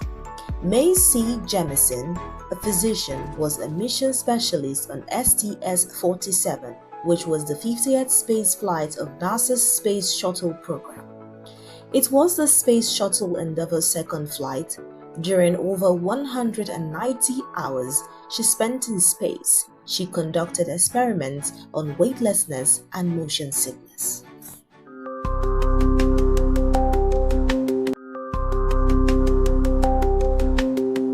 Welcome to Today in History, right here on BDTV, where we look back at some of the events that have shaped economies and the world of business. I am Norma Obona. On this day in 1977, South African activist Steve Biko died from injuries suffered while in police custody. He subsequently became an international martyr for South African black nationalism. Steve Biko drew official censure in 1973 when he and other members of the South African Students' Organization SASO were banned, restricting their movements, associations, and public statements. Operating covertly, he founded the Zimele Trust Fund in 1975 to support political prisoners and their families. Over the next 2 years, he was arrested 4 times and held without trial for long periods. On August 18, 1977, Biko and a fellow activist were seized at a roadblock and jailed in Port Elizabeth. Less than a month later, he was discovered naked and shackled outside a hospital in Pretoria, more than 700 miles away, and died on September 12 from a massive brain hemorrhage. Police initially denied mistreatment, though evidence later showed he had likely been severely beaten in custody. Despite this, the officers involved were cleared.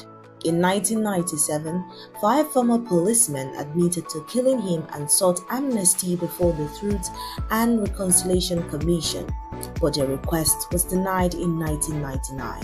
Biko's life and ideals were chronicled by journalist Donald Woods in Biko 1977, and their friendship was dramatized in the 1987 film Cry Freedom.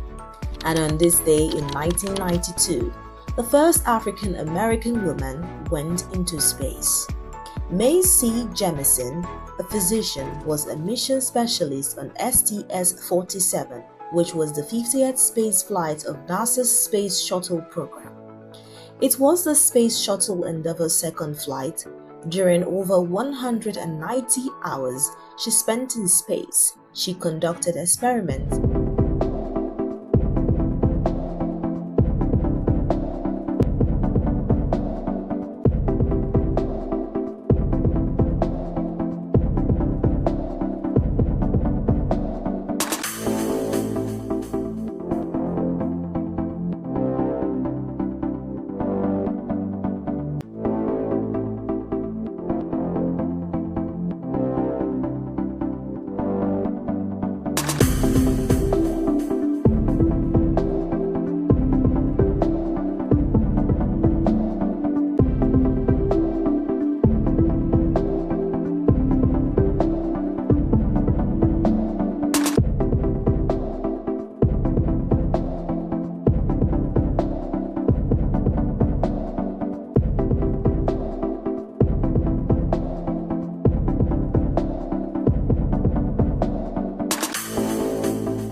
abuse in Lagos continues to spread like wildfire. As far back as 2019, authorities busted at least 10 major locations notorious for drug sales. These include Ikotun, African Shrine, Oshodi, Abattoir and Akerele Streets, Mushin inside Ojuwoye Market, Ajegunle, Ijora Under Bridge, Makoko Otu and Odumara, Akala Street and Pate Street. By 2022, the NDLEA described Lagos as the biggest hub for cocaine and cannabis use in Nigeria. More recently, a 50-year-old woman faked pregnancy to traffic 1.3 kilograms of cocaine, but was intercepted by the NDLEA. That is just one example among many. The trafficking of drugs in Nigeria is as old as the practice of medicine itself. It remains a closely knit yet highly accessible trade, especially for today's youths. Statistics reveal that 14.3 million Nigerians are affected by drug abuse. 1 in 4 high-risk users have been arrested for drug-related offenses ranging from possession at 73%, theft at 12%, sex work at 5%, burglary at 4%, and shoplifting at 2%. There's a common saying that maybe it's from the Holy Scripture, which says that an idle man is a devil's workshop. I'm not here to judge on people's morals, but with the growing rate of unemployment that we currently have, this is can be related or is directly proportional to how frustrated people are, and this definitely will increase the intake of hard drugs, psychoactive substances, because people want to try as much as possible to avoid thinking, so they engage in psychoactive substances to build, to just feeling more or less as fillers. What factors are driving this current growing trend? Unemployment, frustration, not being able to meet up with what people want to meet up, or maybe with the current time that they have created for themselves in life. So this can be one of the reasons why this is a growing trend. The use and sale of hard drugs is tearing at Nigeria's social fabric. It fuels crime, weakens mental health, undermines productivity, and destabilizes communities. Hard drugs are not just a personal problem, they are a societal menace. Did you know that the use of hard drugs can result in psychological instability, reduced productivity, and life-threatening health disorders? For instance, tramadol abuse is strongly linked with paranoia, hallucinations, depression, and even suicide. The connection between drug abuse and psychiatric admissions in Nigerian hospitals is alarming. Beyond the users, families also bear the weight, suffering financial drain, neglect, and broken homes. Dr. Usman Bugaji once said, "At the moment, hard drugs are the greatest threat to Nigeria's survival. For the country to survive and thrive, the menace of drug trafficking and consumption must be addressed squarely. It is a national emergency." Remember, hard drugs are not just a personal issue, they are a family and societal menace. This is Amanda Emasibue, reporting for Business Day Television.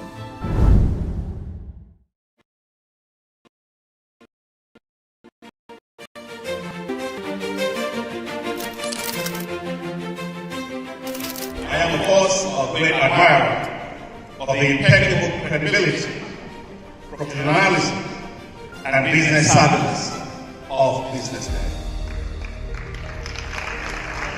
If you really mean business in Nigeria, start your day with BusinessDay.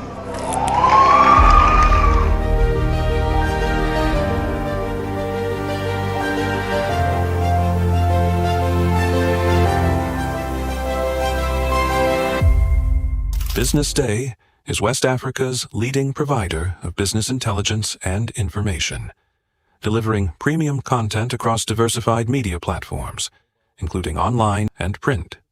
Since its inception in 2001 with a weekly newspaper production, BusinessDay has expanded its reach to provide exclusive content accessible through print, mobile, and online channels. Our premium offerings are further enriched with syndicated content from esteemed sources like the Financial Times, The Economist, and the Harvard Business Review. At Business Day, our mission is clear: to be the foremost provider of business and financial content, empowering readers to make informed decisions in Nigeria and Africa.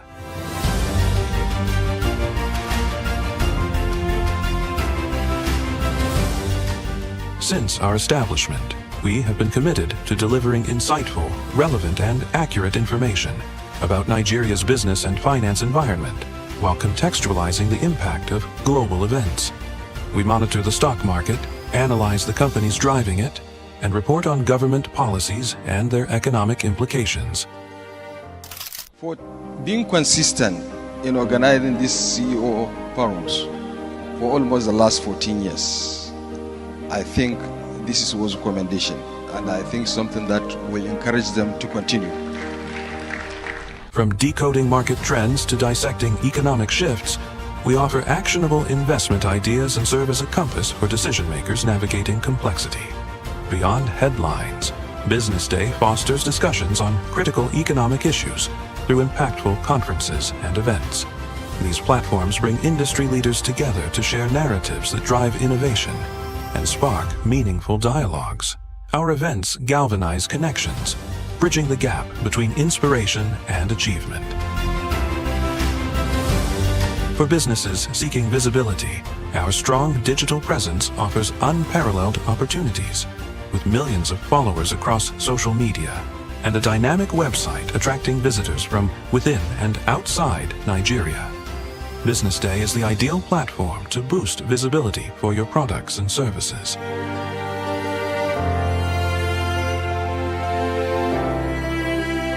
If you're looking for in-depth analysis and expert opinions on Nigeria and Africa's business landscape, Business Day is your guide.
Good morning and welcome to the BDTV Breakfast Show. I am Bethel Ogunjobi. My name is Elizabeth Musa. And this is the social listening segment on the BDTV Breakfast Show. We're talking about the Fly Nigeria Act. Can you give us a background into what this is about?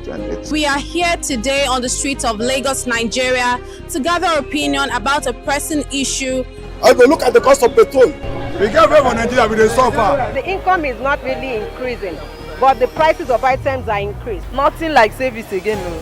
You only pray for that money to reach you that month. There's a lot of high pressure, a lot of stress. There's a lot of high targets to be met. I was quite strict. In my mind, I said, looking for my hand, my picking go spoil.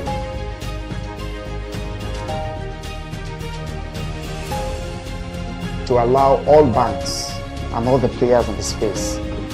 15% inflation target achievable in 2025.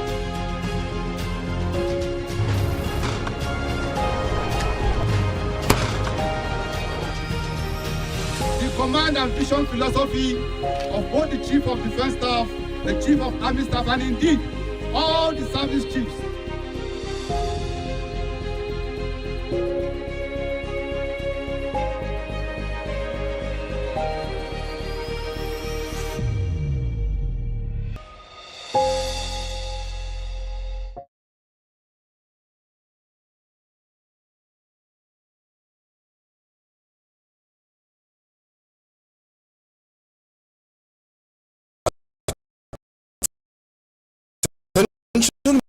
Business leaders from decisions of the best business in-depth expert opinion now at BusinessDay.ng and unlock premium content. Plus, you get 50% off your first subscription. Don't miss out. Make smarter choices and seize new opportunities. Sign up now and elevate your business game. Visit premium.businessday.ng today.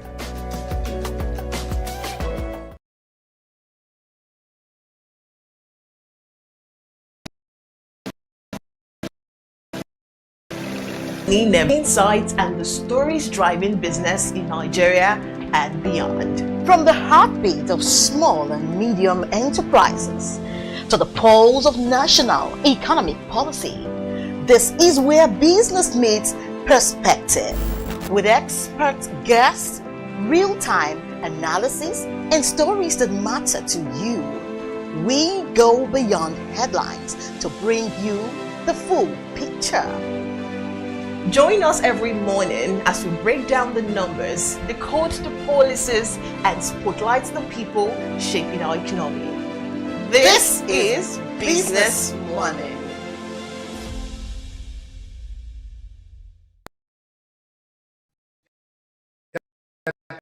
For today, our stakeholders in this essential managers, social companies, and halls that are involved with social waste operations. On the 26th of August 2025, the Lagos Waste Management Authority, in collaboration with Waste Care, held a stakeholders forum on construction, demolition, and disaster waste management with the theme Building Responsibly and Driving Efficiency, strengthening stakeholder collaboration in construction, demolition, and disaster waste management in Lagos State. The event brought together government officials, royal fathers, private sector leaders, real estate developers, and other professionals in similar fields. The message is this. One, what we are trying to propagate is advocacy. We're trying to enlighten the people, and we're trying to educate. Because one of the problems that we have seen in the management of construction waste, demolition waste, and disaster waste is ignorance. People have to be educated. People have to be educated on the right way to handle this waste, to process it and to get it off their site to the appropriate locations. So that is what we are advocating. Because of the impact of this waste, don't forget that some of these wastes are also classified as hazardous waste, like asbestos. They are hazardous to humans, and so that's why there's a need for it to be properly handled, collected, and transported. So that is the message. The first point of call is one, people have to be educated, one, that is to be generated when you are constructing. We say construction waste. While you are building from scratch, you have waste generated. That is number one. Two, when you are demolishing an old site to construct a new one, you will have generation of waste. So the first thing is to understand what these wastes are, how to handle them, and then take them to the professionals that would now process them to reuse them into other valuable, because like we are emphasizing circularity. We are saying that resources should be reused and reused and reused, not taking new raw materials and starting from scratch. So when you bring down the old materials, let us take them back to where they'll be recycled and where they'll be reused, rather than harnessing new raw materials all the time. But it's a field that you have to employ the professionals, those that understand the composition of this waste and they know how to recycle them back to other useful products. That is what we're emphasizing, because the layman cannot say, like it was emphasized during the lecture, some people used to fill potholes and roads and what have you. So that's what we're trying to emphasize, that this should be used properly because of the constituents of some of these waste. There's no taxation, there's no transition. What we are emphasizing now is this. Normally your waste will be carted away. And when your waste is carted away, you pay for carting away your waste. And the volume of waste that generation on consumption is quite high. And these are, peculiar waste that have to be, you can't put the consumption in a compactor truck. It won't work. You probably need an open truck that is also covered so that as it's been transported, it is not spilled on the road. So you have to pay. When you generate waste, don't forget that construction sites are, they are very the high-end high cost sites. You pay a lot of money to put up a construction. So paying a little amount for it to be the waste to be managed, it's not too much. What we are just saying is that you pay for your waste you register with Loma, and then Loma has the technicalities to collect the waste and take it away from your site. So it's not too much if you pay a little token to have it evacuated. That's what we're talking about. We're not talking about heavy taxation. No. That's what we're talking about.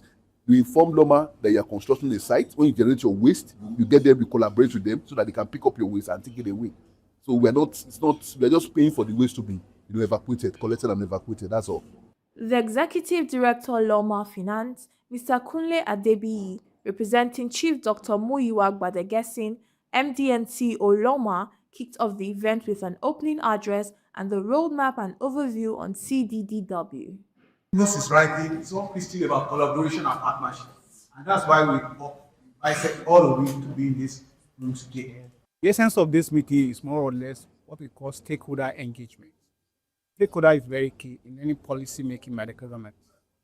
We are aware that there's quite a lot of rapid growth in Lagos State in terms of building. And we know quite all right that waste handling is very key. In as much as people are interacting, there's potential to generate waste. What do we do to this waste? It's what is a critical concern, not only to us as an agency, to the government as a public health will also be in jeopardy. So the exercise is to bring them together, give them a kind of capacity, enlightening them, and how to properly manage construction, disposal, and disaster waste in Lagos State. This is to bridge the gap, because we knew quite all right that a lot of construction industry out there, they don't know what to do with their waste. And also we're in the era of circularity, which means that those things they are regarding as waste, they are not but a resource. So for us today is to expose them, creating that awareness, widening their horizon on the proper waste to conduct the activities at their various sites. Getting the planning approval is one thing. Other things is what do you do with your waste during the construction period? And that's where Loma Rose is very critical. For us, our plan is to ensure that, yes, while you are doing your construction, we register you, we monitor your activity closely, and we ensure that we provide adequate infrastructure to evacuate your waste during that time period. So for us, as a government, we are interested not only in business entity, in overall public interest, which is very critical for us. Well, generally, there is a perception that, which we all also see, that Greater Lagos is rising. It's not only by individual, it's a collective responsibility. That's why we bring a partner, we call Mrs. Whiskey, to collaborate with government driving this initiative down. We also ensure that, yes, we create a system in such a way they can register theirs at the convenience of their homes and offices. You don't need to come to Loma. You just go to loma.com, register the kind of waste you want to evacuate, and ensure that proper management plan is put in place for you at your construction site. It's we are deliberate about it, and we ensure that we put everything possible to make sure it's convenient for them to operate. So we don't need to be everywhere. The system is there, and it's auto drive. There is no doubt in as much as solid waste, we have that capacity. Aside from all other waste which we are also managing, the construction industry is big and large. I agree with you. But for us, it's also a key component of the waste which must be disposed properly and safely, because these wastes are hazardous. For example, asbestos, it can affect human health. And also the so-called rubbles and all that, they have secondary use. We are all driving towards circularity. It means all this with their is a resource for another usage, can be also repurposed. So the capacity why there is no doubt. And that's why we are very keen in ensuring we do a lot of stakeholder engagement. Stakeholder is very key because people are out there. You don't know what they do with this waste. So I don't have any challenges in ensuring that, yes, we put a proper perspective to it and ensure that people do the right thing in the right environment, not to really safeguard their personal peace, for overall general interest of the public. The guest speaker at the event, engineer Tijani Ajibola, the CEO of Aqua Green Consulting and Construction Company Limited, urged on strengthening compliance in construction and demolition waste management and the need for its utilization. We continue to extract the so-called natural resources. And I'm happy to tell you that concrete is the second most widely used materials after water. So the lecture started with the overview of where we were in the past. People don't know anything about the construction and demolition waste, so I reminded the audience about what those materials are and ensure that they are all aware that these are not actually waste, that they are something that we need to bring back so we can reuse them in our concrete. So I actually explained that in the past, the use is to fill gully eroded area, dilapidated road, and some people practice in throwing these away into the water bodies, which is wrong. So I actually tell people, I told them that we can make use of this material, use our scape, we can use them for structural concrete, and we can actually use them for traffic bollards. So there's a lot of things that we can make use of this material. The fact that they call it recycled doesn't make it inferior. It's all about ensuring that the natural resources that are not infinite are left for the generations to come while we're still making sure that we achieve our own objective. You know, when you look at it critically, majority of people might want to do something and the capacity might not be there. And the essence of government is to ensure that the policy that they have in place for the common people is executed. And when you see people that are trying to make sure that they partner with government, that government comes to their aid, the incentive could be in form of anything. A brilliant panelist session with seasoned speakers was held, centering on driving in the urban waste system. Well, what basically we intend to achieve is an understanding that waste disposal for the construction industry and demolition and disaster waste management, that we have the sole responsibility of evacuating waste that is originated from that source. Right now, we are the ones collaborating with LOMA actually to ensure that this is done. In future, there might be some modifications to the way it's done, but right now we are the partners of LOMA to ensure that this is done.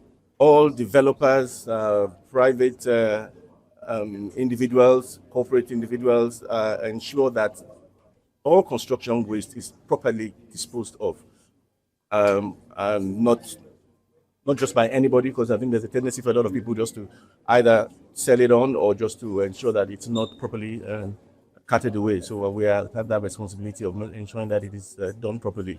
Hazardous material is also separated, and also to ensure that the sites are safe.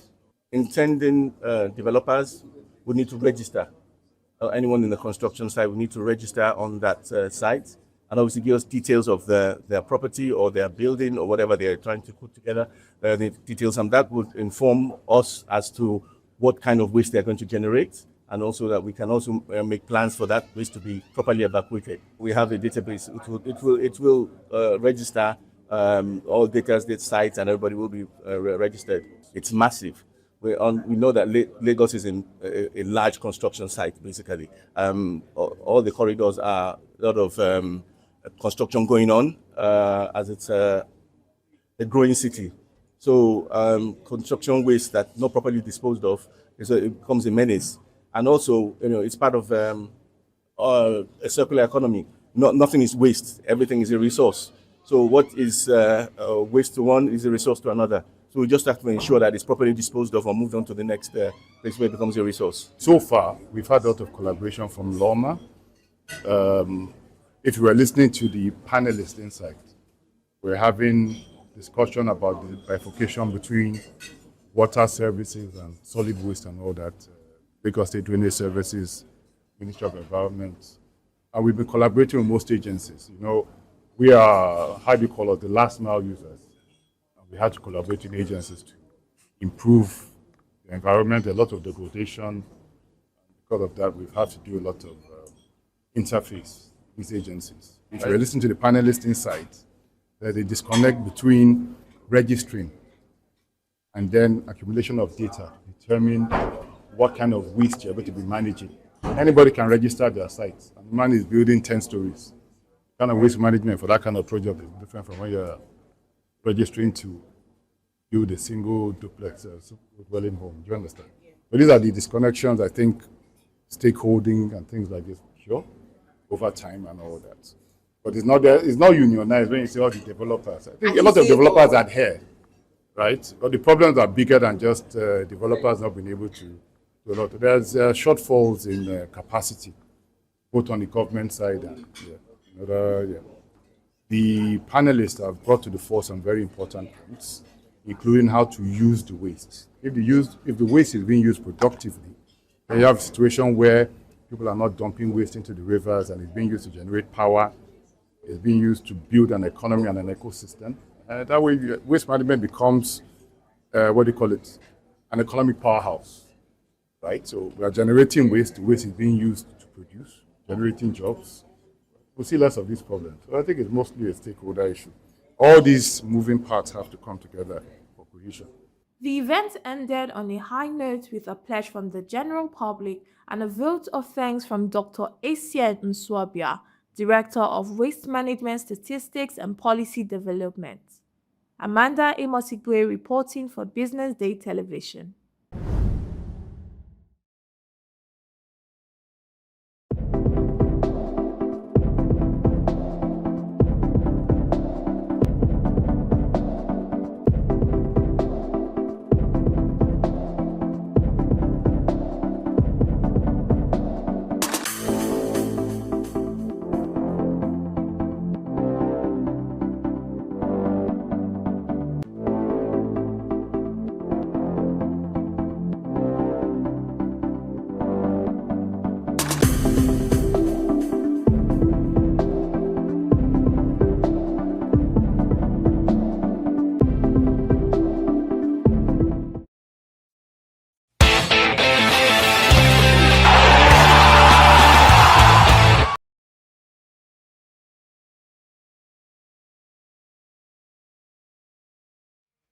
Hello viewers, welcome to another edition of the BDTV Match Center. It promises to be lively, engaging, and also breathtaking. My name is Abubakar Ibrahim, as you know, and today I will be the host of the show. Anthony is currently not available due to some issues that he needs to sort out officially. All right, so today we'll be talking about the Nigerian qualification challenges, transfer the matches that we're expecting in the Premier League and also La Liga. But with me, I'm not doing this alone, is our usual faces. We have Anthony Uduba. Nice to meet you. Hi. Again, Anthony. And we have Ini. Ini, it's so good to have you. So we'll go straight to it as we look at Nigeria. They played a 1-1 draw against the Bafana of South Africa, and that's literally dented our chances of qualifying for the World Cup. What do you think the chances of Nigeria is going into the last two games of the qualifier? Ini, I'll start with you. It was not something everybody would be happy about. Everybody thought we would get that victory to South Africa. Unfortunately, though I wasn't too confident we'll win, because looking at the way we have played so far, we will not be impressive. winning has been difficult, and even when we struggle to win, I didn't have that 100% confidence that would be South Africa. Maybe we would have turned otherwise, if not for the fact that Ekong had to make that mistake and that ball went in. And maybe if that goal scored by Batsi, we'll have won 1-0. But then we find ourselves in a very difficult situation now, and mathematically, you will say we still have a chance. But I hope result from other places will favor us, and we can at least come second in our group. And we can see go to playoff, which one person will emerge. And it's a pretty difficult situation we find ourselves. And I hope we can be able to qualify for the World Cup. It's looking more difficult. So Anthony, what do you think? I think going by what I've always said, and I'm going straight to the head. I'm going to the NFF. We are not supposed to be waiting for people to qualify, banking on other teams to beat or to lose before we qualify. The only major team I saw there is South Africa, which I think we should have been on par with them in our group. But unfortunately, we are trying to see what will happen in other games so that we can qualify. It's crazy. Like, how are we calling ourselves the best team in Africa, and to qualify for the World Cup on the second year in a row is proving difficult for us? Where does that take us to? To the NFF. They have to actually get their thing in order. They have to make sure that the coaches and the players are all sorted out, when they all arrive for these qualification games. These are what I've been trying to clamor for. We also saw Mikel Obi after the match, calling for the NFF as well. It's something that is from the head, not from the players. The players might have a thing in this, but then again, we have to look forward to see how the NFF can structure our national team to do better. The problem to me started with where we got it wrong. NFL have to take the blame. The problem started in the appointment of the coach. When Pesero left, there was so much politicking in the appointment of a new coach. Yeah. These guys, they were using appoint the coach, appoint the right coach. They went to appoint Finidi. Even when all of us knew that Finidi could not do the job. Yeah. And look at that defeat that we had in Benin. These guys they put politics before. Football is the only thing that brings joy to this country. Football, every other thing is whack. Football is the only thing that gives us joy as a nation. Really, imagine, look at the Nation Cup. Look at when the Eagles went to the final. Look at the joy everywhere. Even women, we are celebrating. That's the only thing that gives us joy. And these guys play politics with it. The problem started from the appointment of a coach for this team. They politicized everything, and they had their own candidate. They took so many weeks to die on appointing of a coach. And look at where we are now. This team, we have good players. We have players that won African Player of the Year twice in the last 2 years, and they can't get a good coach to coach this team, and they are not playing well. All right, so Anthony, I'll take it from where he stopped. In the last couple of years, like 3-4 years now, we've had 3 different managers, from Pereira to Finidi now to Chile, and then you look at the group where we find ourselves as a nation. The second team on that group is being coached by our former manager. So if you're telling me General Raw was not so good for the Super Eagles, if you look at Rwanda, look at what they have done. They've played 8 games. They have 4 goals plus 4, and they've gotten 14 points. And they score goals mercilessly compared to a Nigerian team, a team worth over 300 million pounds. We've managed to only score 2 goals once in this qualifier. So what do you think is the problem? Is it the fact that we've changed managers a couple of times and we've not gotten quality managers, or because the players are not willing to go all in for the country? Yeah, as he said, and as I rightly say again, we have the most valuable team, one of the most valuable teams in Second most valuable, right? We have, for the past 2 years, we had the best players in what is the in the Super in a national team. So what are we saying here? What do we want? Is the coaches. We have to push coaches that would actually look at these people. We look at the English squad. Look at what Tuchel does. He goes to games in the Premier League, looks for players that he needs to choose, and when it's time to get people, he calls out the list. You have to employ coaches that will go into these leagues, mini leagues or major leagues, to go and look for players that think, or even our local leagues, and see who it fits his own game plan. When you allow people to get this amount of times to get their players to fit their game plan, then we can start from there. But they have to give him freedom. You have to give him freedom. We have to sort our coaching staff properly before any other thing, because if we do it like rush as we've already done, I'm sorry, we'll go nowhere. All right. I think we'll wrap it up on the Nigerian scene this moment, and we'll go. The international break is over for now, and we're going back to seeing club football starting today. And on the list, we have Arsenal playing Nottingham Forest. Nottingham Forest just recently changed their manager. So what are we expecting from that game? Nottingham Forest game should be quite interesting. They might not win that game because of the change in the manager, or they might have a new manager boost, as they call it. So all teams basically, especially in England, they have this new manager boost whereby they want to claim that they've done, they've gotten so they want to prove they want to be part of the first 11. Exactly. So they would want to play to the new coach, and so that they can have more game time. So they might not be a draw for them, or can shock us with a win. All right, Ini, so let's go to to Manchester. Your team is playing, I guess, who you normally call your lousy, noisy neighbor. But I think at this point in the last couple of years, Manchester United has become the noisy neighbor. So what are we expecting from that game? To be a difficult game for Man United. We made some sign beginning of the season. We signed player, a very good player, but more than 200 million was spent on the front, but they've not really delivered. Look at the way the result have not been impressive. We had 4 points so far. Against Man City to be a different boy entirely. But you want to say that the derby, anything can happen. But then Man City have not been too impressive. I think they won one. They lost two. They lost two. So it will be.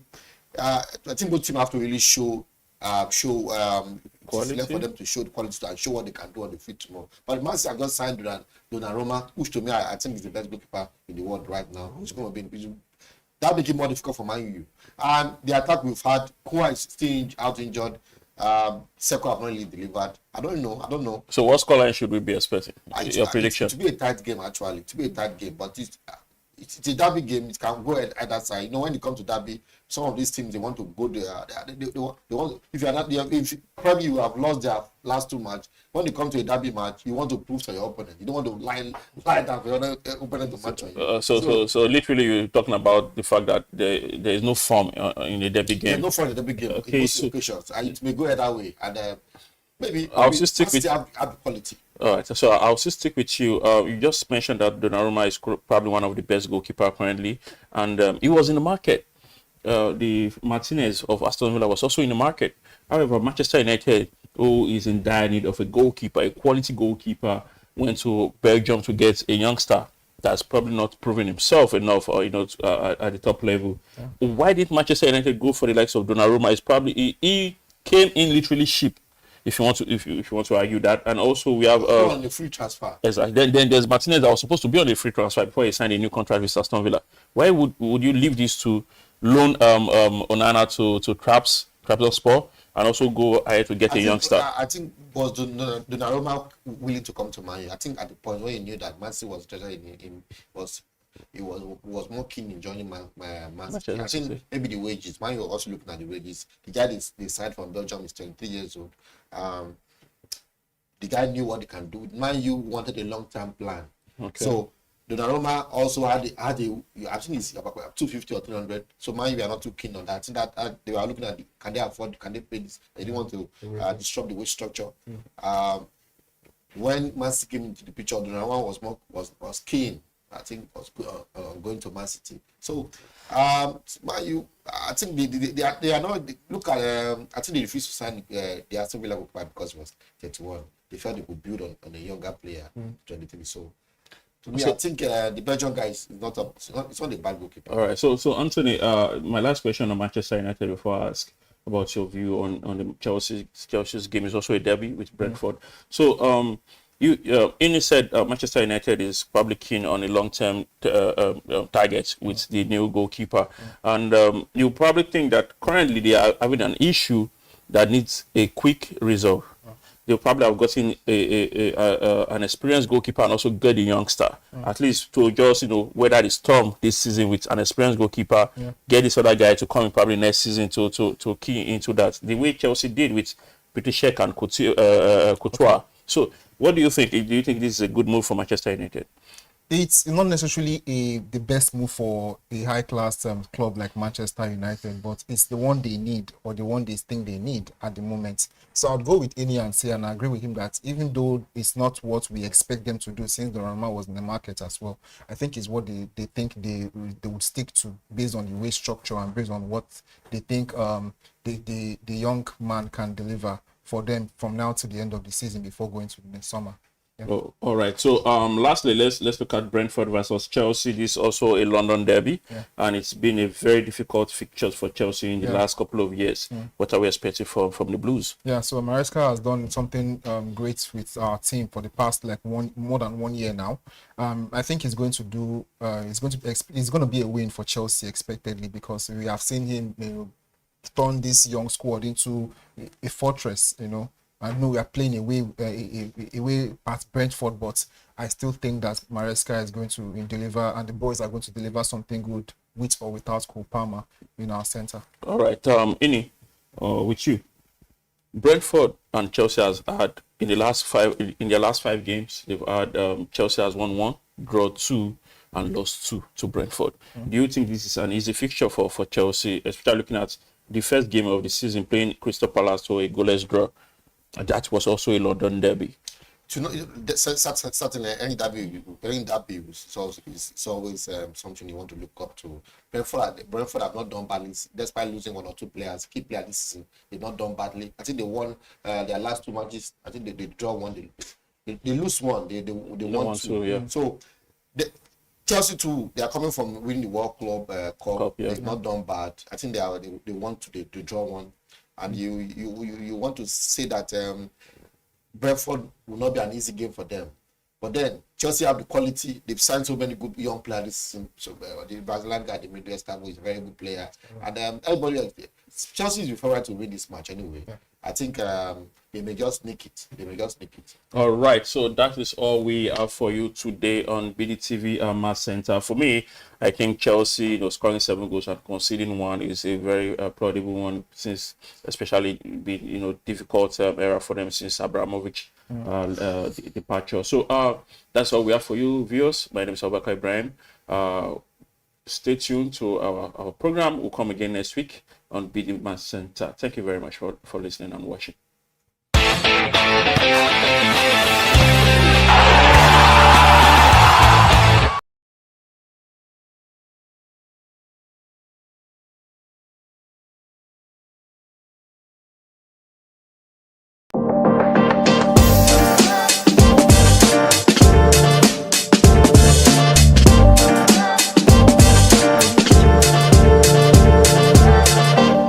Hello everyone, and welcome to another exciting edition of BD Extra on BDTV. My name is Anthony Duba.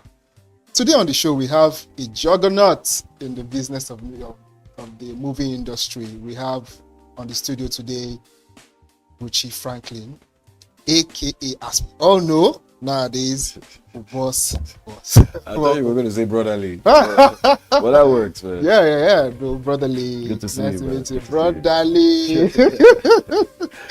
That word alone has been like a cultural influence in the movie scene, you know, and this is something that Nollywood has been clamoring for. Somebody that would give us like not just the actor himself, but the character and all that. So, how was it like for you entering the mode, the body and the character of the Boss?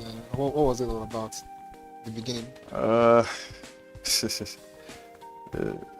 It was an interesting ride. Yeah. You know, it was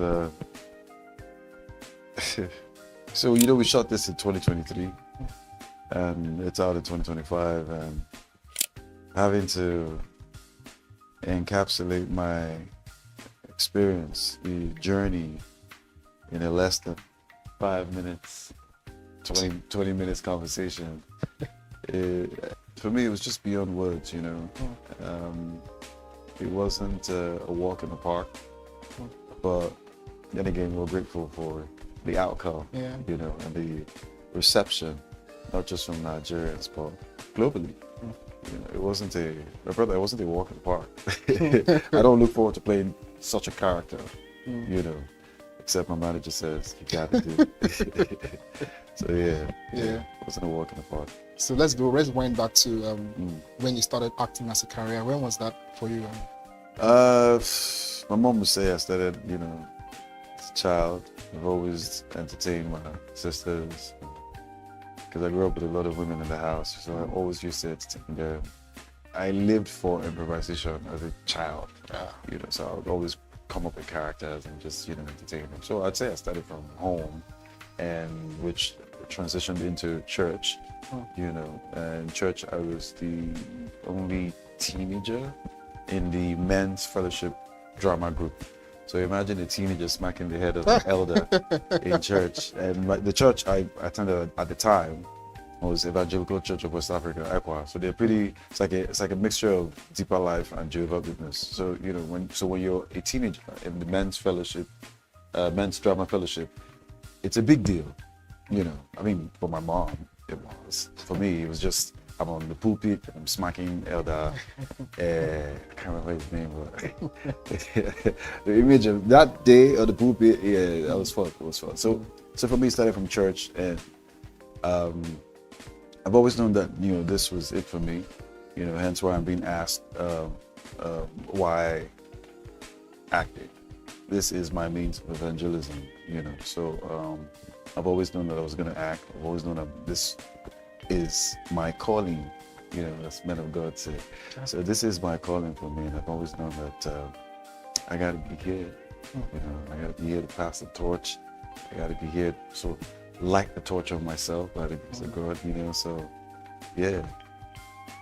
So and by lighting the torch of yourself, right, and getting into Nollywood, who were the first people that you had to associate with to get you to be yourself, to be the actor and the brand that you are today? Interesting question.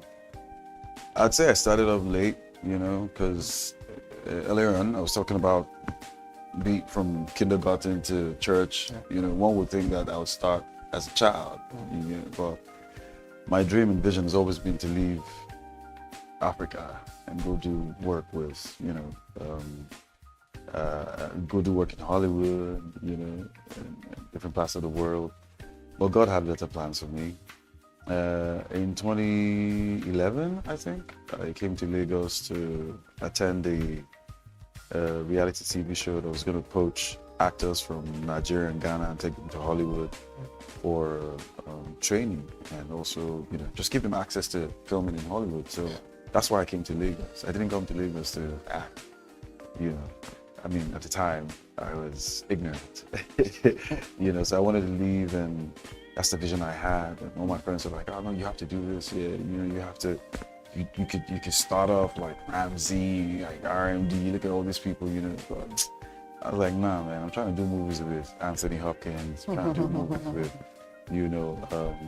this guy's name, Radcliffe. All these people, because I just had a knack for the impossible. Still do. Hence why we're here. So that didn't work because God had better plans for me. And at the time, they were not better plans because I wanted to get out, So went to Ghana, I got picked, came back to Nigeria, everybody was excited. My mom threw a party. Oh, my son is going to Hollywood. He's been talking about it for years. And we get to the embassy, and the United States of America at the time said, on behalf of the United States, I was a black guy, I was like, bro, this is what I'm going for. I'm going to act. I don't care about your country. I just want to go act, The guy was like, no, man, I can't go. And I looked to my left. My colleague at the time, she got her visa. I was like, wow, man. I was broken. I was shattered. I was like, what am I going to do? Because I didn't see, doing movies in Nigeria as a theme for me at the time. Like I said, I was ignorant, So my dear sister, Dr. Inya Sarah Lawal, gives me a call and says, hey, bro, I know you're broken. I know you don't want to talk to anybody because, this was a dream to go to Hollywood and just make a mockery of them. We've got fantastic actors in Nigeria. It's not just about Hollywood, but hey, they've denied you your visa. What's next? I'm like, okay, so what do you want me to do? She's like, AY Ayomako. His birthday was 2 days ago. Happy birthday, I'll say. And she was like, AY is doing an audition for a sitcom. I'm like, please, man. Yeah, no, man. That's not why I'm here. And besides, AY is a comedian. You know? I know him as Yeah. I don't know him as a filmmaker because I didn't know him at the time. You know, she was like, just go for it. Just go for it. I get there pretty late. They had auditioned over 700 people at the time. Just walked in, ignorant, nonchalant. I just walked in, and his manager and producer at the time, Darlington Abuda, just looked at me and picked me out of the crowd and said, you come. I hadn't spent like 5 minutes there. I was like, okay. And I walked in. Now that I'm thinking about it, it's just funny. And I walked in and they were like, okay, you need to, we've got our cast, but since you're here and the producer brought you in, just do something for us. The nerve of these people to go me. Because I didn't have transport to go back. Oh. So this was me just, you know what? Let me just do what Sarah wants so that I'll have peace. Because, you know, she was my wise ear at the time. I go in and I do an improv and they're like, oh, sorry, we need to call AY. AY comes upstairs and I do it again. And AY invites me to his house, says I've been picked. That's how, yeah. Wow. Yeah, and I'm chilling with Sari and Dele, you know, my brothers at the time, still are. And I get a call, AY says, come to his house. I'm like, hey, yo, AY called me. So they go now. Sorry, what year was this? This was 2012, I think, 2012, yeah. So I get there and I see Alex Akubo, first time meeting him. And we read and he was like, oh, okay, we're gonna start filming in 2 weeks or so. I'm like, oh, okay. And we did AY's crib. You know? Yeah. So it was myself, Alex Akubo, Osh Bebe, the comedian, you know, Justice, Vanita. Yeah. Vanita? Did you say Vanita? Vanita, okay. Vanita Akpofri, you know, gorgeous human being. Yeah, we had, you know, celebrities come in and out of the show. It was a sitcom. It was just about AY and his broke and annoying friends that lived with him. So we did that 2 seasons and I just started, I had to give Nigeria a chance. You know, so yeah, so over a decade down the line, I'm sitting down here with Anthony. Thank you. So let's take it back. So after, not everybody knows that you were an AY script because that was one of the biggest. At the time, it was show at the time. Yeah, it was the biggest. When the evolution of like having videos on your phone, YouTube, and all that. Oh yeah. You know, this was something that people always wanted to go and stream online.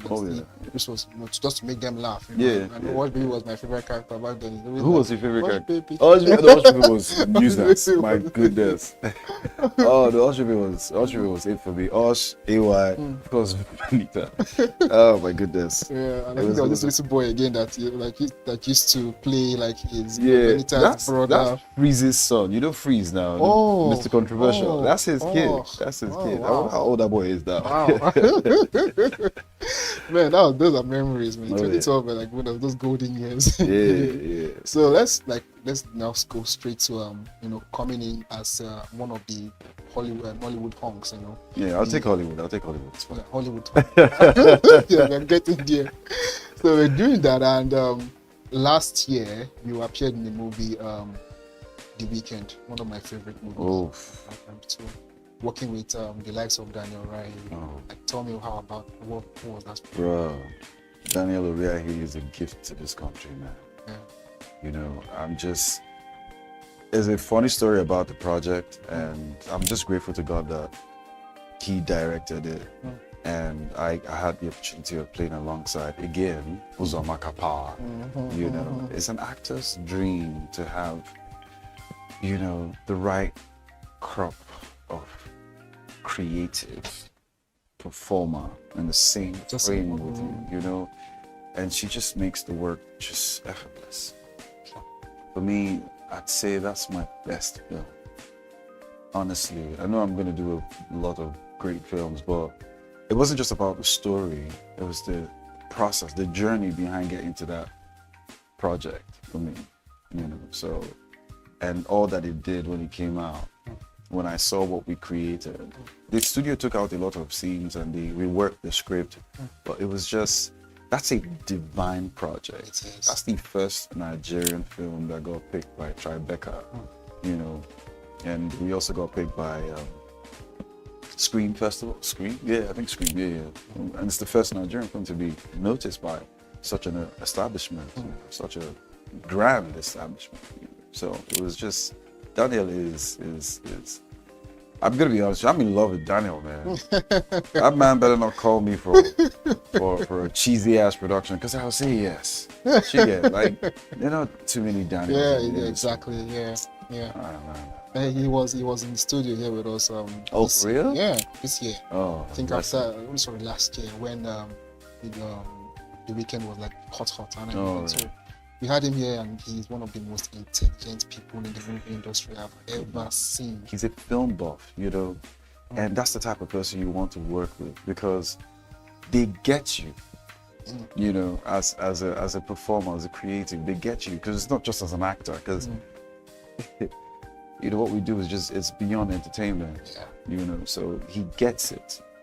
I don't need to say too much. Daniel gets it, you know, hence my utmost respect and admiration for him. I'm glad he's Nigerian. Yeah, I'm glad. So we move to the next film. Like, we move after that. We see, you know, there is this Kemi Adetiba comes up with, you know, the trailer of to kill the monkey. And all the monkeys. Yeah, what is this? And what was it like when she approached you? Yeah. I wish I could have her in the studio, but I heard she really doesn't do a lot of media Yeah, stuff. she does. So, We're doing it for her. Yeah. Yeah, so like when you saw the script, or when she called on you, what was your reaction, given that she has done things like the Anthony, it's Kemi Adetiba Hamzaka. Yeah. All you need is a call from that woman, and I'm telling you for a fact that your life will not remain the same, you know. I don't look forward to working with intelligent, brilliant creatives. I enjoy working with people that have the grace of God upon them, you know, because you might just get yourself in $1 billion project and it's shelved. Yeah. Do you get what I mean? And it's not making the rounds in your motherland. They're praising you in Australia, meanwhile in Nigeria, nobody knows your name. It will hurt you. Even if you're making a reasonable buck, it will hurt you. But when you work with somebody that has the hand of God in what they do, they turn their mistakes into perfection.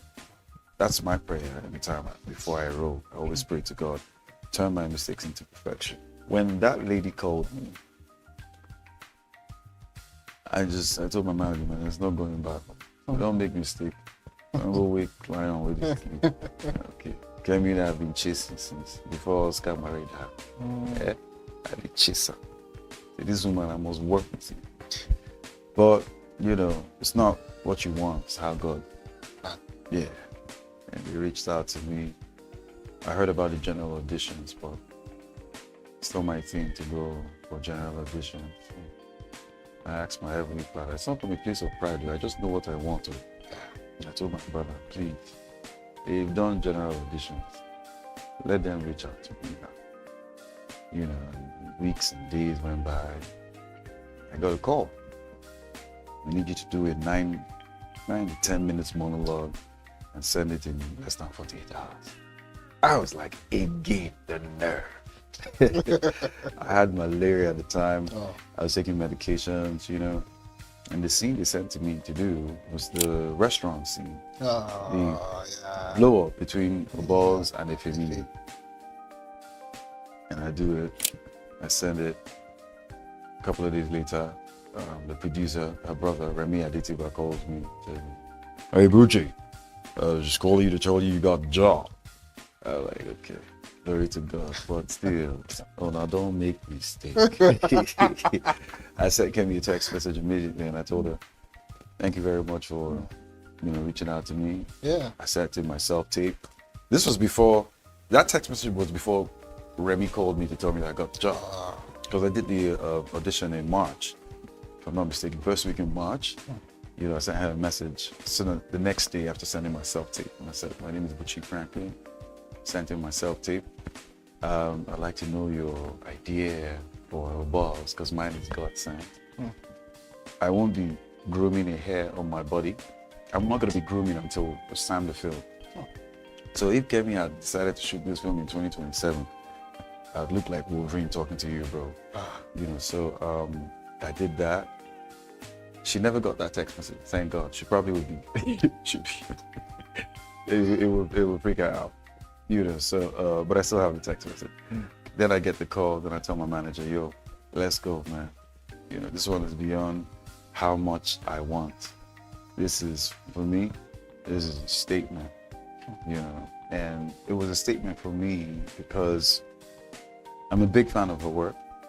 You know, if you follow her trajectory from Wedding Party to King of Boys, it's just special. Yeah, and to everything that she's ever done. You know, music videos, once she shot for Banky and the likes. It's just something divine, you know, about Kemi's work. So I was looking forward to just shutting everybody up with this amazing woman. And I get a call, you know, we talk for the first time while we're talking, and I tell her, please, man, I know this is your comeback, but can we pray? You know, and I get on my knees and I tell her we pray and we cry and we pray, and you know, and the rest they say is brotherly. You know, so yeah, so Kemi is and forever will be, of course. So I'm guessing that during that same time, while you are reading the script, you're trying to, you know, incorporate like the character of boss into your personality. Oh yeah, I had been in character before they called me. I was, you know, visualizing myself in a do state. You know, I visualized myself walking in a Kosodi, you know, breaking up with a girl at just behind the kiosk, Ring Road. I don't know this place, so don't think I know that. You know, I visualized myself running from boys at night in Uniban, you know, wearing a friend's outfit to go to BUI or BBIU to go talk to some girl, and I'm coming back and that guy says, why you wear my clothes? You know, so I was a Benin boy, true and true. Oh yeah, you know, and I asked my Heavenly Father for access, and he gave me access. You know, so I was attracting Benin girls, you know, and what we're doing together is none of your beautiful business, you know. So so it was just like I said, you know, I was in character from March until they called me. I was like, oh, okay, nice one, man. Okay, no, I think I can't remember when I got the script, but I think I got that script in less than a month before we started filming. Yeah, over 300 pages, you know. But for me, the scripts were a guideline. You know, it was just a guide to what God had put in me. Because I'm happy that the world can see what, you know, God did. Because it was beyond my understanding of performance, you know. And you know, as a performer, I was asking the Holy Spirit for access. You also need to be intentional. You can't just, you don't, if you're going for exams, you're not going to pray to God for answer. You read, right? Yeah. Oh yeah. So I had that. I created a shrine for Obos. Obos was alive at the time. You know, the people that shook hands with me and laughed at jokes and shared time and space with me didn't necessarily spend time with Buchi. They were spending time with Obos. You know, and I was careful with the projects that I was doing, because Obos was just, you know how a pregnant woman has a child in her, and it's first of blood before it forms into fetus, and you know, and while it's a fetus, it's growing. You know, so all of that was going on inside my body. That's the only way I can explain it. You know, I did a series with Madam Ireti Doya, love her so much. I did a film with AY, Merriman 3. So 2023, I did less than, I think I did about 4 projects, because I couldn't do too much because the balls was ticking. You know, so yeah. Wow, it just feels like yesterday. 2023 feels like yesterday. So how many actors do you think can do this the way you do, like in terms of getting that character? Sometimes I call it method acting. Actually, it's something like we have like the Heath Ledger doing the Joker. Yeah. Oh, that's one of my favorite performers. I call him a performer. I don't call him an actor. I feel like it dumbs it down. Actor. No, it's a performer because he creates. It's magic. What we do is magic. And method. Yes, it's a style, but what I do is in method. Because I understand what method is.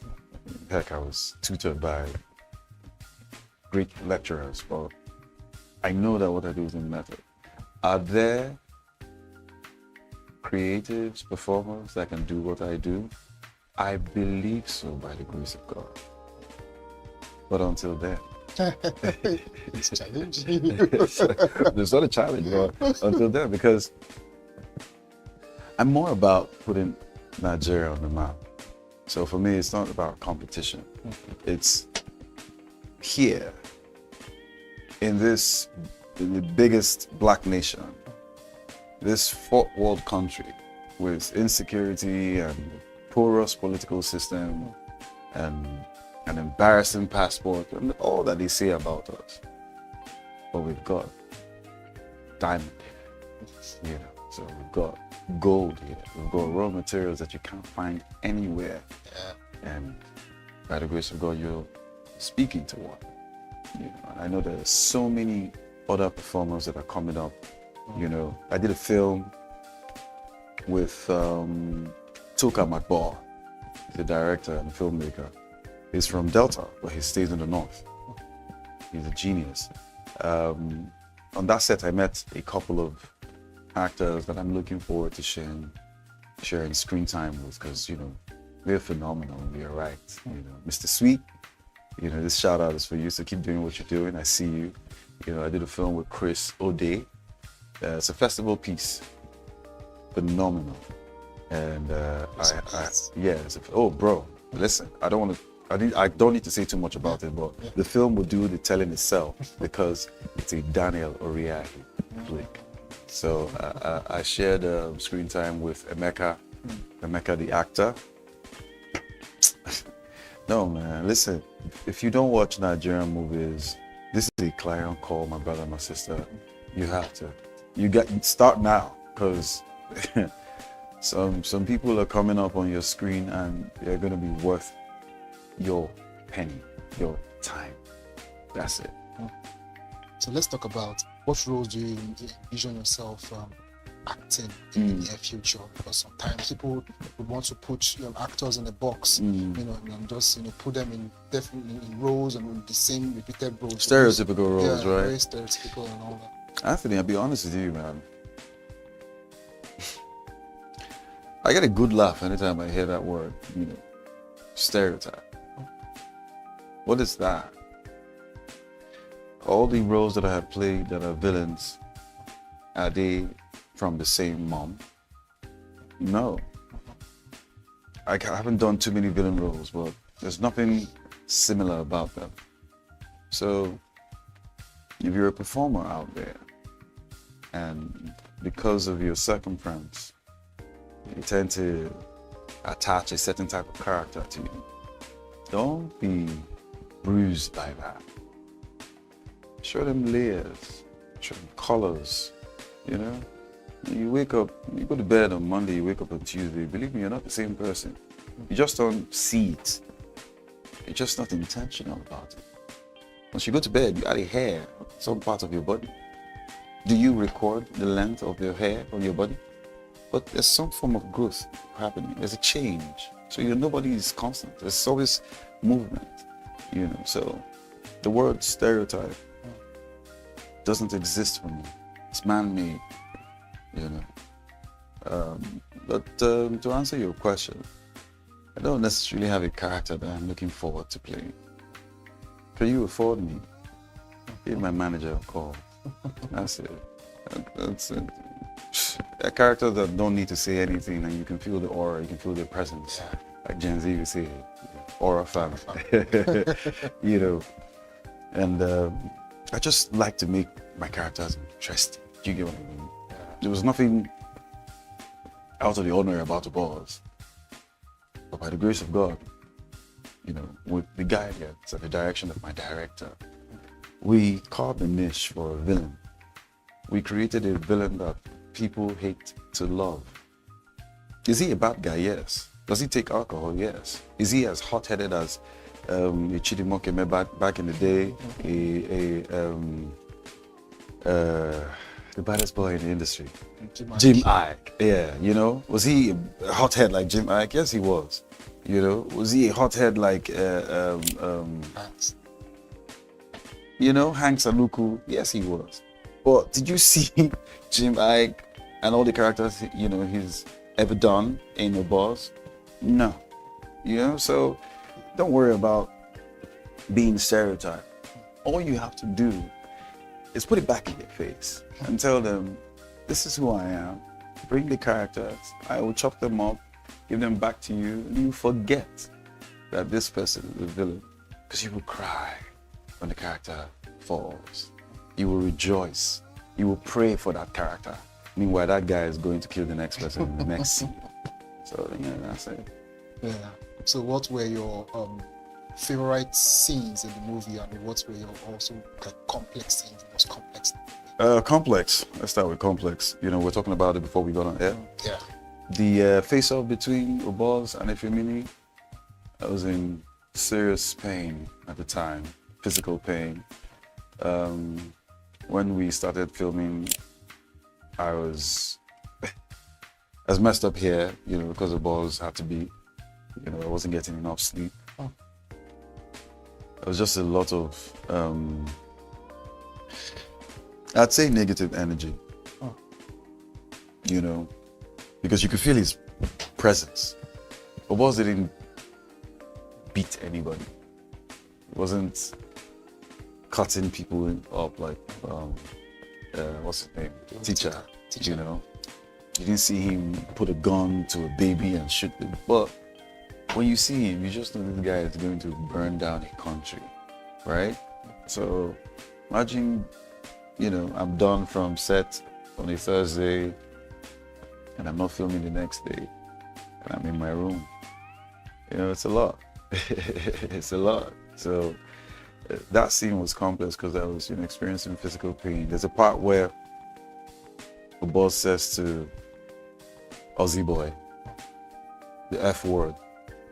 F, I don't need you. And I pause and I make it. That was excruciating pain that I couldn't break character because Obaz was Obazi.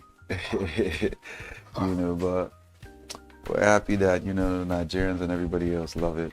My favorite scene would be the scene between Efemini and the manager, Emeka Okafor.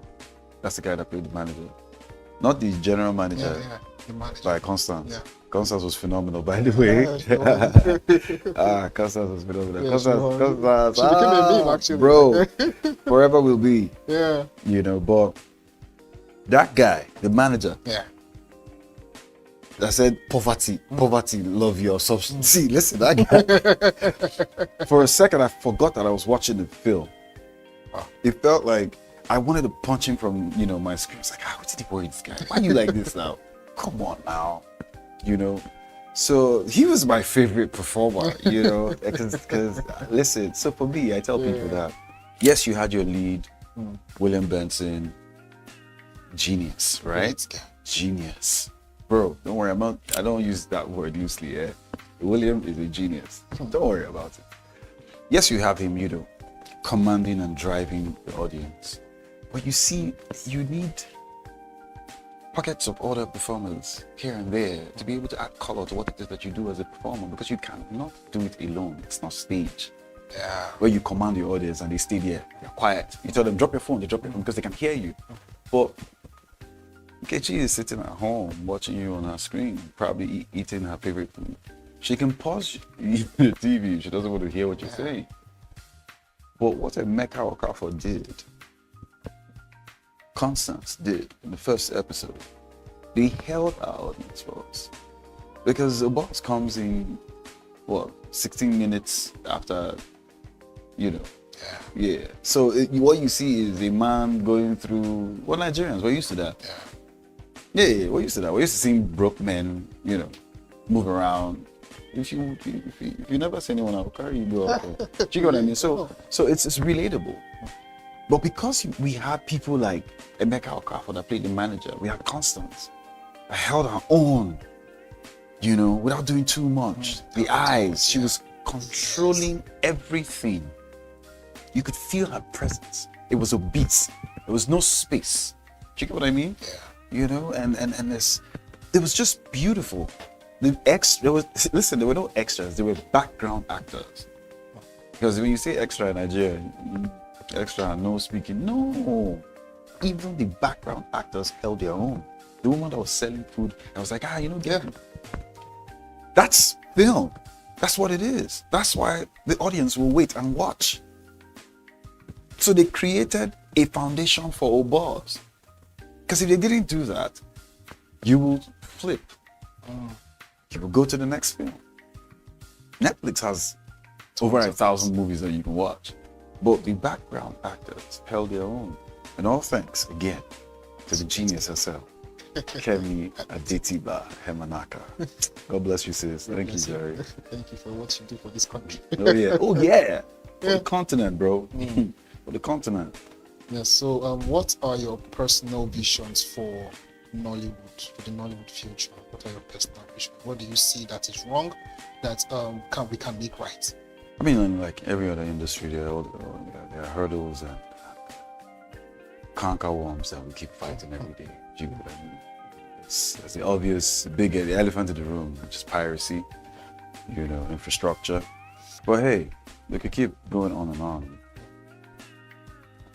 My advice would be start with yourself, you know, as a performer.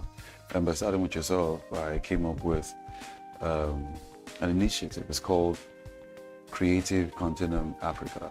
It's a summit that's happening on the 16th of September at Landmark Event Center in Lagos. Our theme is empowering Africa's creatives, Africa's performers for a sustainable future. This idea was birthed as a result of my highs and lows in the industry, of having to just navigate this journey by myself without no mentors, nobody to just show me the ropes, you know. Sometimes I'll just make certain decisions even before I got myself a manager, you know. I was managing myself, you know, so I'd make decisions that would not necessarily mar relationships or put me in harm's way, but not the right decision to make at that time. You get what I mean? Yeah. You know, so hence why I came up with this initiative, and I'm working with some intelligent people, partnering with some establishments that I will mention pretty soon, once we put pen to paper. It's basically to bridge the gap between creatives and investors. I'm sick and tired of seeing legends in the industry, my colleagues, you know, just prancing in and out of the hospital, you know, not having a proper health benefit system for themselves. You know, some creatives under that, it costs $250,000 to $300,000 naira to pay for, you know, health insurance or some form of well planning at any prestigious hospital in Lagos. You know, so that you can at least just walk into the hospital and get treatment. You know, because we work round the clock.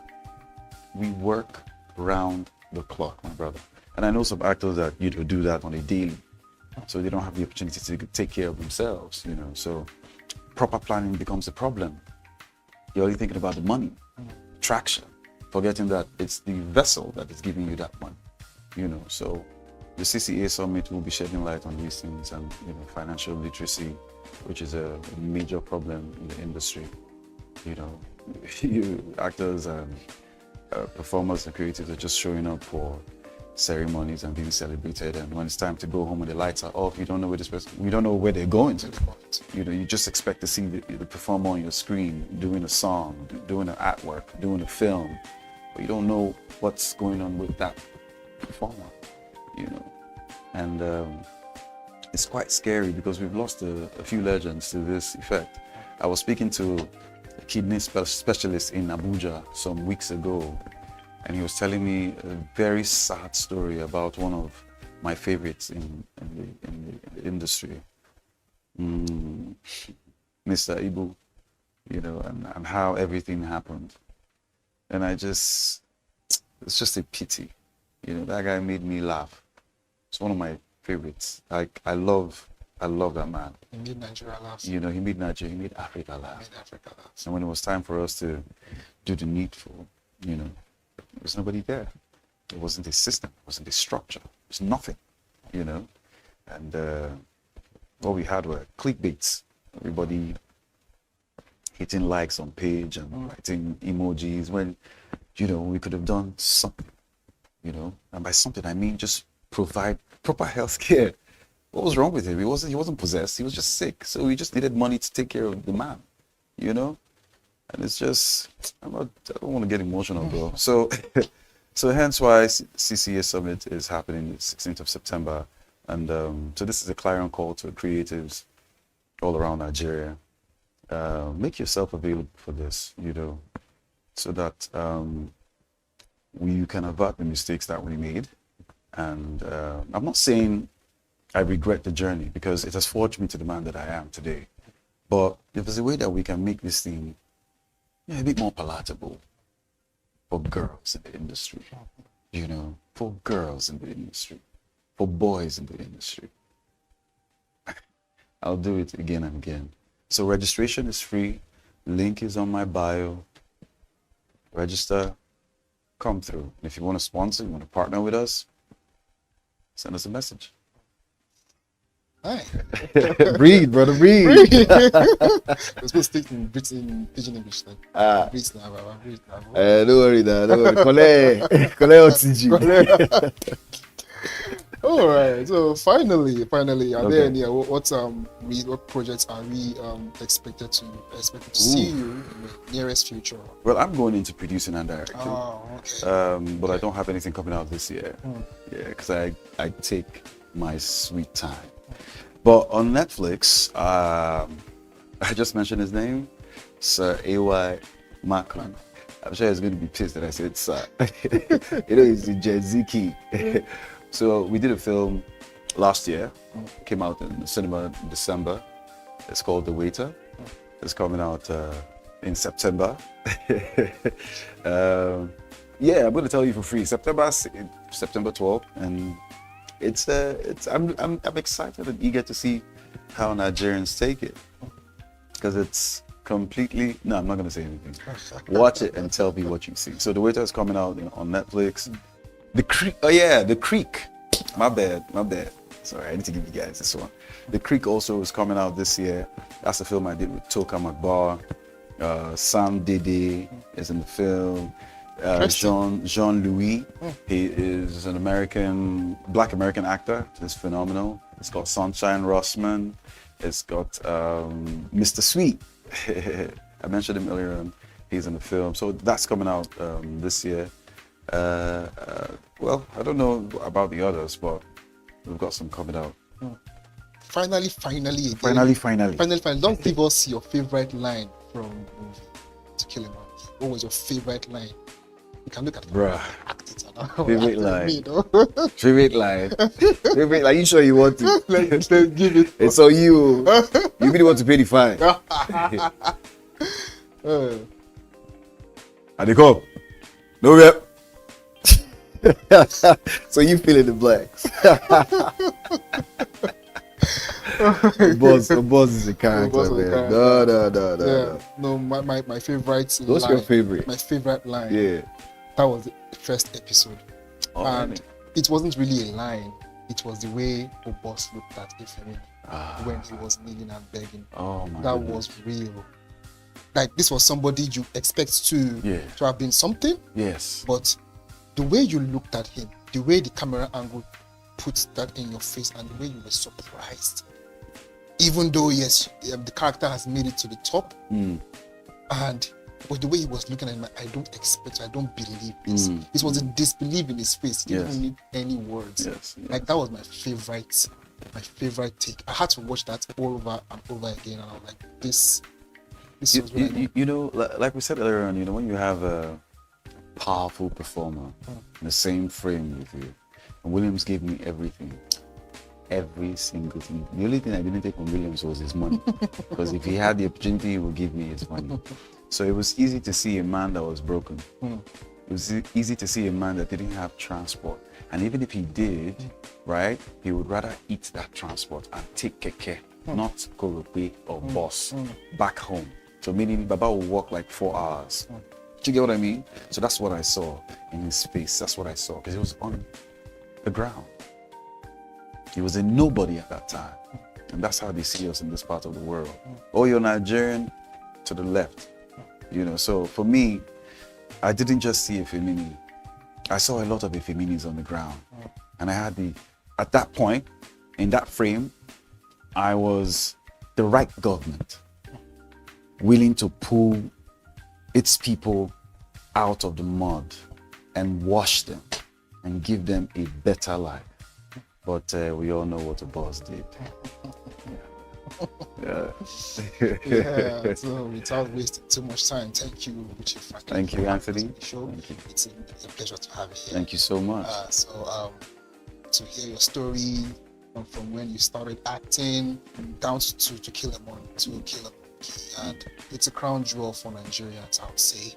And your character has become like a cultural phenomenon in terms of what we need as actors, as characters. We need characters that would envelope, not just, oh, I'm going to watch Chief Franklin, I'm going to see boss.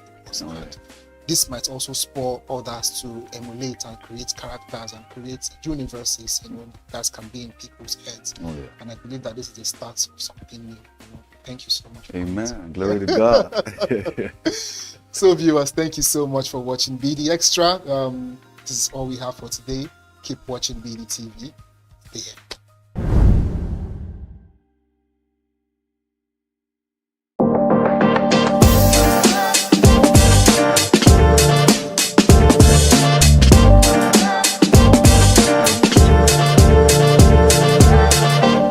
Hello everyone, and welcome to another exciting edition of BD Extra on BDTV. My name is Anthony Duba.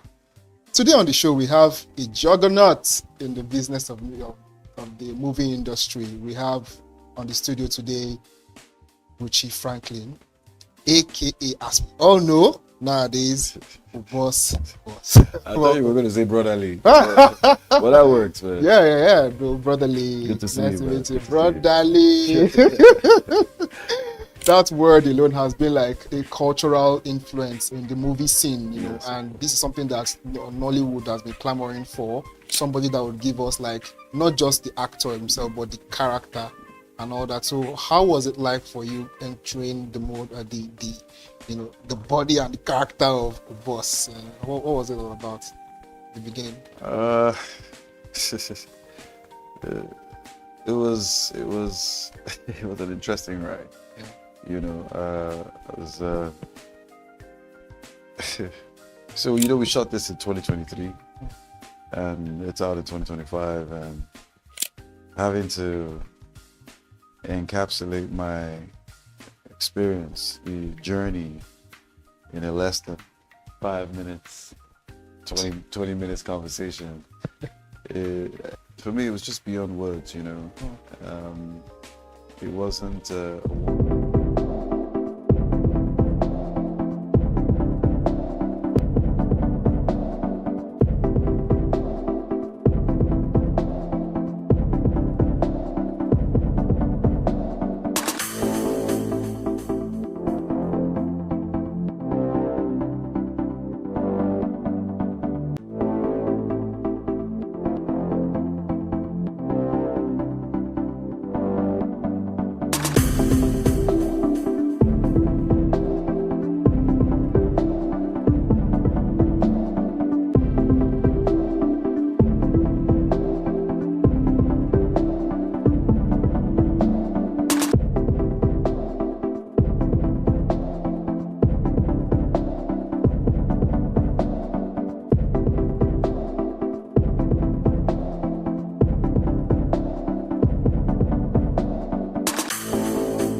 are watching Business Day Television.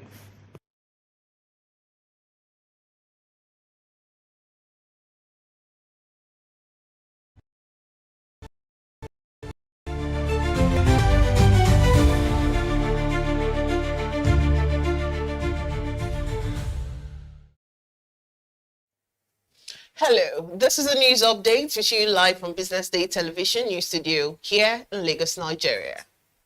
Coming up, FJ removes 5% telecom tax on voice data services. Dangote Refinery to begin direct PMS supply to 11 states from September 15th. 5.6 trillion naira debt, energy crisis loom as gas firms cut supply. IMG Rights issues 2025, a buy for shareholders, a wait for new investors. Thank you for joining us on the news update. I am Deborah Eze. Here in Nigeria, the federal government has scrapped the 5% excise duty on telecommunication services. The executive vice chairman of the Nigerian Communications Commission, Aminu Maida, confirmed that President Bola Tinubu ordered the removal during discussions on the Finance Act. The levy, introduced in 2022 under the Buhari administration, applied to both voice and data services. It was aimed at boosting non-oil revenue, but operators warned it placed an unfair burden on subscribers already grappling with rising costs. Officials say the decision will bring relief to Nigeria's over 171 million active telecom users. Consumers have faced sharp increases in tariff since January, with data and SMS prices climbing by as much as 50%. Industry players say ending the tax will ease pressure on households while stabilizing the sector, which has been strained by high fuel costs, foreign exchange shortages, and expensive equipment imports. And moving on, the Dangote Group has announced that its petroleum refinery will begin direct supply of petrol to 11 states from Monday, September 15, 2025. In the press release issued on Thursday, the company revealed that retail pump price will be 841 naira per litre in Lagos, Ogun, Oyo, Ondo, Osun, and Ekiti. Meanwhile, consumers in Abuja, Delta, Rivers, Edo, and Kwara will pay 851 naira per litre. The refinery's gantry price is set as 820 naira per litre. To support filling station operators, Dangote says it will provide free delivery of petrol to registered outlets in the participating state. The company explained that the initiative is designed to improve supply and stabilize distribution ahead of the nationwide rollout. The 650,000 barrel a day refinery commissioned in 2024 is Africa's largest. It has already invested in infrastructure, including 4,000 CNG trucks, to boost efficiency in the downstream sector and reduce Nigeria's dependency on imported fuel. And meanwhile, Nigeria's power sector is facing a fresh crisis as gas suppliers cut deliveries to power plants over a massive 5.6 trillion naira debt owed to generation companies. The managing director of the Association of Power Generation Companies, Dr. Joy Ogaji, confirmed the development, warning that the country risks nationwide blackouts if urgent steps are not taken. She explained that 60% of GENCO's revenues go to gas producers, but with invoices of about 270 billion naira each month, the companies are receiving just 70 billion, leaving 200 billion unpaid. Between January and August this year alone, debt rose by another 1.6 trillion naira. Ogadi criticized the 2025 federal budget, saying the 900 billion naira allocated to the power sector has no cash backing. She called on regulators and government agencies to act fast to prevent a total collapse of the electricity market.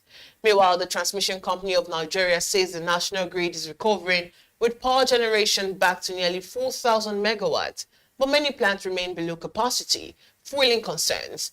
The homes, businesses, and wider economy could be severely impacted if cash crunch persists.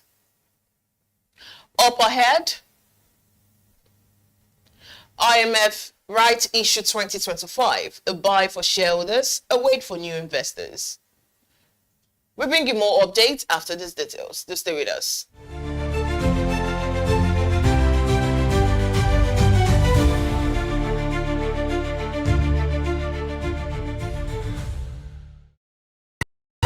Okay, dependable insurance. After God, you are the next insurance. See as the boys the Allah. All the ladies the Allah. Insure your car protection from accidents. Unforeseen loss, you can see them. Mistakes are meant to happen. If you don't jam the car, they'll jam yours. Will you beat them? Ah yes, you will get them arrested. Your plans for that day is affected. You waste money, you waste energy. With AXA, you can be protected. Get the protection that pays today. Call 0700 AXA Mansa to get a motor insurance that pays.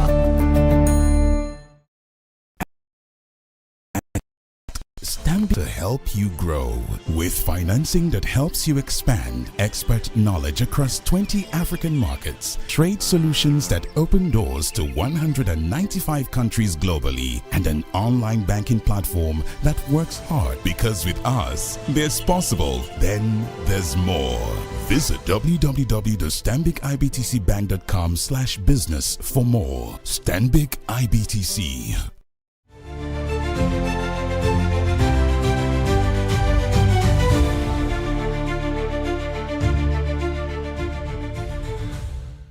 Welcome back. You're still watching news updates, and still in Nigeria. Industrial and Medical Gases Nigeria has launched its rights issue, offering nearly 200 million ordinary shares at 32 naira each.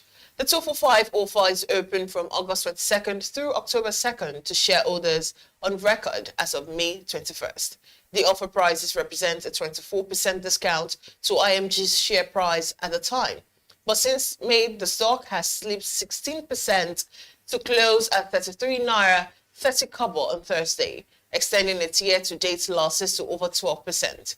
Analysts say the new capital will strengthen IMG's balance sheet, cutting its price to book ratio to 1.48, well below the industry average of 4.4.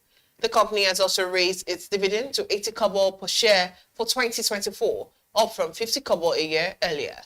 Still, concerns remain over profitability, with earnings per share likely to face pressure if performance does not improve.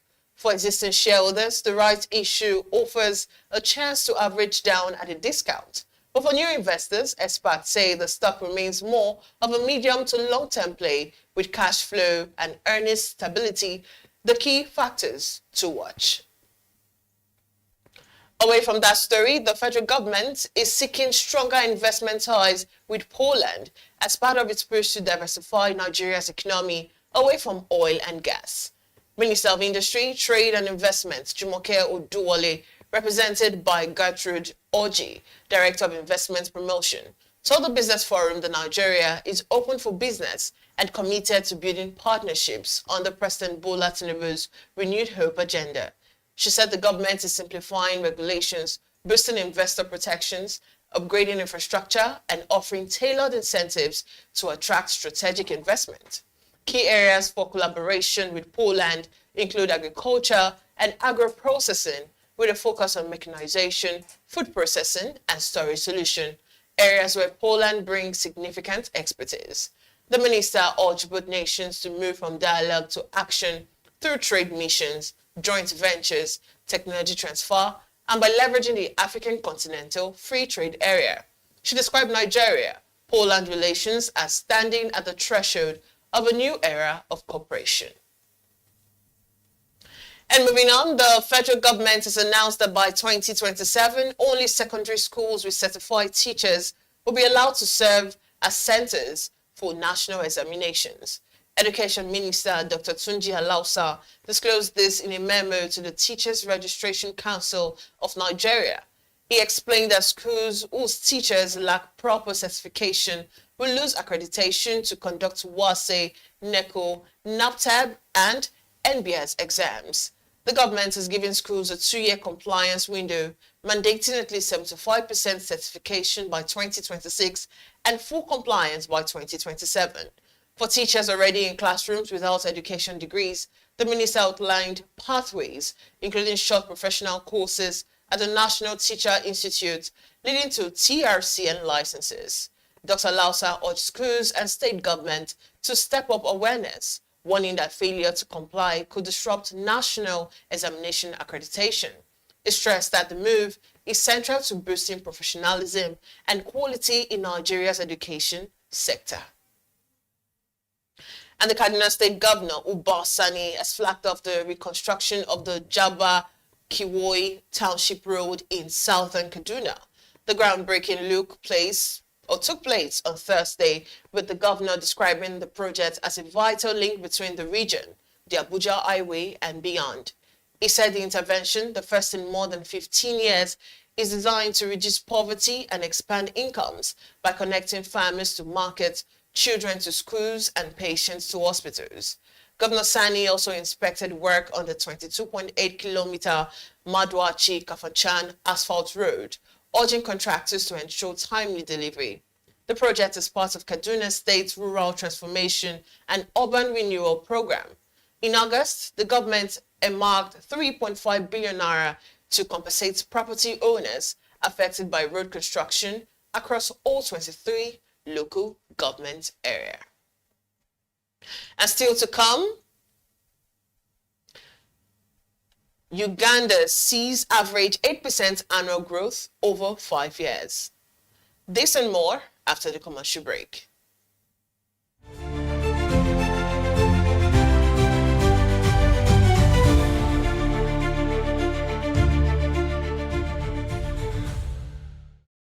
Okay now. Dependable insurance. After God, we are the next insurer.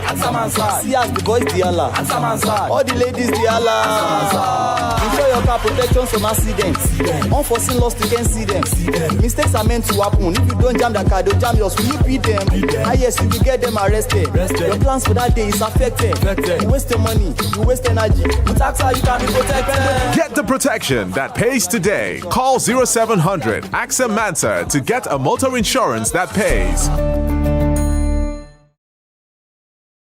At Stanbic IBTC, we are here to help you grow with financing that helps you expand, expert knowledge across 20 African markets, trade solutions that open doors to 195 countries globally, and an online banking platform that works hard, because with us, there's possible, then there's more.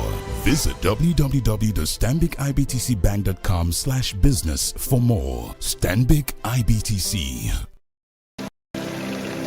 They say money never sleeps. Wake up to clarity, insights, and the stories driving business in Nigeria and beyond. From the heartbeat of small and medium enterprises to the pulse of national economic policy, this is where business meets perspective. With expert guests, real-time analysis, and stories that matter to you, we go beyond headlines to bring you the full picture. Join us every morning as we break down the numbers, decode the policies, and spotlight the people shaping our economy. This is Business Money.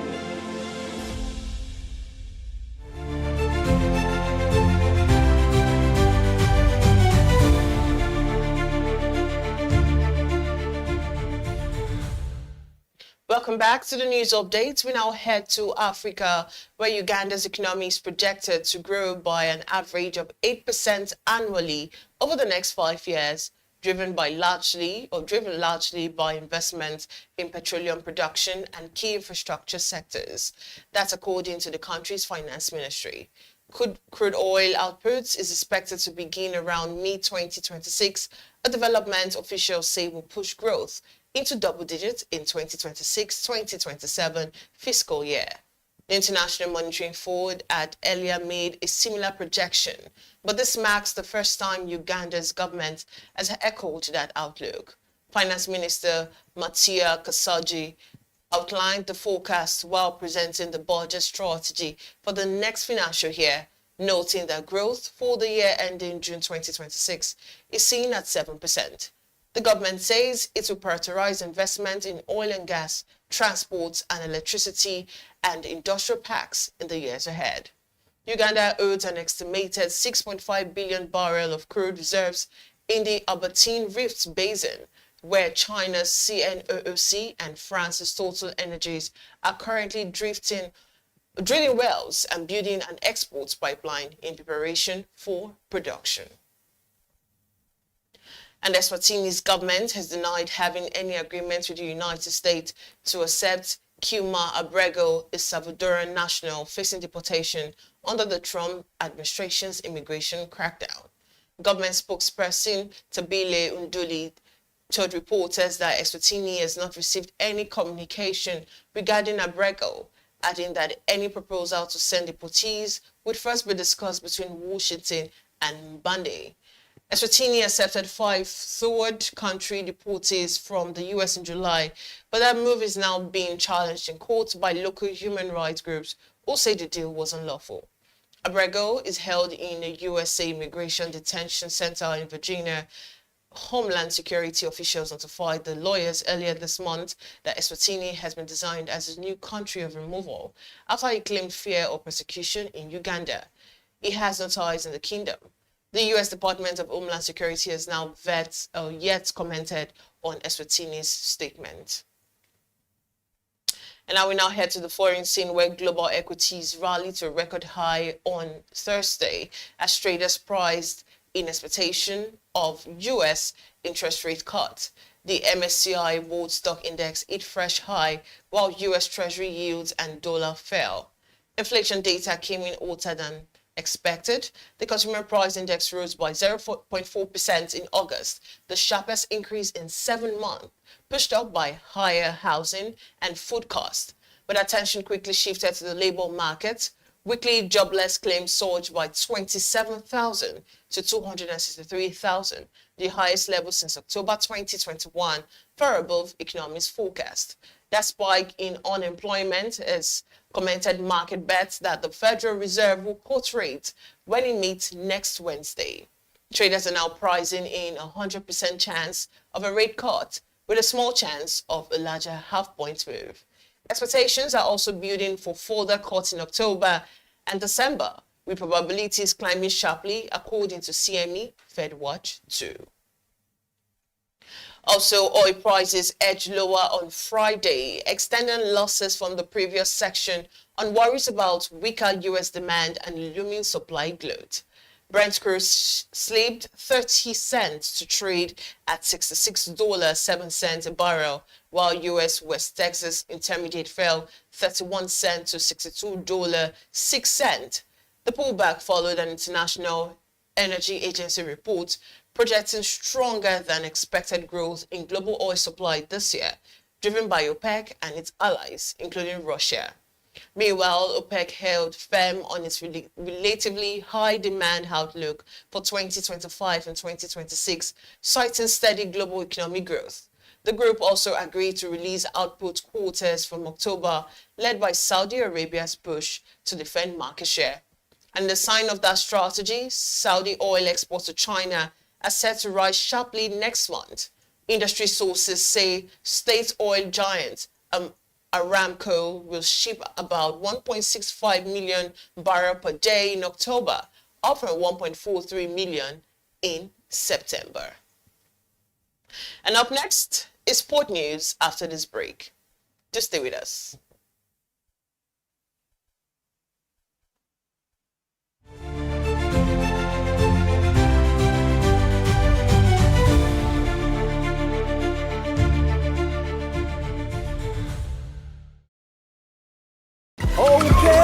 They say money never sleeps.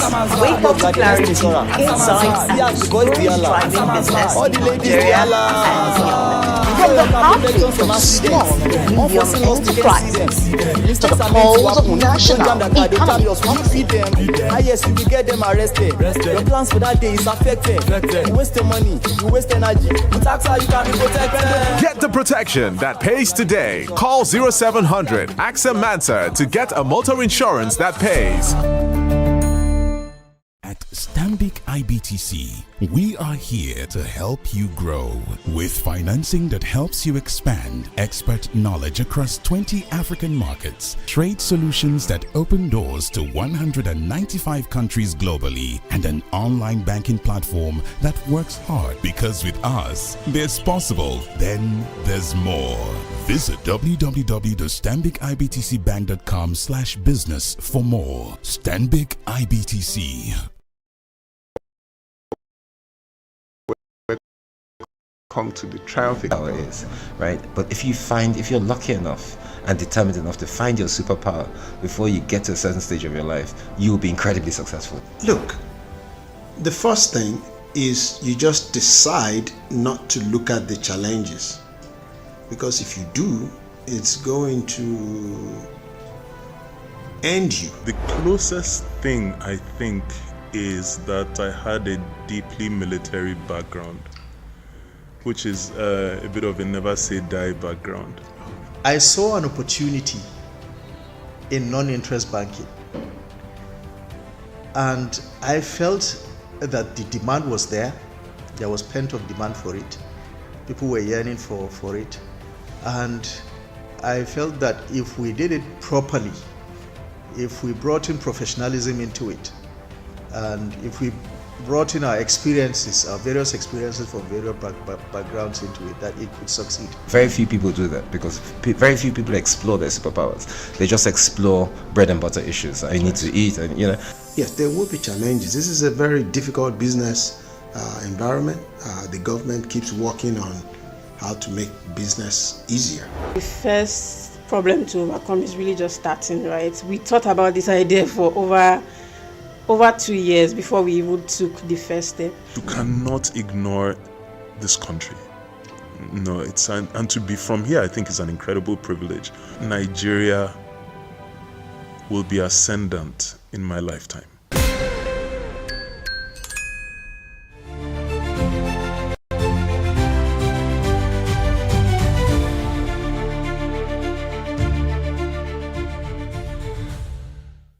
All right, welcome back. We now head to sports, where new Nottingham Forest manager Ange Postecoglou has joked that he may need to win a trophy in his very first season to keep his job.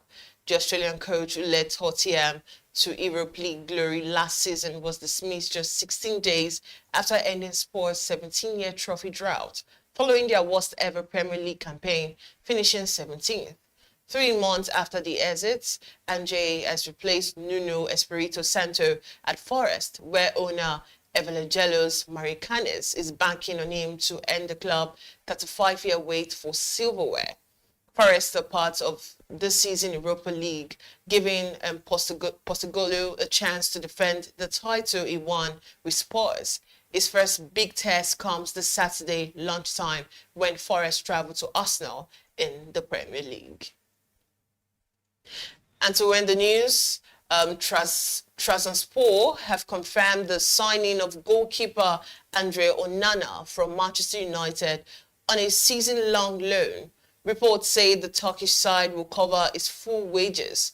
Onana, who joined United from Inter Milan for over £47 million in July 2023, struggled to cement his place in goal after a string of costly errors. He made just one appearance this season in a Carabao Cup defeat to League Two side Grimsby Town. His departure follows United deadline day signing of Belgian goalkeeper Senne Lemens from Royal Antwerp.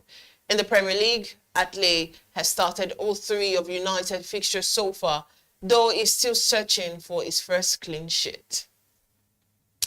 And that's the much we have for you on news updates at this hour. Remember to follow us across all our social media platforms and on YouTube to get more updates from the Business Day television. I am Deborah Eze. Many thanks for watching.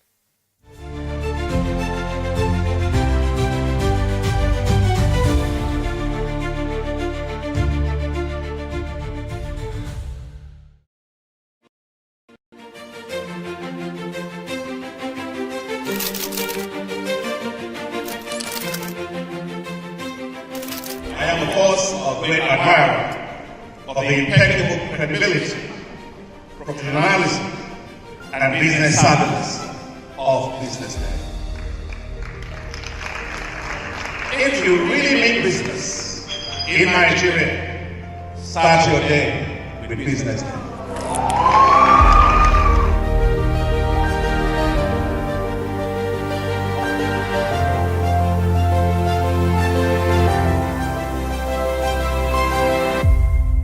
Business Day is West Africa's leading provider of business intelligence and information, delivering premium content across diversified media platforms, including online, mobile, and print.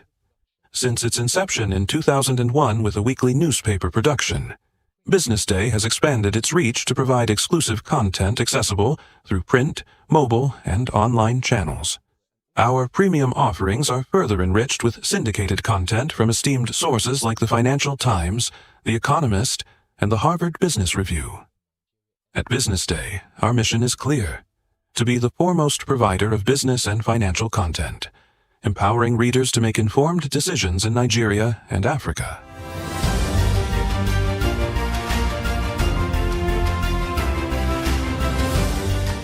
Since our establishment, we have been committed to delivering insightful, relevant, and accurate information about Nigeria's business and finance environment, while contextualizing the impact of global events.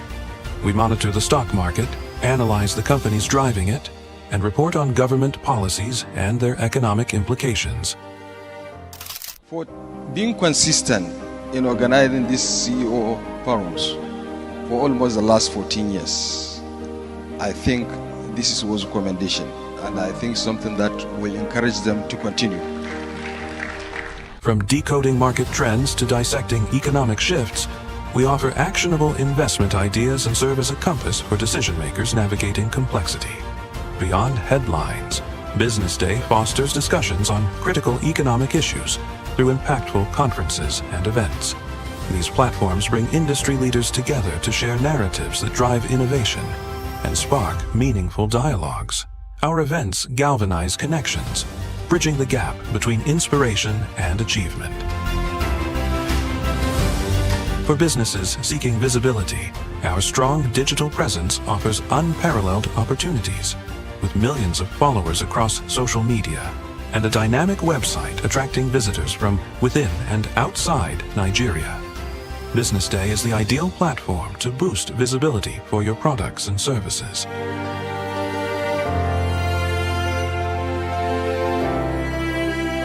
If you're looking for in-depth analysis and expert opinions on Nigeria and Africa's business landscape, Business Day is your guide.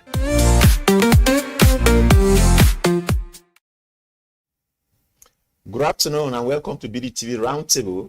This is where we discuss issues us in our economy, be they political, social, or economy issues. Today we'll be looking at two issues, and these are the ongoing disputes between the Dangote group and New Pen. New Pen is the Nigerian Union of Petroleum Workers, and of course it's getting larger. I mean, because other union in that sector are also coming into such as Pengasan and even other transport union. What are the issues? We'll get to know, and of course we also touch on the demand by the Nigerian Labour Congress, which is another issue that is also coming up for a review of the 70,000 national minimum wage that was that came into force last year. These are the two issues we are going to discuss today, and with me in the studio to do justice to this are two gentlemen: the deputy editor of Business Day, Mr. Odinaka Anudu, and of course I also have with me Dikbo Oladeinde, who is an assistant editor here at Business Day. Of course, Dikbo, we're going to have a lot. We're going to have a lot of you this today, because the issues that one of the issues we want to discuss today has to do with the oil and gas sector where you actually cover. And so, well, let's get to it. As we speak, there was a meeting that was called yesterday by the Minister of Labour, and employment in Abuja just to see how the dispute between the Dangote group and the New Pen can be resolved so that Nigeria will not run into a situation where we begin to go queue or begin to go here and there looking for fuel. Because as we speak, fuel supply could be threatened if the issue is not resolved as quickly as possible. Well, we will discuss that today. Perhaps I will start with Deepo. What's your take on the pen? What your take on that is really, because New Pen actually is accusing Dangote of anti-union recruitment on the activity of not allowing those being recruited as the drivers of the truck that Dangote is bringing in to join labor union. Of course, really, there's also allegation of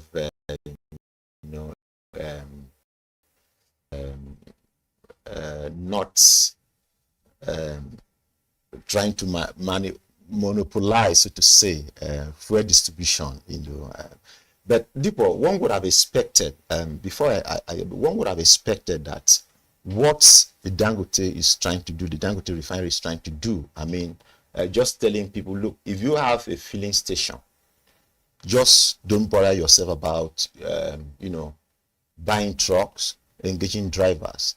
Just buy, and I'm bringing in trucks to be able to distribute, bring fuel to you directly.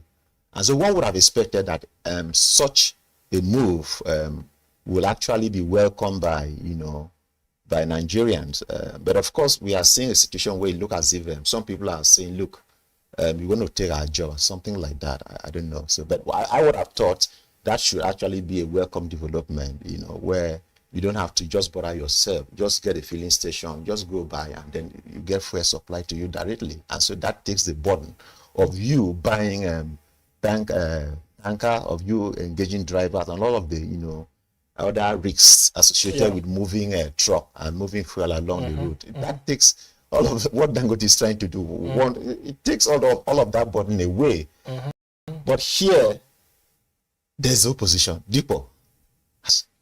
Yeah, thanks. Thank you once again for having me. And so my view is, look, if these unions they've been around for a long time, and so there would always, anything that threatens any union, you'll find them coming out and trying to air their view or try to air their opinions about, 10,000 trucks. We are looking at 10,000 trucks. We are looking at 10,000 drivers. Yeah. Onboarding a new truck, any of these union, of course, it costs money. You pay levies to these unions. You pay dues. A friend of mine was doing the math, and the estimate that was being shared with me was it cost about ₦1 million to onboard a brand new truck into a NUPENG association.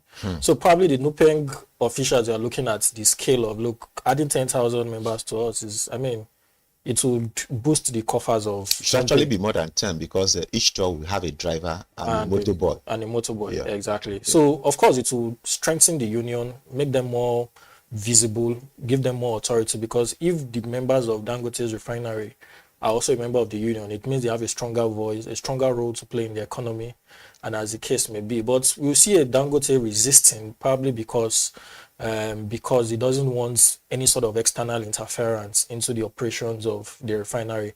Let's not forget that this is a $20 billion refinery. Yeah. This is a refinery that can't afford any form of strike, which is pertinent to unions like NUPENG, where they are either aligning with the NLC when it comes to, so the Nigerian Labour Congress, for instance, might want to go on strike, and you find officials of NUPENG just showing solidarity with them, even if the issues concerned are not affected. And so you find the refinery just trying to protect their interest and just trying to protect how they would make sure the refinery is up and running, as the case may be. But I think that's where the bone of contention is. And then towards yesterday's meeting, what we gathered was the fact that, when when the minister summoned the meeting, you would expect there should be some element of ground shifting from both parties. So what we do here is Dangote has really allowed for his members to be a part of the union. But I think the bottleneck still remains on drafting of the communique or drafting of the memorandum of understanding between what was agreed.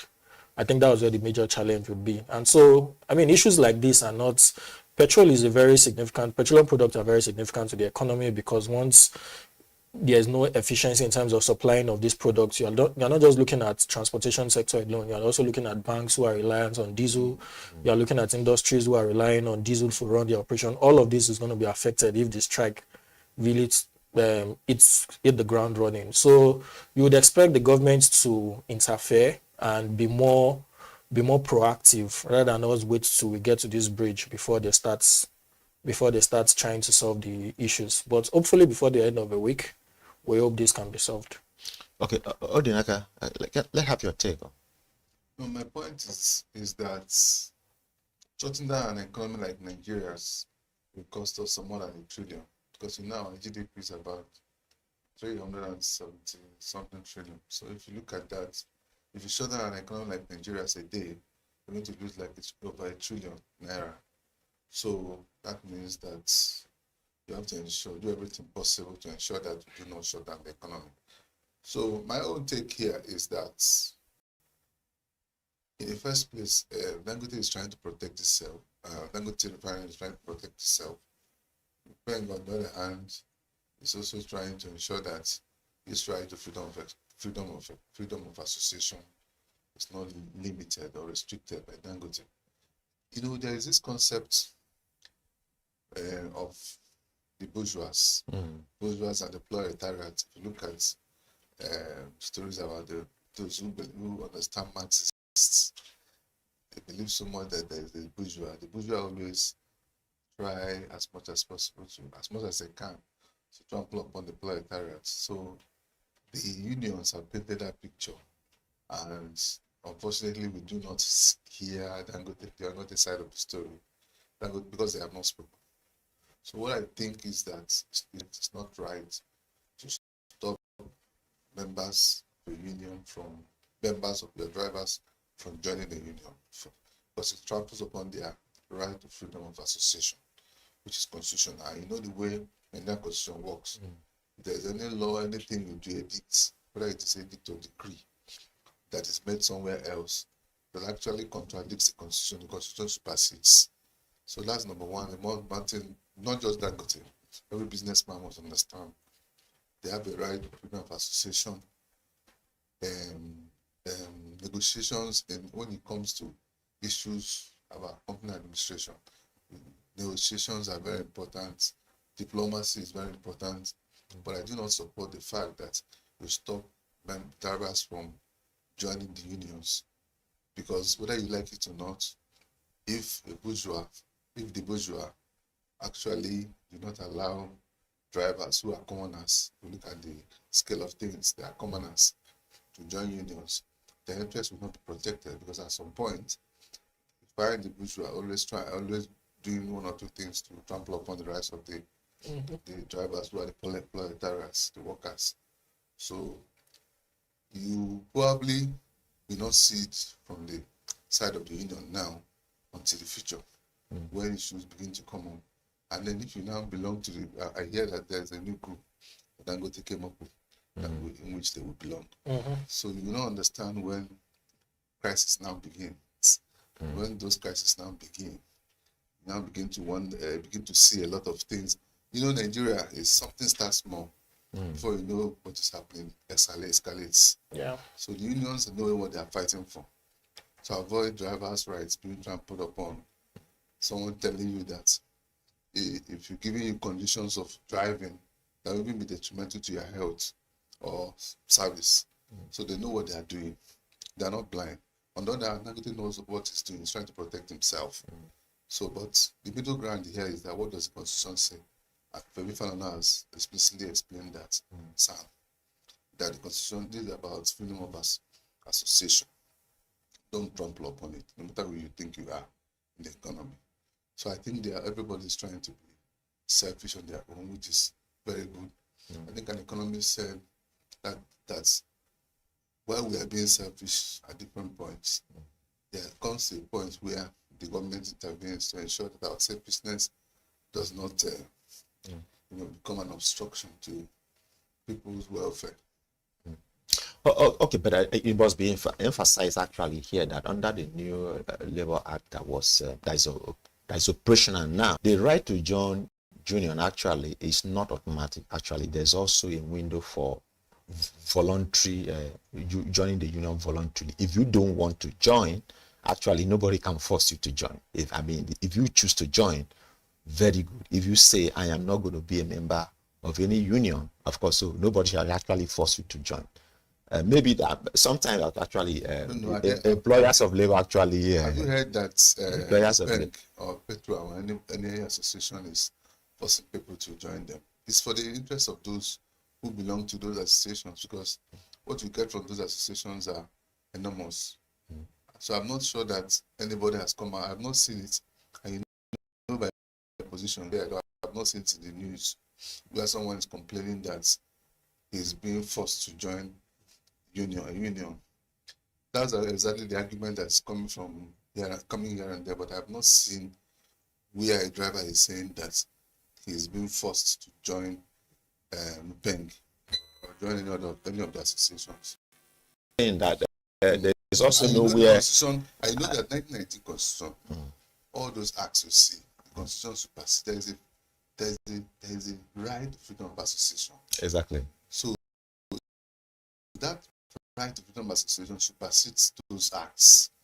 Exactly. You must allow people, if I decide to change my church now to another church, and then you're saying no, I can't join another church. Absolutely. But Dipo, there's been so much fear about Dangote's dominance, of the industry. Apart from labor, or apart from New Pen, which is just coming up now, even ever before this one that we are discussing now. Even from industry players, there's this fear of the Dangote dominating. Is this fear really real? Is it real? Well, my view is it's a legitimate concern, really. Whether what we are witnessing is a dominance of a monopoly, it's a different thing. But are the concerns legitimate? From my view, I think so, because over time people would look at his antecedents in other sectors in which he had played in and say, oh, why is it this, for instance, this act of just taking the risks completely on yourself to deliver products directly to the end user? Why are we not seeing sugar being delivered directly to people? Why are we not seeing cement being delivered directly to people? So that's a very legitimate concern, really.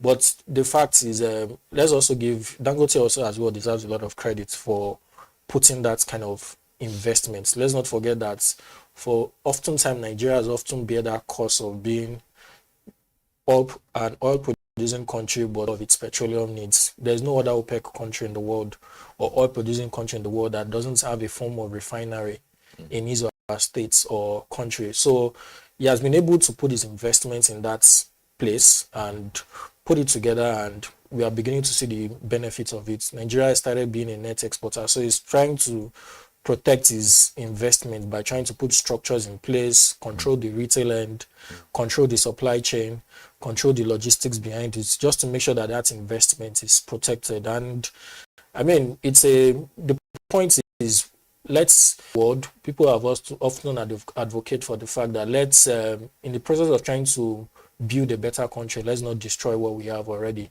So around the world, what we've noticed is very, you can't have just one energy source where you have just one refinery, because anything can happen to the refinery. Refineries are prone to maintenance, they are prone to shut down, so all of these risks would always happen. So what happens?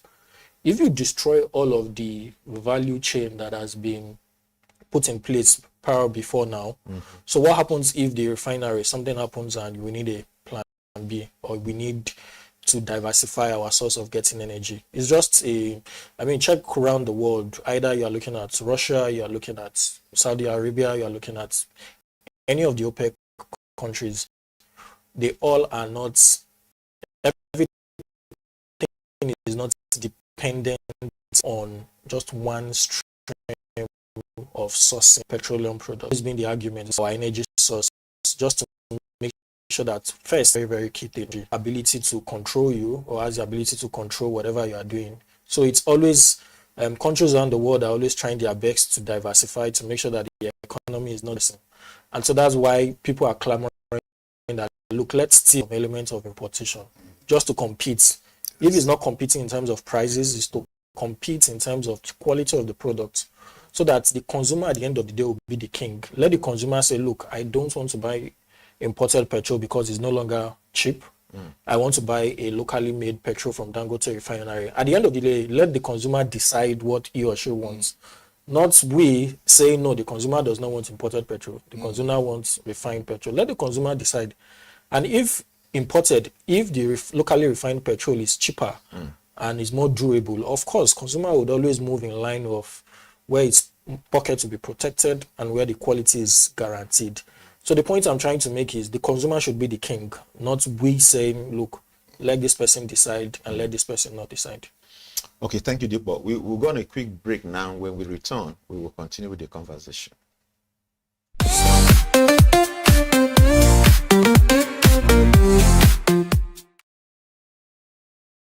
Welcome back. This is still BDTV, the roundtable, where we discuss issues, and the issues we are discussing today actually are the dispute between the Dangote refinery, or the Dangote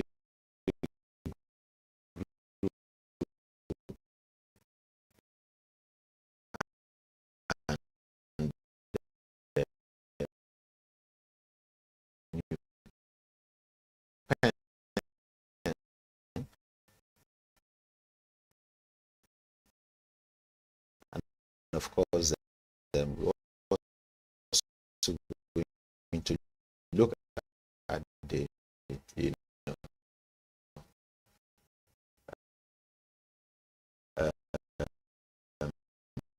the demand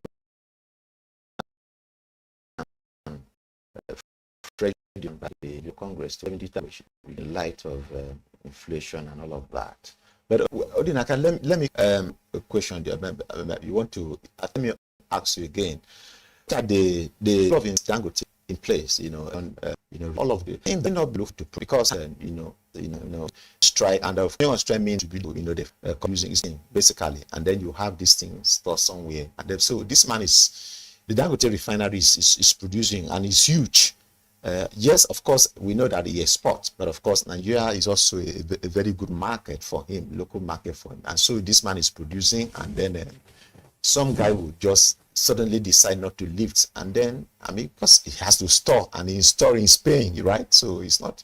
So, I mean, isn't that a good reason for him to look for a way to making sure that, look, nobody stops me distributing, and that they again, so that's one. And the additional question I also ask you to take them together is that what signal does this actually send to investors? And because we see our president, of course, going around the world, inviting investors to come to Nigeria and invest and all of that, and then suddenly you're seeing a union saying, look, we want to shut down. So what kind of signal does this send to investors who may want to come to Nigeria? See, Dangote has a right to protect. Dangote, I'm not talking about the president. Dangote refinery has a right to protect itself. So, enormous investment, $20 billion. And unions can disrupt production from time to time. So it's actually a legitimate thing for you to begin to look after yourself.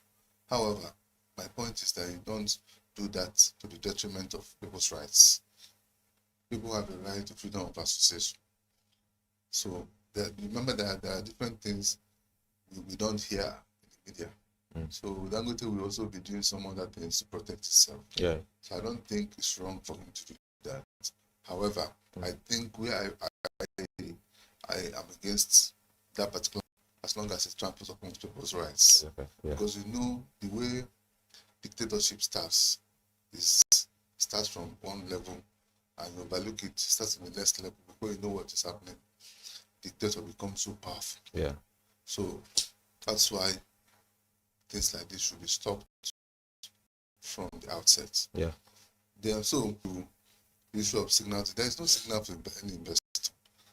If you go to the UK and US, there are unions. In fact, these are places. I went to the San Francisco one day. I was surprised that such a who are company workers protest. And what I told myself is, San Francisco is like it's in California, right? Yes, California. So what I told myself is, California is if California were to be a country, California is state in America, it would probably be the sixth largest in the world. So it's like Lagos of Nigeria. If you do that, even though they are on equal comparison. So I'm sure that I started asking myself, if you do that in Lagos, issues like people begin to ask questions when you protest in Nigeria. So I'm simply saying that unions are stronger outside Nigeria. Unions can shut down trades, shut down firms. So it doesn't send any, that's my opinion, it doesn't send any signal to any investor, because an investor, in fact, what it even means is that an investor coming to Nigeria should know that there are unions. Unions, we checkmate them. Let's not always see unions as, I don't like unions, because I don't think, like, I'm always against regular strikes. You disrupt the economy. Every day you disrupt this economy, we lose over ₦1 trillion. So you don't have to disrupt an economy, and you don't have to go on strike when you want to press home your demands. So the investor who comes into Nigeria should know that there are unions who will checkmate their activities. It will even give them confidence that they will not be acting unilaterally.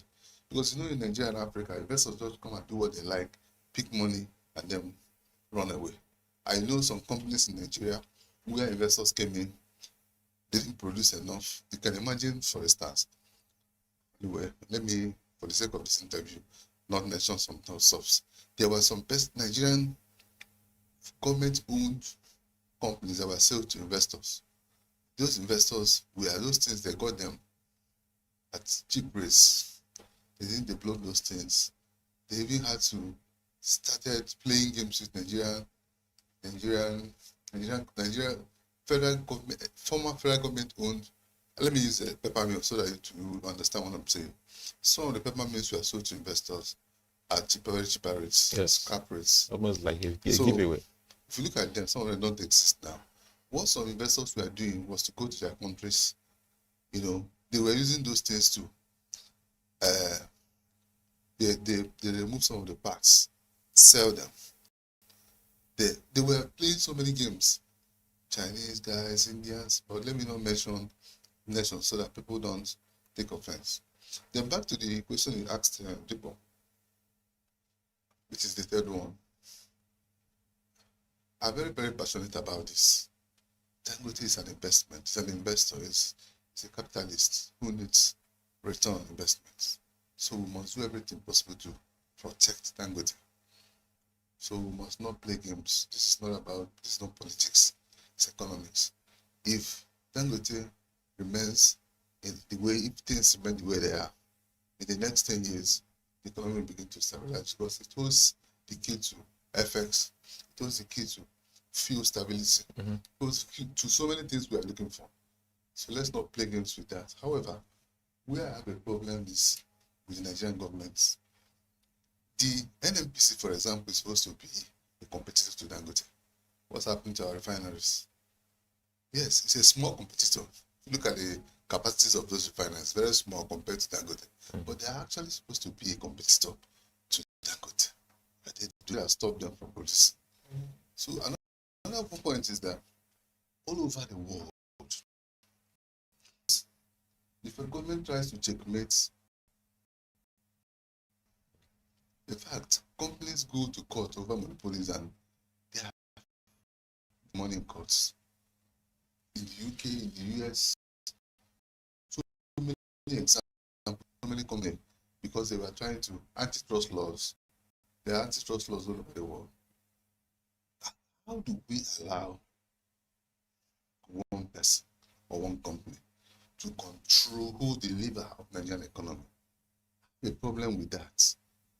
However, it's not the fault of Dangote because nobody stopped others from going into the sector.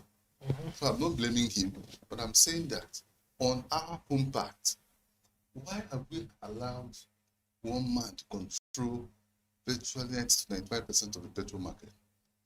Now, what we are even doing is to stop imports, which is dangerous. Don't do that in an economy. People are protesting. But what if you have the local capacity? That's what I'm saying. That was his point as well. That's what Dangote has not stopped anybody from going into the industry. It's actually the laziness. And I will give you an example. I don't want to mention names. Before Dangote became controlling more than 70% of cement markets, Obasanjo, you remember what happened then? Obasanjo called all of them. It was not only Dangote. Called Ipeto. So many of them. They sat down and they said, I can only give you a license if you set up local plants. Some of them were not interested. I know one man who went to court and the court actually gave an order that will allow him to continue importing until I know the man, I won't mention his name. So when you have this kind of mentality and then Dangote becomes powerful in the cement industry, do you blame him? It's actually the system. Why do we allow one man? Because he can actually decide to stop production of petrol for 2 days. And you see crisis everywhere. Yeah. Okay. Odinaka, thank you. Just so that our time, the producer is giving me a sign that our time is, winding down. Just so that we don't thanks so much, gentlemen, for the discussion so far on the dispute between the organized labor and the Dangote refinery. And so far, we hope that the government's intervention will actually bring about a resolution such that we won't get to a point where this guy will go on strike, and then of course they won't lift product, and then Nigerians will begin to roam around the street looking for where to buy fuel, and that would be too bad, because so far, I mean, for a very long time now, we've not seen a fuel distribution crisis, and we don't ever pray to see it, and that's why this government's intervention is very critical as far as this issue we have discussed here is concerned. But just before we wrap up, I want to ask you, the organized labor, NLC, of course, TUC is also involved. Now saying, look, the 70,000 naira that 70,000 minimum wage that the president approved last year, which some state governors are still struggling to pay, is no longer worth anything, and in the face of inflation and the high cost of living and all of that, so they're asking government to review it. People, how do you see this? I mean, I think you are very correct in terms of really implementing even the 70K we talked about now. So again, laborers are majority of their views are always socialists in view, and they don't, sometimes laborers will make demands that are not market driven. They'll make demands that are not realistic in the true economic sense of it, because majority of it is always about appealing to their sentiments and the rest of it. But then we need to sit down and ask ourselves that how many states currently can afford to pay this 70K before we even talk about scaling up. Why do we even have a uniformity of wage in the country? Shouldn't some states who are generating more money, who have more buoyant economy, be willing to pay more, while those who are struggling to up their game in terms of what they can pay and what they can't? Why do we want to yoke every state with a certain wage bill that is difficult to maintain? Let's not forget, if we look at our yearly budget, Nigeria is one of the only country in the world you've seen where our recurrent expenditure is taking a large chunk of our yearly budget. We don't compared to capital expenditure. So we are not investing in capital expenditure. I would expect the labor leaders to give a mandate to the government that let there be a quality world-class primary healthcare center in every local government in Nigeria. Can we afford it since we remove subsidy? Maybe yes, maybe not. But it's a conversation we can have. So the idea of increasing your wage bill, let's not forget that if you increase this wage bill, you are indirectly stroking inflation again, because you have more money in the economy chasing fewer goods. And the last time the former CBN governor tried to do something like that, where we were pumping money into the economy, even when there was not enough economic activity that were going on, we saw the ripple effect of that, how we went down and how inflation was rising higher and higher on a daily or on a monthly basis. So we need to be careful not to stroke another round of inflation. We need to stimulate the economy. We need to prioritize the fact that, look, a lot of states can do more in terms of economic activity. Sometimes if you take away the Lagos, Port Harcourt, Abuja, or maybe Kano, this is like 4 or 5 out of 36. I'm not sure if a child brings 4 over 36, any parents will be proud. So we need to make sure we have more economically viable states in the country. And we need to make sure that they are all operating at their peak level. Then the wages would always come. But let's be very careful about it. That's my view. Thank you so much. Odinaka, just your Yes, your take on this. I mean, just in a few seconds. So the truth of the matter is that the labor unions will always struggle, agitate over salaries, over, but the point, like people pointed out, how many states are even capable of, people are even agitating for more states, asking for mergers of states. People are just trying to make sure they create fiefdoms where they can become powerful in those states. Yeah. So the truth of the matter is that many states in Nigeria even need to merge. States like let people not get offended, but I know some states are not viable at all, and they should never have been created. So 70,000 naira. When you look at Nigeria's revenue, despite the fact that this but isn't this demand justifiable? I mean, let's be frank. I mean, 70,000 naira. When last was it increased? That was last year now. It came into effect last year. And then if you do keep doing this thing annually. Now, it's actually supposed to be every 5 years. So go for a review. But that's in light of inflation. And you know, cost of living. Minimum. This is not their salary. It's just minimum. It means that the least person, the gatekeeper, is this. You can't earn less than this. Exactly. So it's not a problem. Some of them are going to be earning. But is 70,000 naira enough for a gatekeeper? Minimum. There are in the private sector. I'm coming in the private sector. There are people who pay up to the 40,000 and less. So if you don't have money in the private sector, for example, are you going to start looking at? People don't look at minimum wages when they want to pay salaries. People only look at what they earn. So if at the end of the day, somebody is the problem. I have somebody I know somewhere. Okay, for his salary is just 30,000. Go to the markets. Go to the markets. Those sales ladies, yes, they earn 30. Are you talking to them about minimum wage? Yeah, exactly. I think his point is companies pay based on what they can afford. The governments are just free money. Anyway, but actually, minimum wage is supposed to be the least you can pay. The minimum you can pay the least of the worker in the economy in the country. It's too early. My opinion is, and it applies both to formal and informal sector. And again, it's too early. But raised it last year. The government is not. So the economy is just recovering. Yeah, I agree with you. But I think, like Dick was said, that there can be other ways, by which government can, augment what it is that just so that people don't spend all of that 70,000 naira on them. Another thing that the level should be agitating for, like you said, is if there is low cost of living in the economy, that's 70,000 naira will do a lot for you. Exactly. All right. So this is where we're going to wrap it up this afternoon on the BDTV Roundtable, and I want to say thank you so very much, viewers, for watching. Until we come your way again next week, Wednesday. Thanks. Remain blessed. My name is Joshua Bass.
All right, good afternoon. Thanks for joining us on Inside Politics for this week. I'm in your bungy work. The race towards the 2027 general election have intensified with the zoning of presidential ticket of the main opposition, the People's Democratic Party, to the south. This is coming against the backdrop of President Bola Tinubu's another southerner being backed by a critical bloc of the ruling All Progressive Congress, the APC.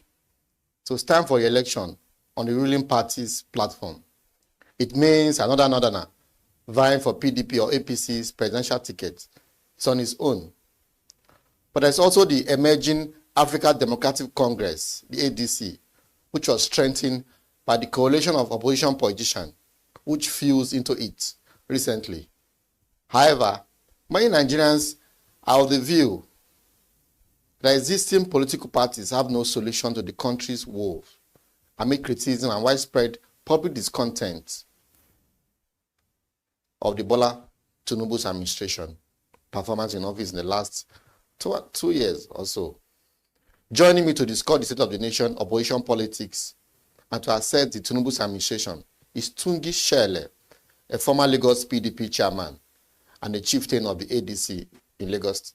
Chief of the ADC. Good afternoon, sir. Welcome to Inside Politics. Good to have you in our studios. Thank you very much. Let's start with the event of the 26th of last month in Lagos State, where several members of defective members of the PDP, the Labour Party, were welcome. Were welcome. Maybe few APC were welcomed into the ADC fully by the National Secretary, Ralph Aregbesola. I was there in Victoria Island. So, what was the main reason for that event, and how has it been able to shape ADC in Lagos State? Thank you very much. I think Nigerians have lost confidence in both APC and PDP. You find out that majority of the stakeholders in APC today are inherited from PDP. At least 70% of the leaders in APC today are from PDP. Whenever they have a problem, either in terms of corruption or any other tendency, they quickly move over to APC for cover. Nigerians are the ones that are suffering from this kind of effect. So there should be a new lease of life, a fresh approach to politics, a people-centered approach to politics, so that Nigeria can be a better place for everyone. And that's why ADC now becomes a baby of necessity. It's a party that's come out boldly out of necessity. ADC has been on ground for quite some time, and they were doing things at their own pace. That's what it should be. If you're a small party, you start winning from 2 constituencies to 4 to 6. Sometimes you drop. Let there be level playing field. But with the trend of events in Nigeria today, it's like we are moving towards a one-party state. Everybody is just jumping ship to the ruling party. They are attracted for one reason or the other. Some of them are manipulated, some of them are influenced, some of them are promised a lot of things so that they can cross over to APC. Some of us have found it necessary to look in another direction and look for an alternative platform. And to the major stakeholders, people like Alhaji Atiku Abubakar, Peter Obi, Rotimi Amechi, and of course, Aregbesola that came to Lagos to receive us into ADC. They did their own work, and I'm sure at the appropriate time, Nigerians will feel the impact of ADC in Nigeria? Many people actually so because people have known you to be a PDP man right from a very long time. You were the PDP chairman in Lagos for some years, and your your supporters, those that have followed you politically, will probably be surprised that why you are jumping ship to the ADC now. And of course, everybody know the crisis the PDP is probably facing, but maybe some will have felt maybe why couldn't you have stayed behind to maybe resolve the issues within the PDP? Does it mean the issues are unresolved, or you probably felt you had to chart your own political career forward? Those who are very close to me know the kind of person I am, that I'm principled to a fault. I want to do things rightly. I want to defend the position of anything I'm doing. I should be able to defend it. I've defended PDP enough, and I couldn't continue. There's a lot of indiscipline in the party. People are doing anti-party, and nobody is doing anything about it. So it gives some of us a lot of concern. So my supporters and my followers will not be surprised at all, because they have seen my body language. I've appeared on so many television programs before trying to defend that PDP had an internal mechanism of resolving its problems. But unfortunately, for a very long time, this has not been achieved. Somebody is sitting there dictating pace. He's the only one that knows everything. He's the only one that can choose chairman for you today, choose chairman for you tomorrow, choose chairman for you in the future. So, and he feels he's in control of the party. If he had moved to APC to go and work with them, let him focus. I mean, I'm talking about the former governor of Rivers State and, of course, the FCT minister. If you wanted to leave a party, leave it honorably. Go, focus on the job at the national level as the FCT minister. But unfortunately, it's influencing a lot of things, drawing PDP back. And PDP found it difficult to do the needful. To suspend him. And suspend. I've been advocating for this on several fora before, and nothing changed. So I had to take my own destiny in my own hands, and I took time to arrive at this position. I even waited until the last local government election in Lagos took place, so that nobody will say I've derailed the progress PDP could have made in Lagos during the local government election. I knew they were not going anywhere. Just like what happened in Rivers State's local government election. It was a selection. They just selected 3 local governments for PDP, and the rest more like a 20 dash to APC, so that when the governor eventually returns, he will be like a figurehead. It will be an APC agent. But now you are in ADC now. Many people are worried that they are still coming back to PDP later.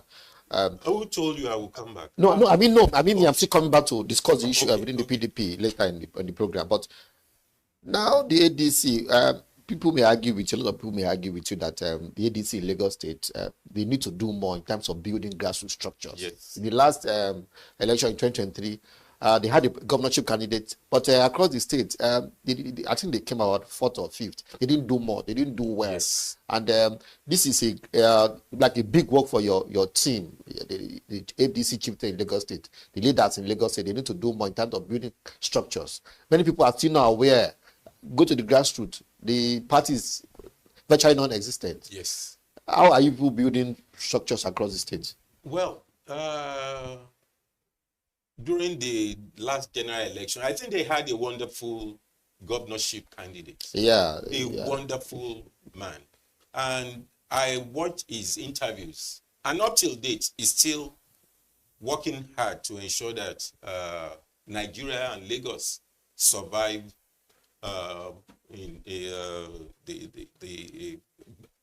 from bad governance, that good governance is brought to the grassroots. He's always intervening. It's just like a shadow. He's playing the real opposition politics. Main opposition politics. Speaking. You don't necessarily have to be in power. We all work towards winning elections. But when you lose, be a good opposition and pursue it vigorously so that Nigerians can benefit from it. But most people don't understand this. They want to be in office and continue to dominate, whether they give good governance or not. Unfortunately, democracy is being endangered as a result. So some of us have to do something and start looking for alternative. Now, in this alternative, you are, like you rightly identified, ADC is still a small party in Lagos State. And that was why we did what we did. To welcome new members. We see ourselves as new members too. And in ADC, everybody is equal. And women, youths, and everybody is given the opportunity.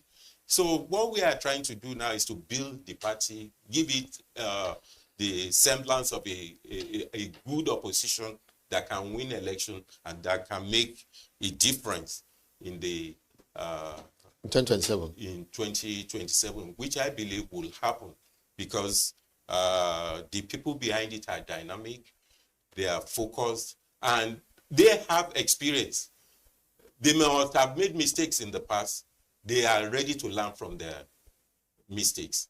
If PDP had problems, made mistakes, APC has come to even further worsen the situation. So that's why ADC will be a fresh alternative, a viable alternative, and we shall ensure that we mobilize people. We are monitoring people like the top for now.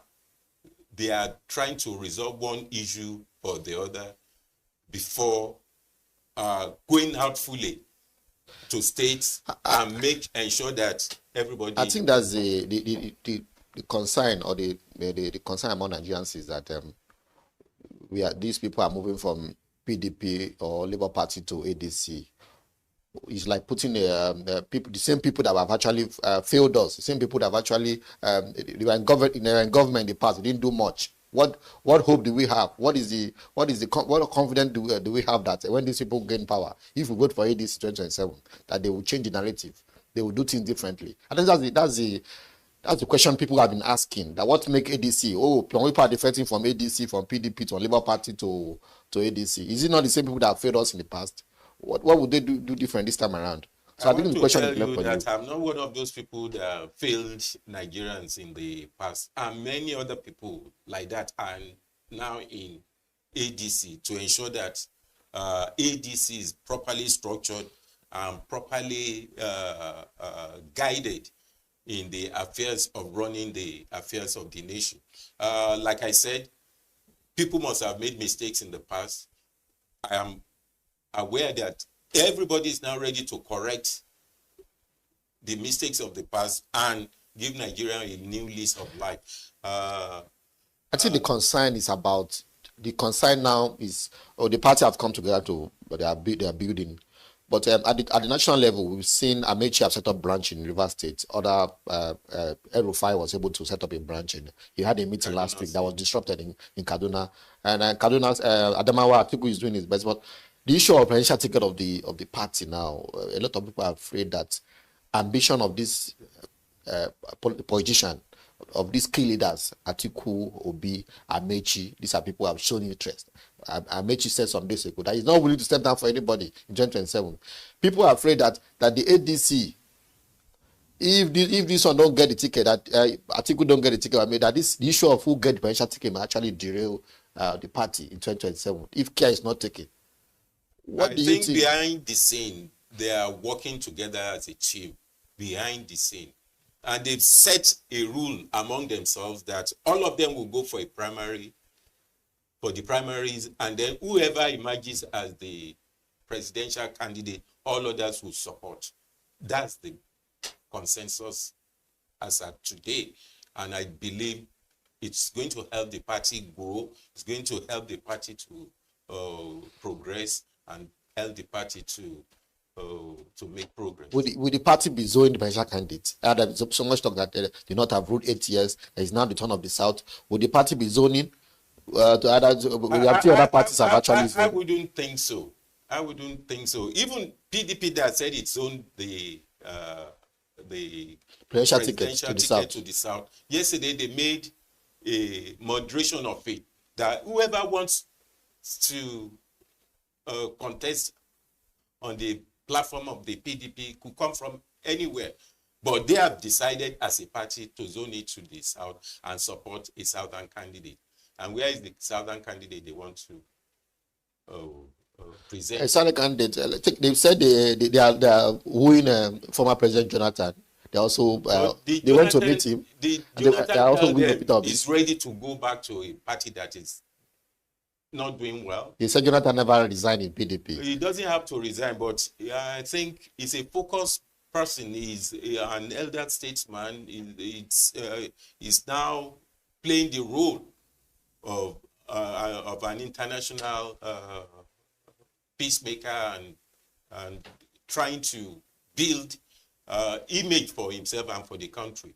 I don't think he will be interested in going to partisan politics, contesting for the office he has held once or partially half of what he inherited. I think the PDP is saying that they realized the mistake that Jonathan they made in 2015 by not backing him, and that they feel he's the one that probably can save the country now.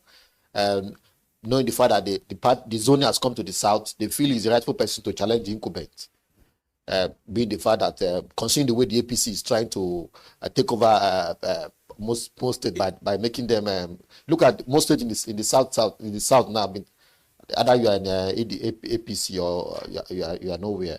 So they feel that Jonathan is the one that can give the incumbent president run for his money.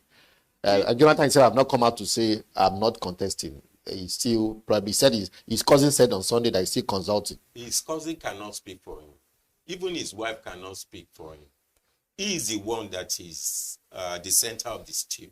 So definitely, I see him as a very responsible and well-mannered and matured person who will know what's good for him. How can one now stay in a safe lane where people respect you, and then you go and mix with people who don't have decorum or who don't believe in democracy? Democracy, like I said, is endangered. So if somebody who had earned the respect of Nigerians, who willingly accepted defeat, and then you expect him to go back to... So you'll be disappointed just decide to contest? Definitely, I will be disappointed. But if it's going to be the saving grace, I don't mind. But is it PDP that can project him and get things sorted out? PDP cannot project and get good results. But the way the party because some people are right there working for the opposition. Some people are right in PDP today working for APC. So Jonathan shouldn't, former president. Many people say the crisis within the PDP started when they refused to hand over when the issue of the presidential tickets happened in 2023. Wike didn't. I don't want to overflog this issue, but isn't there? It's unfortunate that the party have not been able to resolve it. We saw the next meeting some days ago. Many founding members of the party, even Iwobodu, former Enugu State, Imo State Governor, the one that ruled 1999 to 2007 was there. They were all there to salvage this party. And I don't think the major stakeholders were there, especially from the southeast and the south-south. The majority of the people you find there, maybe from the southwest, and people who are ready to tolerate the excesses of. They say they're having a convention. They are supposed to have a convention in Ibadan. Yes. And somebody is planning his own for Abuja. So let's see how it works. The party is in a disarray. They are only trying to mend fences, and I don't think it will work. What we have been seeing is defection of opposition to the ruling party. And some of them say, we saw that Akwa Ibom State governor moved We saw the Delta State governor move, and these are people who are elected under the PDP. And some people will say we have been coerced to join the APC. What is your take on the recent defection of opposition I'm politicians? so disappointed in the governor of Akwa Ibom State and also of Delta State. What else do they want? They are in opposition and they are in power in their states. They are supposed to stay behind and fight, not run away. They have the followership, the people voted for them, and they disappointed the people moved to another party. I don't know what they stand to benefit. It can be embarrassing. I was embarrassed to see them at that level. You say it's for selfish interest. It's for personal. They know that the party in power can make things difficult for them. They may not return. So the best thing is to join the ruling party, which is unfortunate. If the ruling party is doing well today, definitely I will be in support. We will only be in opposition to challenge what they are doing wrong, so that Nigeria can be a better place. But when you deliberately, you are in opposition, you are supposed to challenge what's going wrong in the ruling party, and you decided to follow them when they are not doing well. It's just unfortunate. Some people have called for the amendment of the constitution to, if you have been elected under this party platform, if you are cross carpeting, you should lose your seat. Well, I don't know why the judiciary is not doing the right thing. Judiciary is also part of the problems, because when you take a genuine case to court, it is thrown out on technicalities and frivolities. So I hope new things will start happening. If ADC comes to power, there should be an electoral reform. Yes. And then the judicial reform too should take place, so that somebody who took the 4th place in Imo State the other time during the general election now became the governor. The governor. It's unheard of. What kind of law? What kind of rule? What kind of electoral reform would you love to see ahead of 2027? The president, do you have confidence President INEC to conduct a free and fair election? There have been criticism about voters as voter register. We saw your party raised an issue about the people that were registered in those Osun State. It's unfortunate. Very, very unfortunate. I don't have any confidence. Not even now. Way back, I've lost my confidence in INEC. When I was chairman PDP, I had cause, or even when I was the secretary, I had cause to write so many letters to them. Even when we won elections, they will upturn it. So I had to write letters, and when they are manipulating the voters register, I will write and follow it up. So they even had to change the director of information.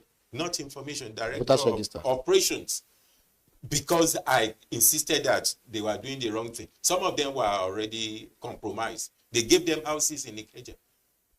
Those people in INEC, they gave them cars. The ruling party in Lagos gave them cars. Really? Gave them houses. It happened.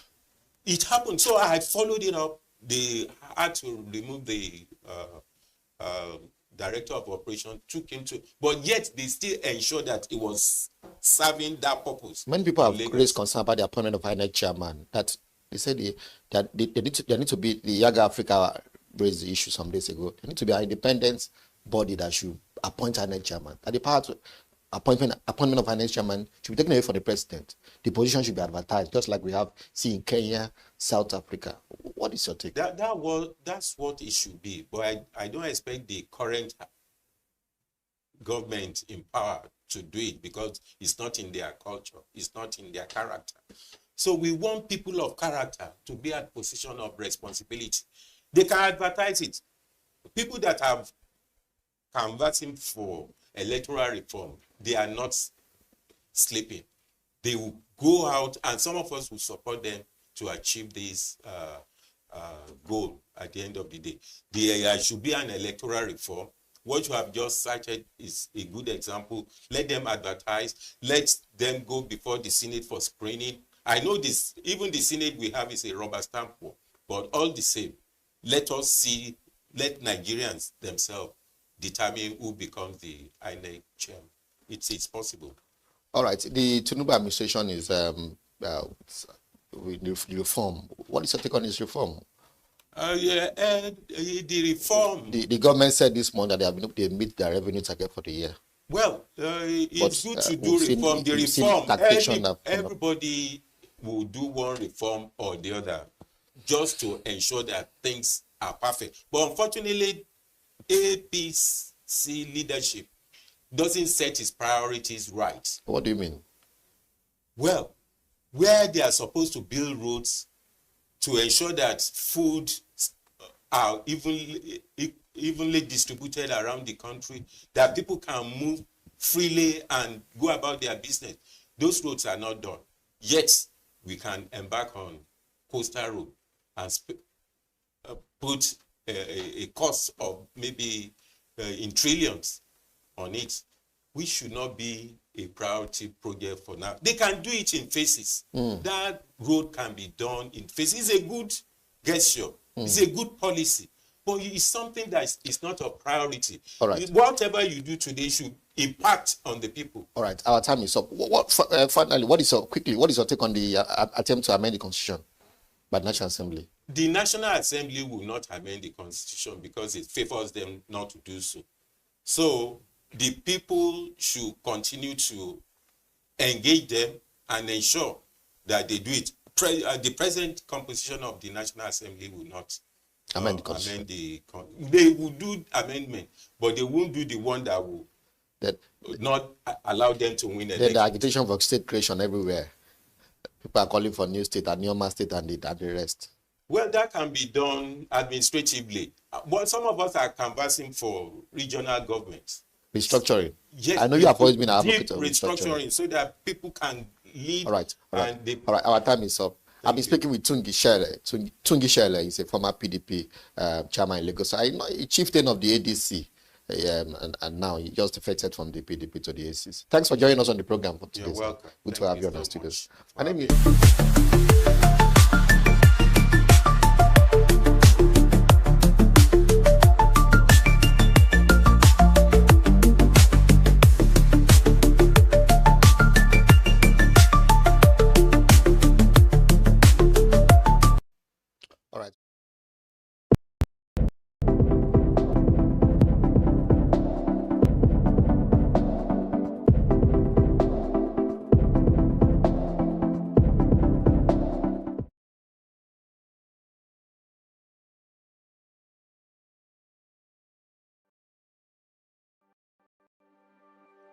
Encourage a growing human is called of a margin from the trap of poverty, neglect, and exploitation.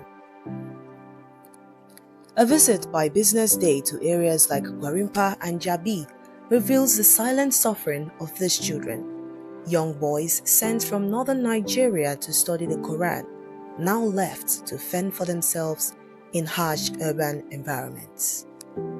The Amajiri system, which dates back centuries, was originally a community-based Islamic educational practice in northern Nigeria. Under this system, young boys known as Amajirai were sent to study under Islamic scholars, often far from home. Traditionally, the local community supported the scholars and their students, but over time, economic pressures and the erosion of social safety nets have transformed this once respected institution. Today, many Amajiri children end up begging on the streets to survive. Ahmed, a 15-year-old Amajiri from Zaria, Kaduna State, shared his story with Business Day television. Sunana Ahmad. Shekaranka nawa? 15. Yes. Ina kake zama? Ni nan gidan Bolan Daji. Gidan Bolan Daji. Okay, kai da wa kake zama? Ga su nan tare da yan uwana da ugana. Amma iyayenka suna nan? Babana bi nan. Ya rasu. Suna Abuja nan? Ina suke? Zaria. To ya ka zo nan Abuja? Kudin na ne ma na zo nan. Okay, daga Zaria ka zo nan? Kwana nawa kake Abuja nan? Kai shekara nawa Abuja? Ko rabin shekara ban yi ba nan. To in kai ciwo ya kake yi? Kana zuwa asibiti ne ko kuma kana zuwa ina ne ka samu ajiya kai kaman kai ciwon shawura? Yare kemis nake zuwa. In je in sai magani. Na saya sai in sha. Me kake yi? Ni bola. Bola. Nawa kake samu a rana? A wannan sai sati muke auna. Okay. Nawa kake samu? 10,000. 10,000 a rana? A sati. Okay, a sati. Kai ne kake da biro din? Ko kana haya ne? Ina buhu ne wannan. Oh, okay. So ya kake yi? Bola muke bi. Sai ka je ka sai da shi. To me kake so gwamnati ta yi maka? Ta taimake mu daina wannan abin da muke yi. Mu koma wajen iyayen mu lafiya. Okay. Kana zuwa makaranta? A'a. Kana sana'a ne? In an ce ka je makaranta yanzu za ka je? Ka taba zuwa makaranta? Allura Islamiya ba. His experience is all too common. Without proper supervision, education, or welfare, many Amajirai become vulnerable to exploitation and abuse. The FCT administration acknowledged the crisis in 2022, announcing plans to engage at least 1,000 street children in vocational training programs aimed at economic empowerment. However, progress has been slow, and many children remain outside the reach of any meaningful support. In November 2024, the federal government launched a back-to-school initiative targeting Amajiri and out-of-school children in the FCT for enrollment into formal education. While the initiative marks a positive step, gaps remain in quality education, consistent funding, and holistic support. We want to learn skills, said Salisu, a 14-year-old from Kaduna. With skills, we can earn a living and not have to beg. Gwamnati suna su taimake ka, me kake so a yi maka? A kalle ni mana. Ko kana jin kunya ne? Ko me kake so gwamnati ta yi maka?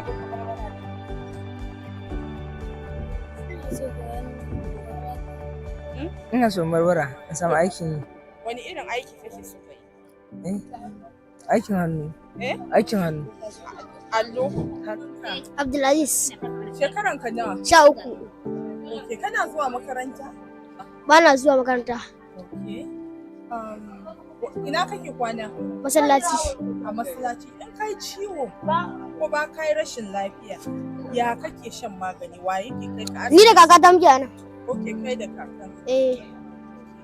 So, me ka ka Abuja? Neman kuɗi. Neman kuɗi. Kana da ƴan nan garin ko? Waye kakanka? Da kawuna. Kawunka. Karan babana. Ya kuka zo Abuja? Ya kuka shigo Abuja? Ta yaya kuka shigo? Kun shiga mota ne ko mun shiga mota. Okay, daga Abuja daga Kano zuwa. Daga Kano zuwa garin nan. Okay. Daga me kake so ka zama a gaba? Ni. Likita. Likita? Ko ba ka zuwa kana so ka zama likita? Daga ina ka fito? Jigawa. To me ne kake yi? Bola nake bi. Me kake so gwamnati ya yi maka? Me nake so ta mun? Talla. Wata kai ni gida. What these children need is not just access to classroom, but also training in employable skills and economic inclusion. As the nation's capital grapples with the consequences of a broken system, the voices of these children demand attention, not just pity, but policy. Their future depends not on charity, but on a coordinated effort to restore dignity, education, and opportunity. Haruna Ibrahim, a respected Islamic scholar, emphasizes that the Amajiri system was never intended to involve street begging. Traditionally, Amajiri children were supported by their communities while receiving religious education. However, due to current economic challenges, many now beg, out of necessity rather than as part of their education. Ibrahim advocates for urgent reform by integrating Islamic and Western education to improve their future. He also acknowledges positive initiatives such as efforts by the National Commission for Almajiri and state programs in Kano, which aim to combine spiritual learning with practical skills. You know, in Islam, our Prophet Muhammad sallallahu alaihi wasallam, the first revelation he got was Iqra, means read, seek for knowledge. So the Almajiri school can be traced to that history. It is in the pursuit of Islamic education that whoever is going to seek Islamic knowledge is called Almajiri. But in the Nigerian context, it has been divided into two categories, I can say. Two are beggars on the street, most especially from those who are at poverty level, that is those who are adult. You cannot categorize them as Almajiri because they are just beggars, because they are not seeking Western Islamic education. We talked about Almajiri teenagers, very young, and sent in the to seek education. That's what we call Almajiri, and it dated back even pre-independence.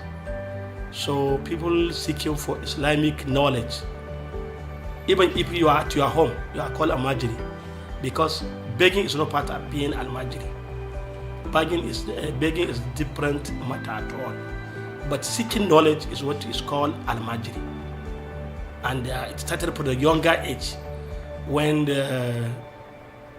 while unfortunately some of those small children doesn't pursue the Western education at an early stage.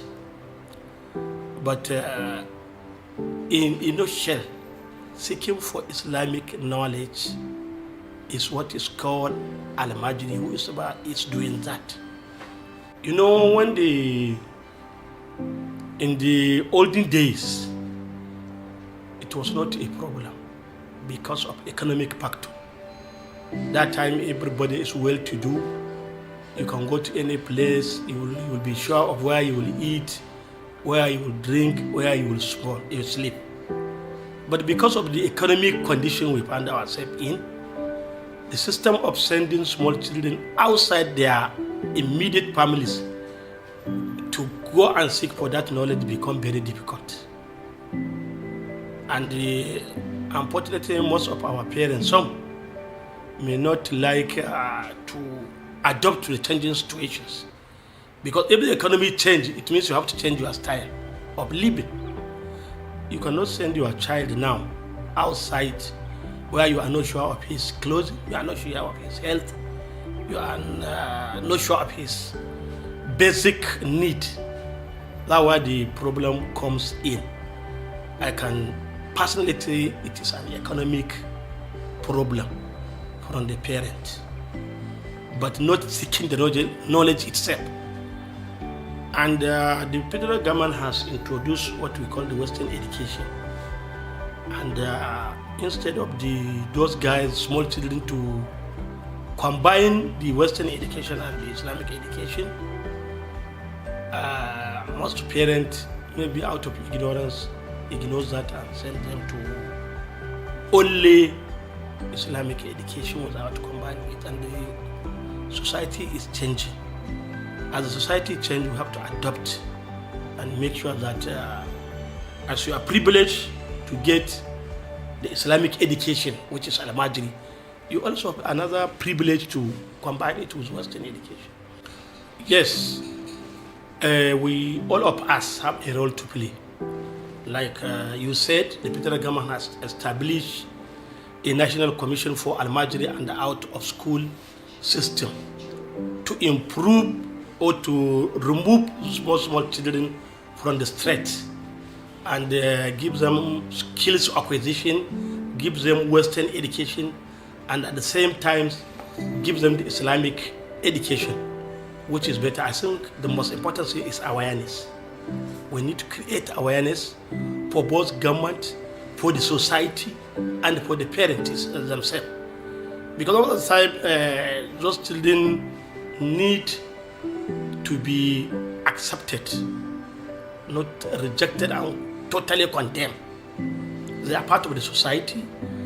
The media, they are supposed to educate public that a federal government has now established the commission, which is good. So the parent can leverage on that to remove our Almajiri from streets. But like I told you, it's not all the Almajiris. Even the other Almajiris, those at the poverty line, that is adolescent, the federal government has, the government at various sub-nationals also established social system where you don't need to go and beg. You can go and enjoy those social systems the government provides. So it is my work, it is your work as journalists, it is everybody's work, and we have to continue to create awareness for both the scholars, for the parents, that there is nothing bad in acquiring the Islamic education, but let us combine it with Western education, because if you do that, you have two double advantage. You know, that's what we call, you can write from left to right and right from left. So it means you are getting advantage. And you know, because of that is what we call exchange of knowledge. If you are doing Western education, it will assist you in Islamic education and vice versa. So it's everybody's role. And we cannot say we can totally remove it at once. It is a gradual process. It is a gradual, with education, with commitment from government, with public awareness, with parental awareness, with time. By government establishing this, I think the program of Al-Majri may be a thing of the past with time. But it will take some time to do it, because we need to educate the parents themselves on why they have to combine it and get certificates, but they can be employed after the school. Then we have to educate the parents themselves, and the government empowers them also. And even like in Kano, where they have a lot of those schools, I know that government at the state level, government is supporting those Al-Majri schools, maybe with uniforms, with this, and they are trying to collaborate with at the national level with the National Commission for Al-Majri and out of school children to better the system.